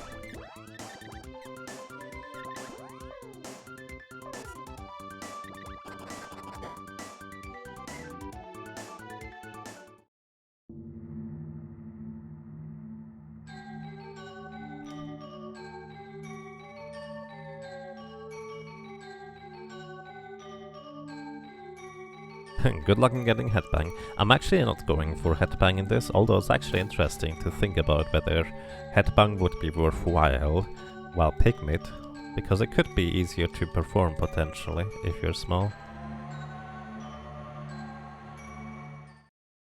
Welcome to Dotox. How are you doing today?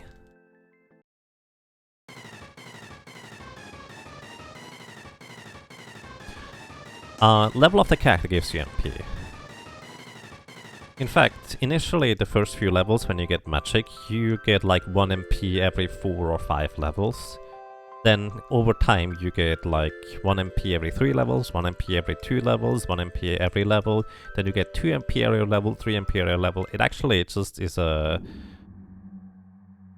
rather extreme curve to say the least, and how that works. It's kind of curious. Alright. Welcome to good music.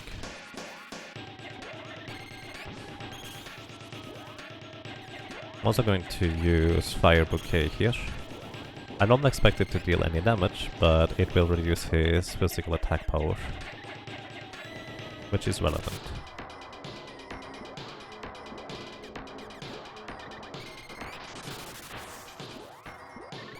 I don't know why he attacked nothing, but sometimes he does that.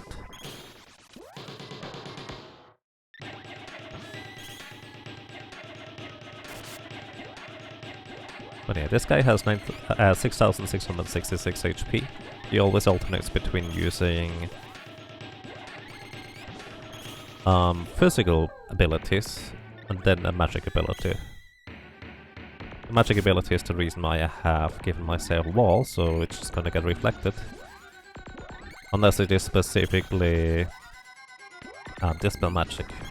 Which, Dispel Magic doesn't deal damage, so it's kind of okay anyways.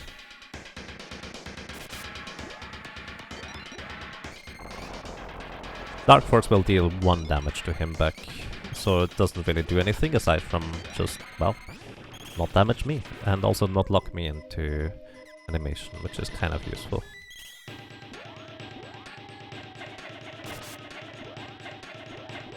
And he's going underground, which is convenient, because the physical attacks are the ones I worry about. The rest of his scripts don't care, and I can still hit him while he's on the ground.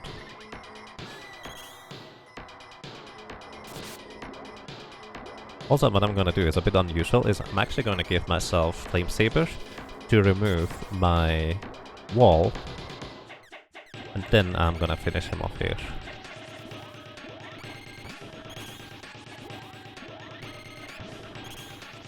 This doesn't look fun for the Dark Lich. Well, that's one way to put it.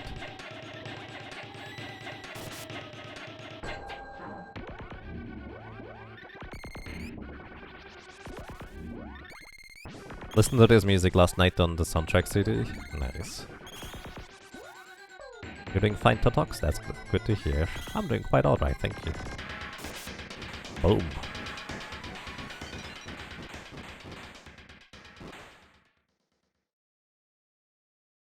Oh yeah, also...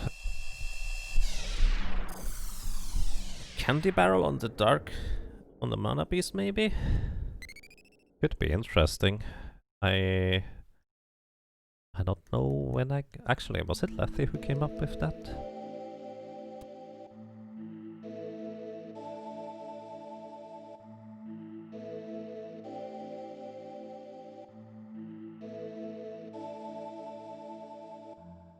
Yeah, what I'm gonna do is I'm gonna make a save state here to do some offline testing later, so give me just a moment. For anybody who's curious, this is an SNES Mini, and well, the SNES Mini allows you to do interesting things, such as making save states on the SNES Mini thingy. So let me do this real quick.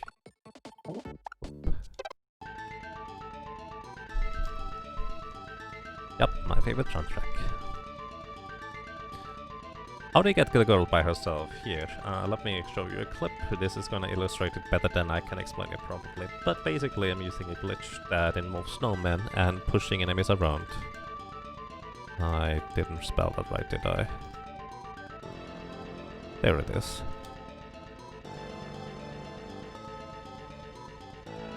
Yeah, basically they took a vacation and went to Snowman's Land. That's it.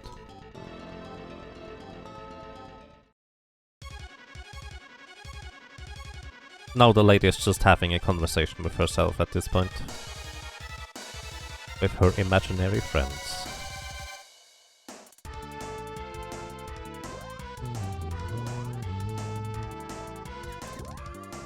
So kind of like yesterday. Flame Saber in order to increase her base magic or base attack power.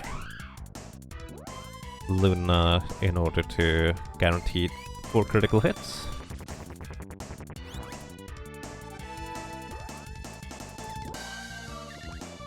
Lucid Barrier to absorb a good amount of physical damage.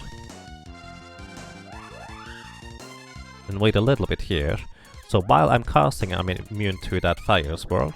And I'm going to use Lunar Boost on myself. This gives me 25% more attack power. And then I'm just starting to charge up my attack with the Boomerang level 6, which has 2 chances to hit. If somebody would like to keep track of how much damage I deal, that would be appreciated. And that is 333 for the first hit. It's not as good as I hoped it would be. I'm actually gonna be cheeky here. And try a candy barrel. This might backfire horribly, but I did just make a save state, even though that's not why I wanted to make it. Yeah, let's try it. Alright, the problem is that we don't punch through the mana beast defense. Fair enough.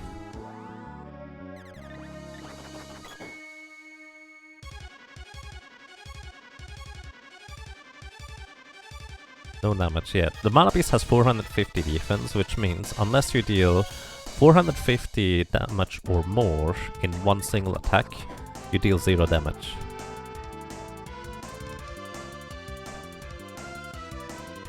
The reason I'm not charging up more than once is because otherwise I might die to a series of Lucent Beams. They deal like 100 damage each, so I should survive 3 maybe. Not actually guaranteed that I survive 3. But yeah. Split? Oh yeah, I forgot about that. Oopsie.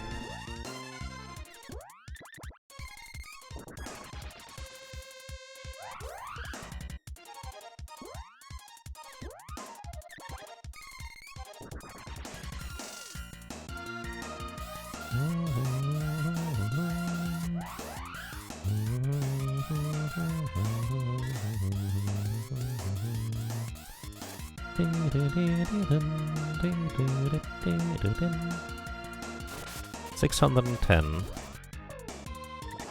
and $621. So this is what, like 40 less damage per attack than yesterday, where I was a fair bit higher level. I think this is quite acceptable for not having to spend as much time leveling. As long as I don't die in the meantime. Ooh, 115. I do not survive that many. That. I might be dead. Oh my goodness. That was real close. That was not good. Holy cow, I should not do that. Thank you, kitty cat. That was way too close. He almost died, yes! Yes, I did. Don't do that. Oh dear.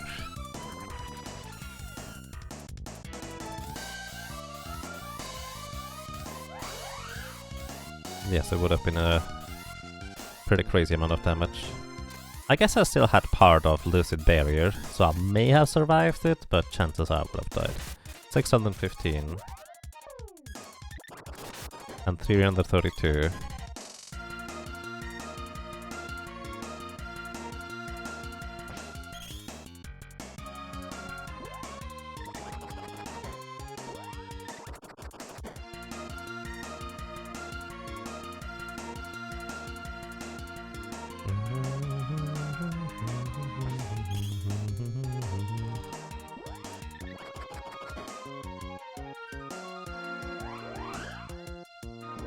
Alright, Lucid Barrier. So we are a quarter there. Gotcha. Thank you.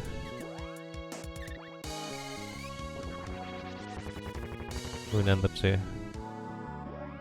I'm going to recover my MP and my HP.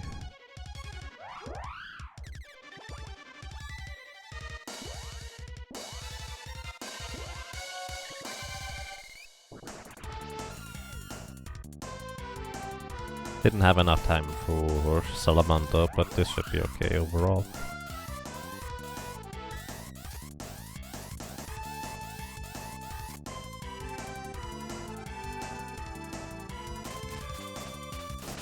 $336 was a low damage roll anyway, so it didn't really matter too much.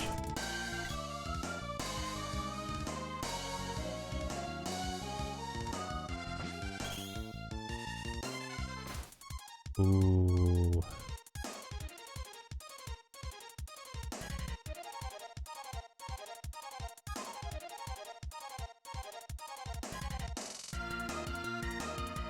Poor Rabbite, poor Blob.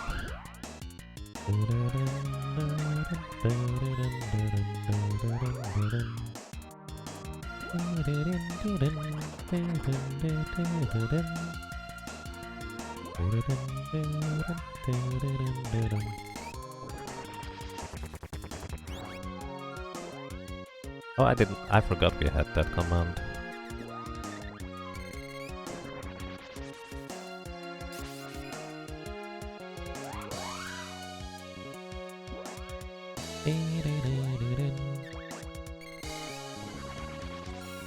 So yeah, basically, what I'm doing with my hits is actually over 1000 damage per attack, per swing, which is why I'm actually managing to deal some damage.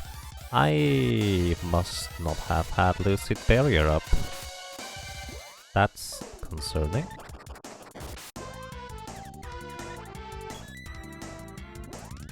Oh.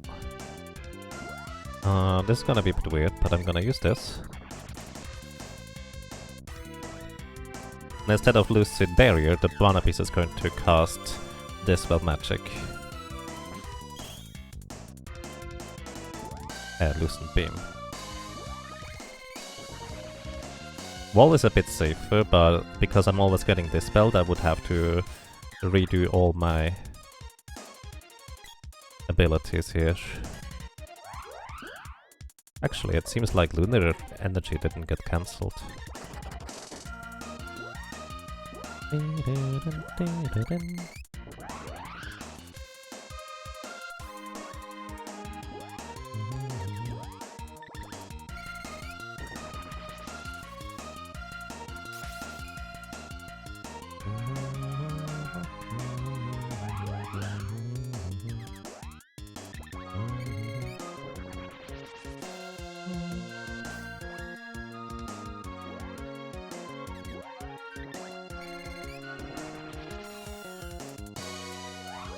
If you're not allowed to cast Lunar Boost and such things. Oh, with the other solo characters?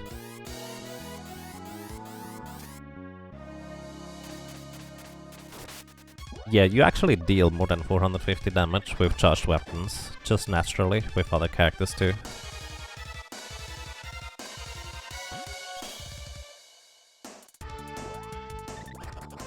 So the boy actually deals a fair bit more damage than the lady baseline, just because he has a fair bit higher attack power. Also, at least for the glitched runs, not the glitchless solo character runs, I do go and grab the Mana Sword early, which has way higher base attack power, which does help a lot here as well.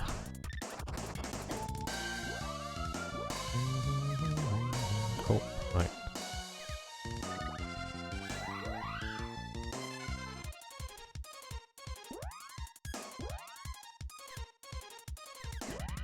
I don't remember whether I still have any moon energy left, but I do now. You want to do it the hard way? Yeah. So what I do for glitchless solo challenges is I get the boomerang to level 8. So what that does for you is it allows you to have an increased critical hit chance. Basically, the 2 last stages of the boomerang has increased critical hit chance. So a regular attack with like a regularly leveled boy at this point, glitchless, will do about 100 to 150 damage. But if you get lucky and get a critical hit with the boomerang's increased critical hit rate, you will do a fair bit more damage than that.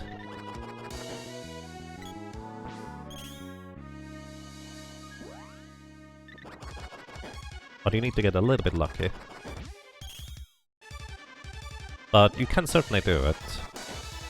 Also, using the hammer to deny damage from loosened beams is kind of one of the few ways of going about it. Unless you just level up high enough that you can reasonably survive like 3 or 4 loosened beams in a row. Evaded, indeed. Yeah, it is possible, it's doable. Definitely not easy though.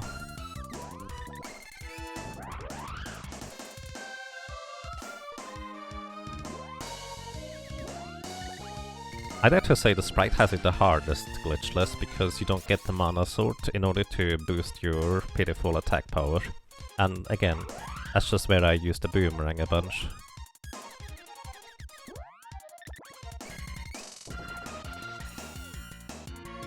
You're going to try it. Best of luck to you. Please make sure to tell me how well you're doing, because I'm curious. This is not an easy thing, I just happen to play this game a bunch. Wow! 2 rounds of whiffing entirely. That is 0.16% chance if you only look at these 2 rounds specifically. Which isn't exactly a fair way to go about it, to be honest. But technically.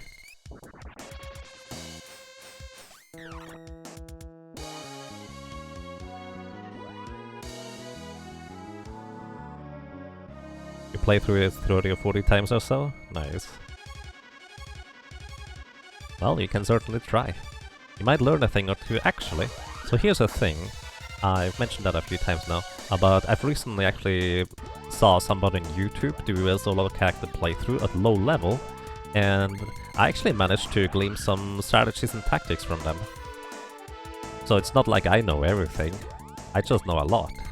But there's certainly stuff and things that I could possibly learn from other people too. So if you have interesting strategies that you would like to tell me are maybe better, I would be curious.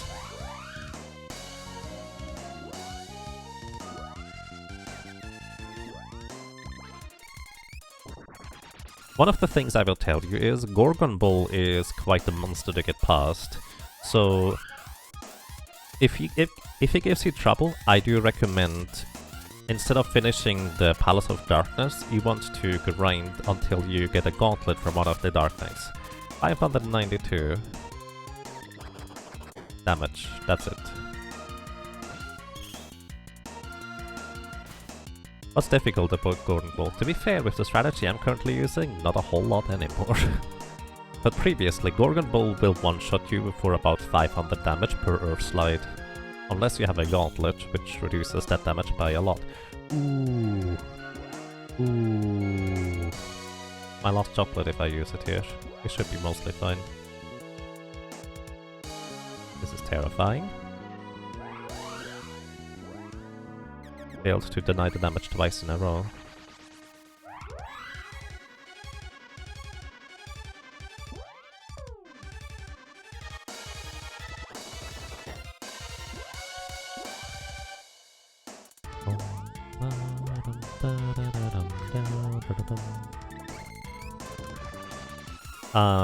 I did do damage this cycle, yes, it was like a regular hit.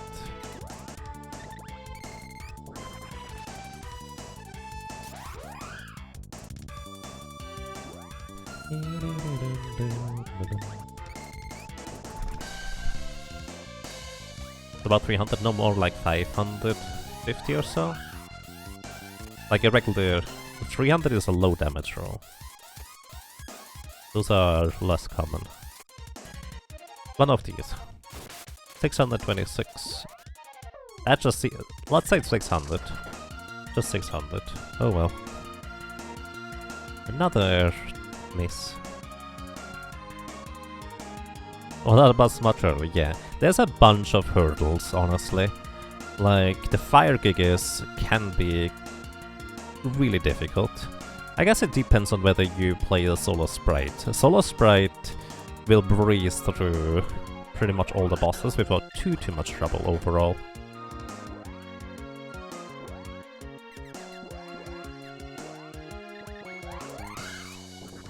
Yeah, we are at about 5,000. Halfway point. Thank you. I should still have Lucid Barrier.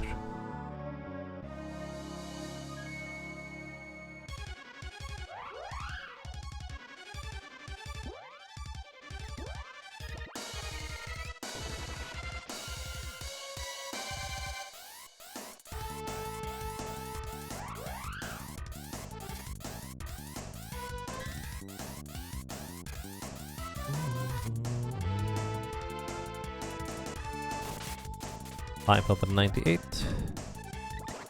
and 569. Finally, a good round again. That took a while.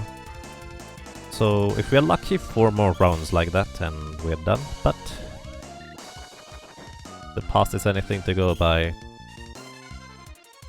Might not be that easy.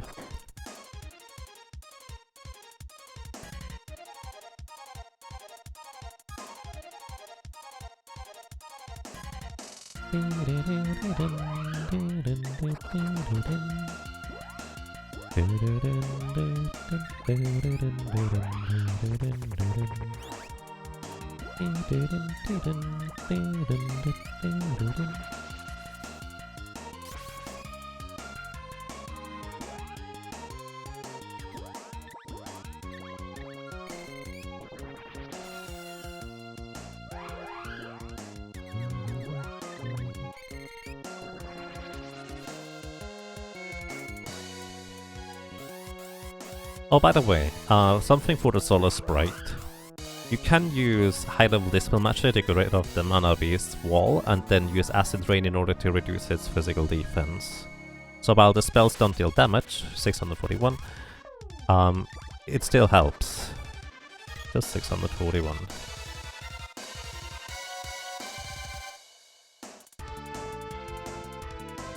No armor? No armor would be really tough, but I have done Solo Sprite with no magic, glitchless.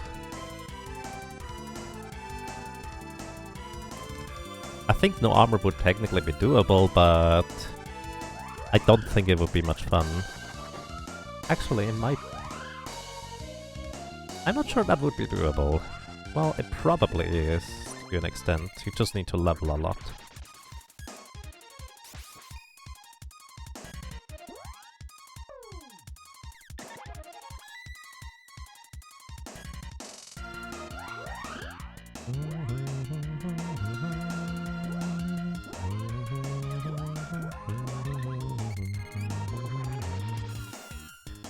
Hope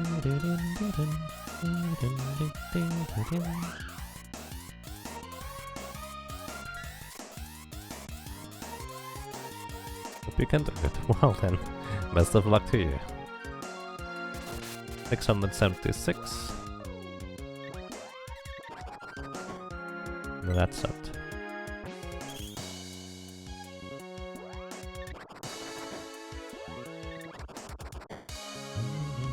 Yesterday he was Mana Beast was much nicer overall. Not nearly as many loosened beams. Okay, 3/4 through.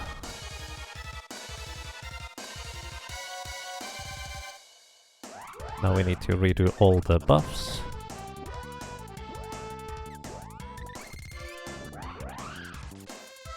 I'm just going to keep Lucy Barrier and Moon Energy synchronized at this point. No, I really should just pay attention to how many hits I get since last time. Not like I have much else to do.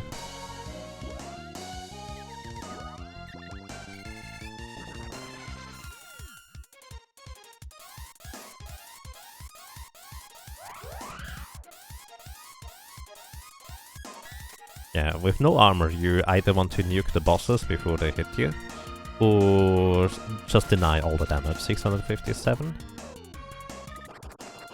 And that's it.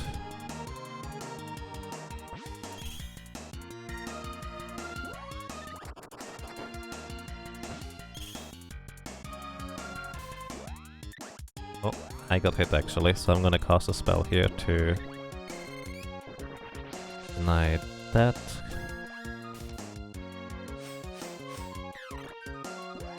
That's why I cast a spell right there.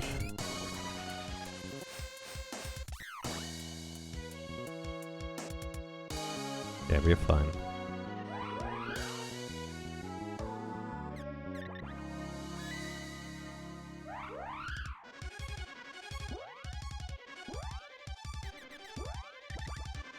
Still have enough crits for at least 2 rounds. In fact, in theory I have enough crits in order to finish off the Mana Beast.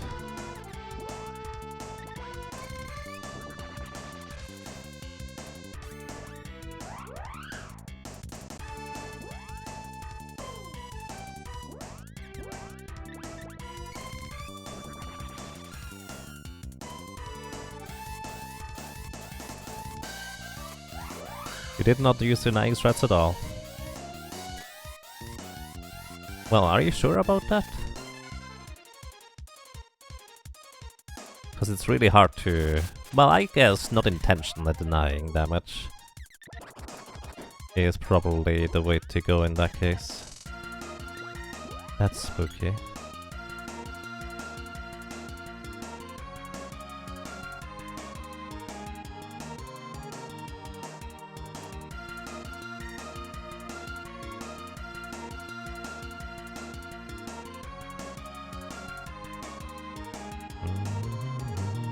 Plus 619. But we are really close, so to speak.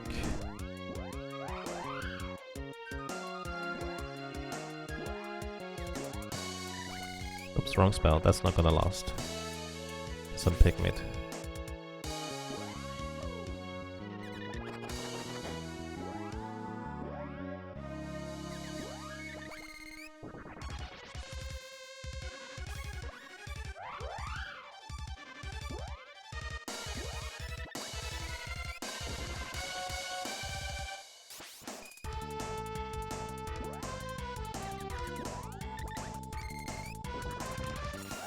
If you hit twice, you'll probably kill. This might be a bit close here. Plum for my buff, please. Oh boy. Should still be alright. 392. And 360. Not quite. We're probably not far off here. Okay, I got hit again, but I can deny the damage after here. This is gonna be okay.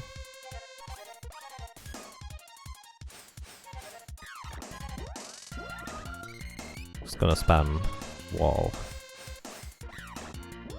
Because this is gonna be my best opportunity to survive for the most part. Alright, we're okay. About 200 damage away. Okay. I think I'm out of critical hits though, so need to cast that again.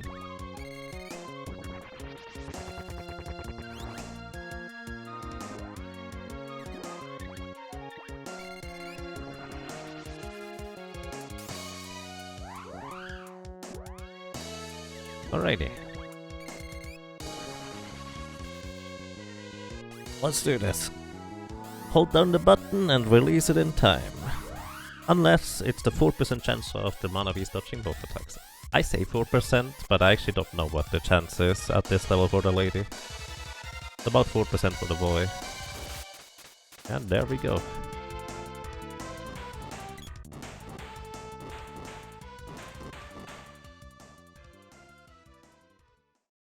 And...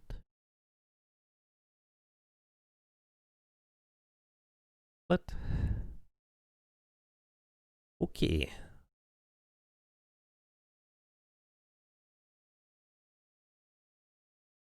Thank you for the GGs, everybody. So we have knocked out the boy solo challenge as well as the lady solo challenge. Next is gonna be the sprite. You think we'll get a half moon? Well, let's see. For anybody who may not know, at the very end of the game, there is 3 different possible moon phases. It's random which one you get. Can be a full moon, can be crescent moon, and it can be 2/3 of a moon. Also, by the way, if you load a save, beat the game from that save, you will get a moon, and you will get the same moon every time until you save with another fast somewhere, because it actually uses the save files checksum in order to determine which moon phase you get. Whee, thank you.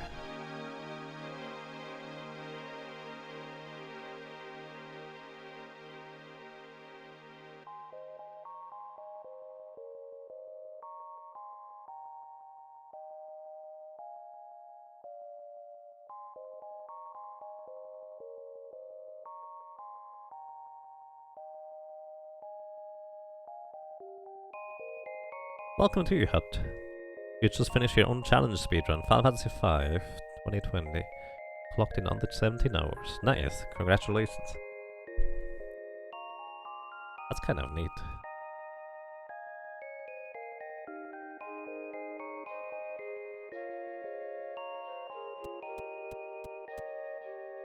Alrighty, let's see. I'm actually curious what the comparison is to...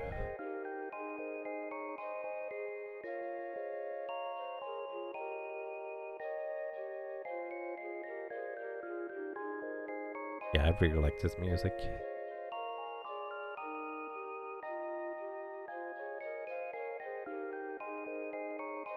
So I would like to point out that my personal best for the boys solo challenge is just 5 minutes faster than the lady. Kind of interesting to look at it overall.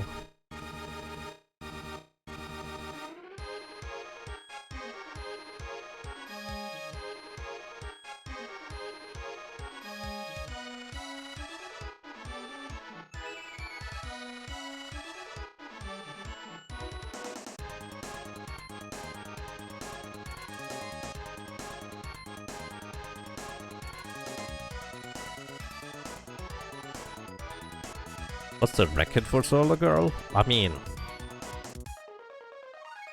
nobody else runs this aside from me, so... this, I suppose.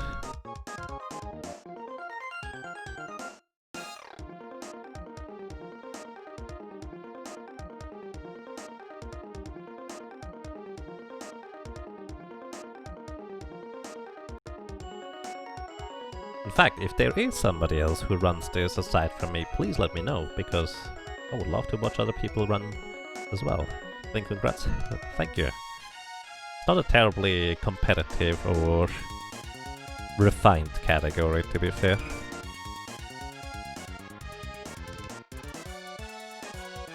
let's see, 5 gigas defeat, 6 minutes after the boy.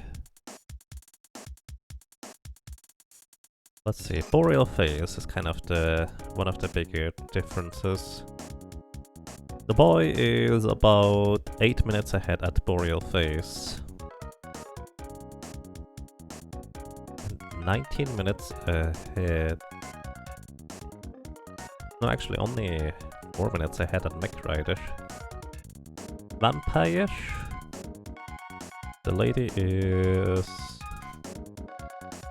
10 minutes behind? How did you get further behind there? That's interesting. Let's see, Watermelon. We're actually almost even on the Watermelon boss fight. What about Buffy? Yeah, I think the grinding just kind of takes out a good chunk of the lady's time. Otherwise she would be ahead of the boy at this point, because at Buffy the boy is again ahead about 9 minutes. That kind of shrinks down to another 5 minutes. It's kind of like a waveform, so to speak. Kind of interesting. Ooh. Probably. Hello, thank you. Thank you so much for 29 months of support. Welcome back. And I'm glad you enjoy your stay.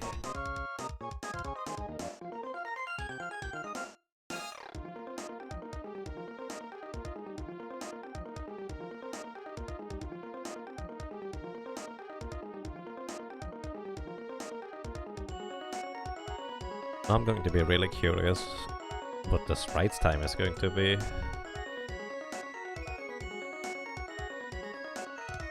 I'll actually need to figure out what level shade up on me.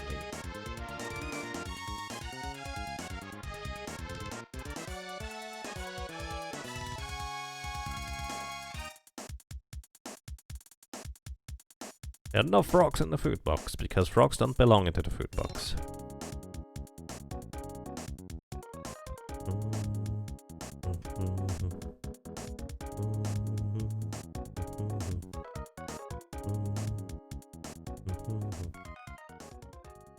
Frogs are friends, not food.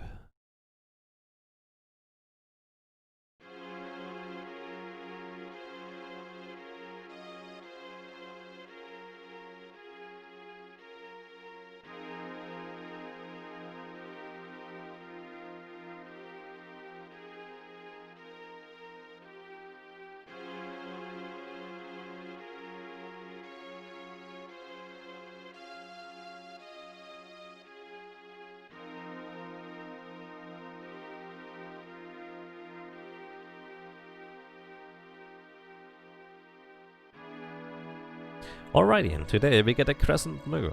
In fact, with a little star right there in the center too. That's kind of neat. You don't see that all the time. Alrighty everybody, that is it from me for today. Actually, it's not entirely true. Later on I will have a Zelda Link to the Past randomizer league race in just about 2.5-ish hours. I would like to just kind of rest and prepare for that. But yeah, what a weird ending without the other characters it is. The boy's ending actually looks pretty normal. The sprite also looks a bit weird. Either way, that's it from me for today for Seeker of Mana. If you... let's see, who is online currently? I think Questing for Glory is probably online. But yeah, because it's going to be relatively soon, I'm not gonna start a podcast for that. But yeah, I hope you enjoyed the show, I hope you enjoyed being around. Thank you so much for watching, for listening and for lurking, and until next time, take care and have a good night.